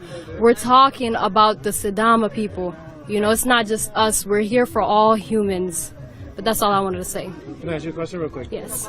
So you've been out here all these time. How does it feel for you to be out here? It's frustrating, honestly. You know, we're losing sleep. You know, it's very tiring. We're just all frustrated, and we just want answers. We want our questions answers. We want to see change. You know, it starts with them up here. If they come out, speak to the public, speak to the whole Oromo community out here, that's what we want. Why are their offices still closed? I mean, COVID, come on now. Everybody in this building right now, their offices are open. Why are they closed, you know? It's not making any sense to us. But yeah. Thank you. Yeah, no problem. Thank you. Thank you. Thank you. You saved the time. Anything else, though? Is that good? Anybody else? Come in. I'm good. They were just gonna start like. Okay. It's like some celebrations going on.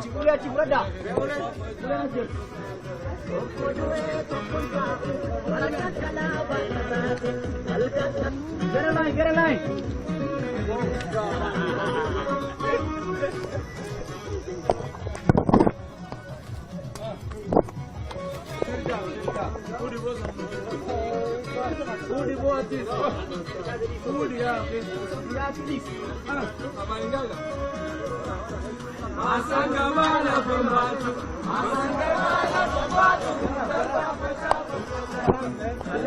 We're here live in St. Paul, Minnesota, outside the Ethiopian consulate, where we have Oromo protests happening right now.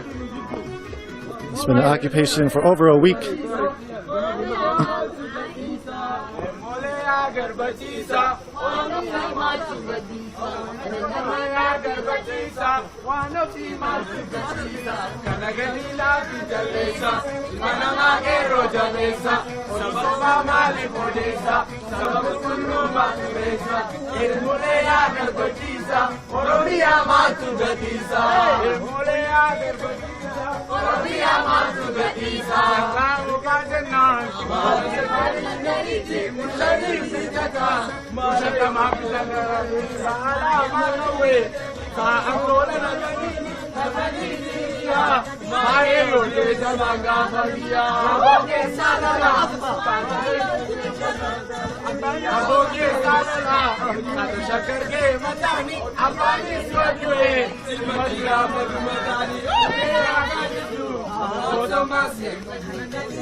Hey, one more time. I'm gonna put it. Let's move from the car.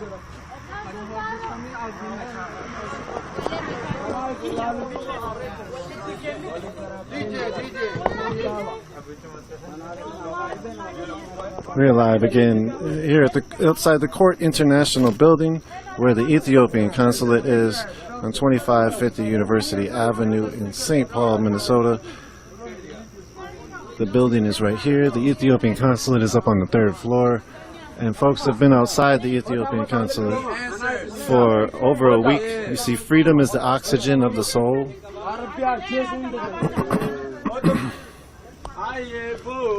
The cats are listening to a lot of Hanshala Hundessa songs. And right now they're doing some movements.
So again, we're here live in St. Paul, Minnesota.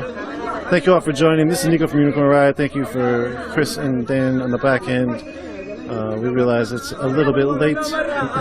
Thank you all for running the back end. We're going to bring the stream down in probably like 5 minutes or so. We'll be out here continuing to document what's happening. This is over a week of occupation outside of the Ethiopian consulate. We were here the first day of this occupation. If you want to check out our stream from that, it was about last week. We'll have some more videos, some edited videos and some articles coming out soon from these protests, the Oromo protests. If you want to know more information, go to the internet, Twitter, hashtag Oromo protests. On Instagram, there's a Oromo protest page. And again, follow Unicorn Riot, unicornriot.ninja is our website. We will have some more media from documenting what people are talking about out here. Again, thank you all for joining. Unicorn Riot is a non-profit educational media organization dedicated to bringing context of social and environmental struggles. We do this commercial-free, and we do it for you all to create a platform for the community's voice to be heard. So thank you all for trusting us to be the voice and for listening in right now, for watching in. We're on Twitter, UR_ninja. We're on Instagram, unicorn.riot. We're on Facebook, YouTube, Vimeo.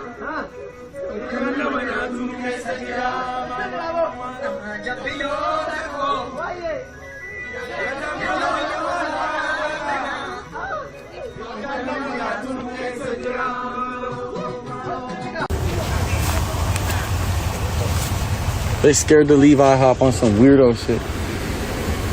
You know they're not actually scared of shit, they just making it look like it. I just had to come over and get a white claw. And then we saw this shit happening. Yeah, no, I was driving by that side. Thank you for stopping.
Bro, I'm on live, bro.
Is this? All right, I'll say that. Thank you.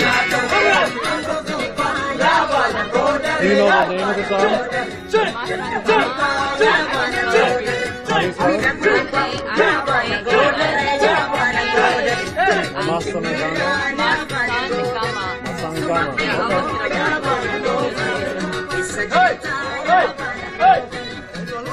You could just say it in your mic. This is Hanchalu Hundesa. Yeah, this song is called Masan Gama by Hachalu Hundesa.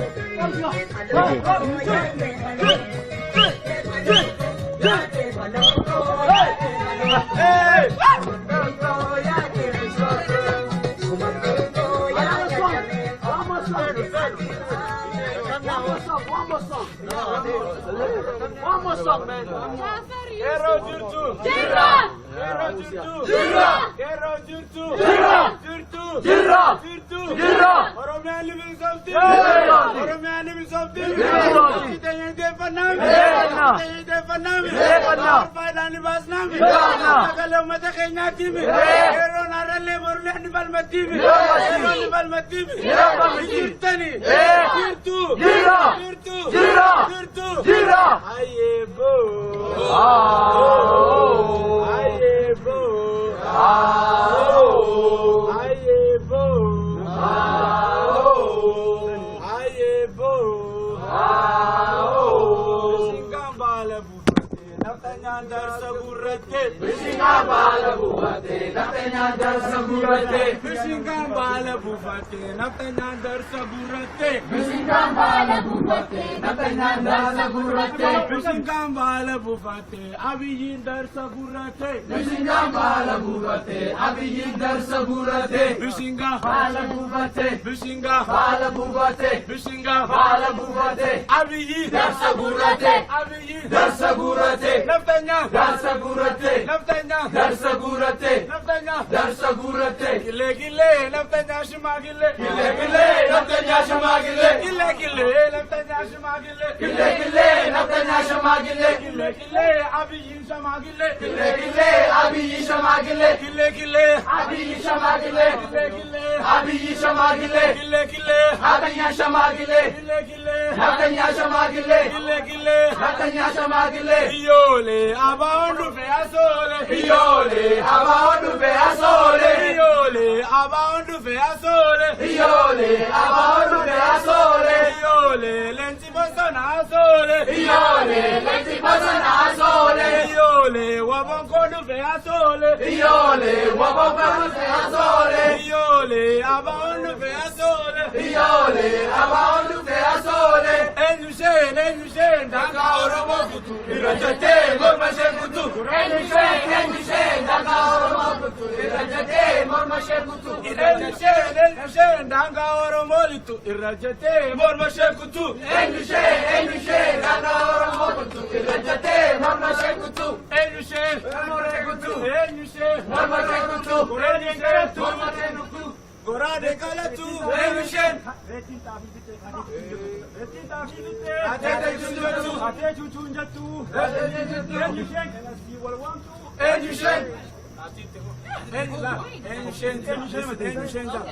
enushen enushen danga oromo litu irajate morma shekutu enushen danga oromo litu irajate morma shekutu gorade kalatu enushen madina kutu enushen gorade kalatu enushen madina kutu enushen gorade kalatu enushen madina kutu enushen inda kuvite enushen ate chuchunjatu enushen enushen danga oromo litu irajate morma shekutu enushen danga oromo litu irajate morma shekutu abiyin basanu base warasodanu base abiyin basanu base warasodanu base abiyin basanu base warasodanu base abiyin basanu base warasodanu base abiyin basanu base abiyin basanu base abiyin basanu base warasodanu base warasodanu base warasodanu base warasodanu base warasodanu base warasodanu base abiyin basanu base abiyin basanu base abiyin basanu base warasodanu base warasodanu base warasodanu base waraba base natanya base natanya base gurgutu base gurgutu base hatu base omata base omata base waragara base waragaga base Khalil lives right there. He just came out today. ya gobana sumanya talenti bosana ya naftanya sumaka sakeron barana ya naftanya sumaka sakeron barana ya abiyi sumaka sakeron barana ya abiyi sumaka sakeron barana ya gobana sumanya talenti barana ya gobana sumanya talenti bosana ya abiyi sumaya sakeron barana ya abiyi sumaya sakeron barana ya abiyi sumaka samarron barana ya abiyi sumaka samarron barana Yeah. Can you ya abiyi sumaka samarron barana just the audio? No. Sick. I don't know the lyrics. I don't know the lyrics. Basically, they're saying Hey, you want me to put it? Just the audio. I can hold the mic to them. Oh, no. I just want the English translation. If I Oh, no worries. I can't do that. It's so hard. basically they're saying is Abiy will go away. Oromo will fight for it and will take her over.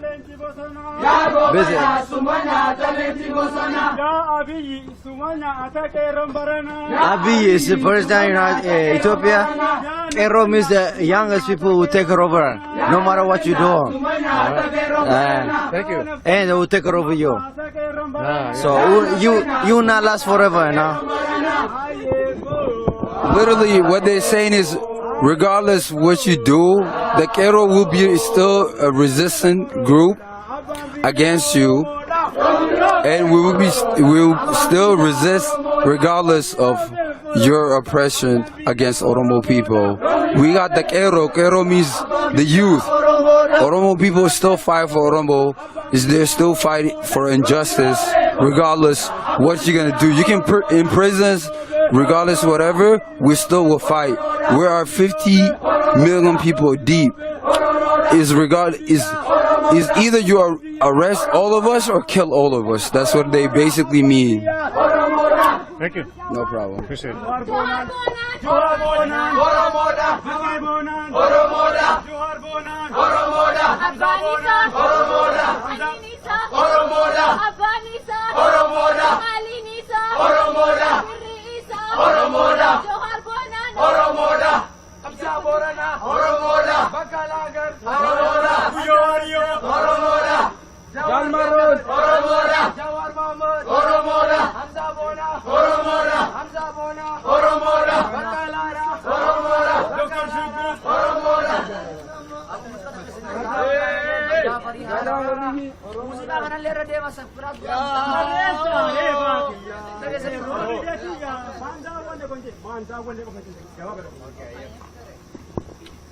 Thank you all for joining. This is Nico from Unicorn Riot. We're all here outside of the Court International Building at 2550 University Avenue, bringing you the perspectives of the Oromo youth, the Kero. And right now they're doing some chants, some empowering chants, some self-determination chants. Again, if you want to know more information about the Oromo protest, check out the internet. Also check out our live feeds from last week. We were live from outside of this consulate, as well as the next day during the Women's March. We've heard a lot of perspectives from the Oromo folks. Heard a lot of interviews and a lot of heart and history from them, as well as some of the reasonings why they're out here. And so continue to follow our feeds, continue to follow Oromo Diaspora Media, Oromo Media Network for more media on the Oromo struggle.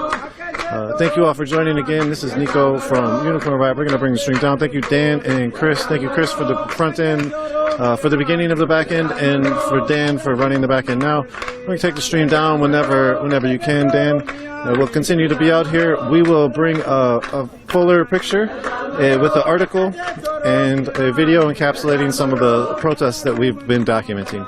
Again, continue to follow us, unicornriot.ninja. If you have the financial ability and financial privilege to support us, that's how we operate. We operate off of your support. Continue to follow us on the social medias. We're more active on Twitter. Otherwise, you all take it easy. Have a great night and have a good weekend this coming up weekend. Peace, peace.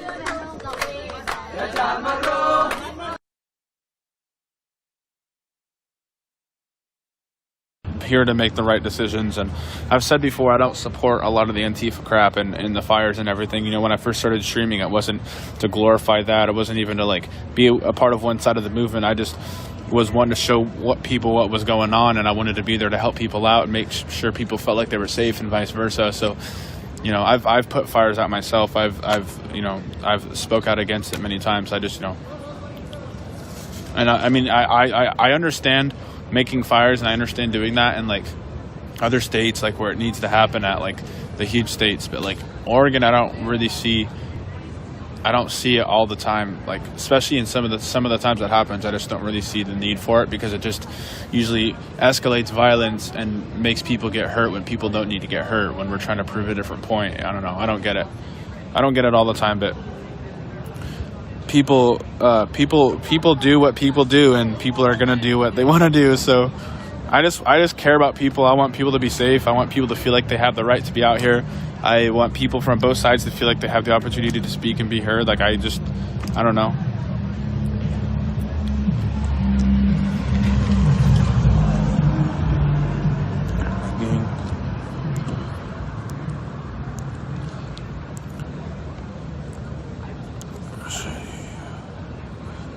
I used to BMX also. That's like all I did growing up. I BMX'd, I motorcycled, I had a dirt bike. I was like outdoors a lot when I was growing up, because I grew up in Lebanon, so there wasn't like much to do there. There was like a huge dirt BMX strike behind my... Supremacists too. This is true. It's a thing. So again, white supremacy has weaved its way into every facet of society, and so you tokenizing black, indigenous, people of color for your argumentative benefit so that you can show that you're right is a really hot take. It's pretty bad behavior.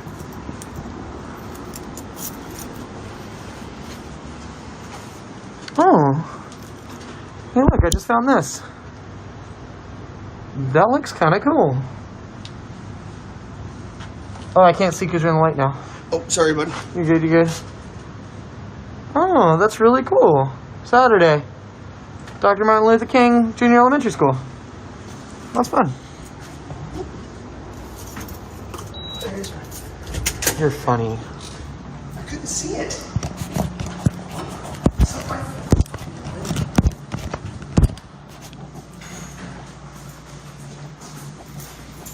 Nah, I do like the USA. That's why I'm trying to stay here. I love it so much I would stay here to try to change it.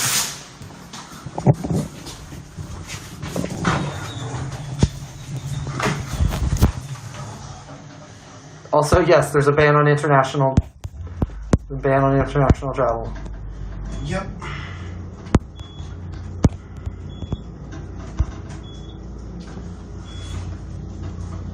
Yes, if your parents were racist and your family has benefited from racism, then you are also racist. I could make the argument that all white people are racist. We live in a racist system that enfranchises white people, so...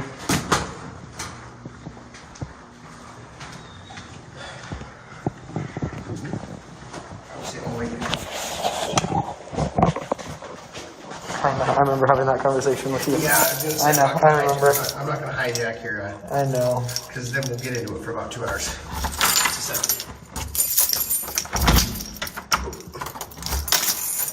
Went the wrong direction there. Excuse me, Kiki.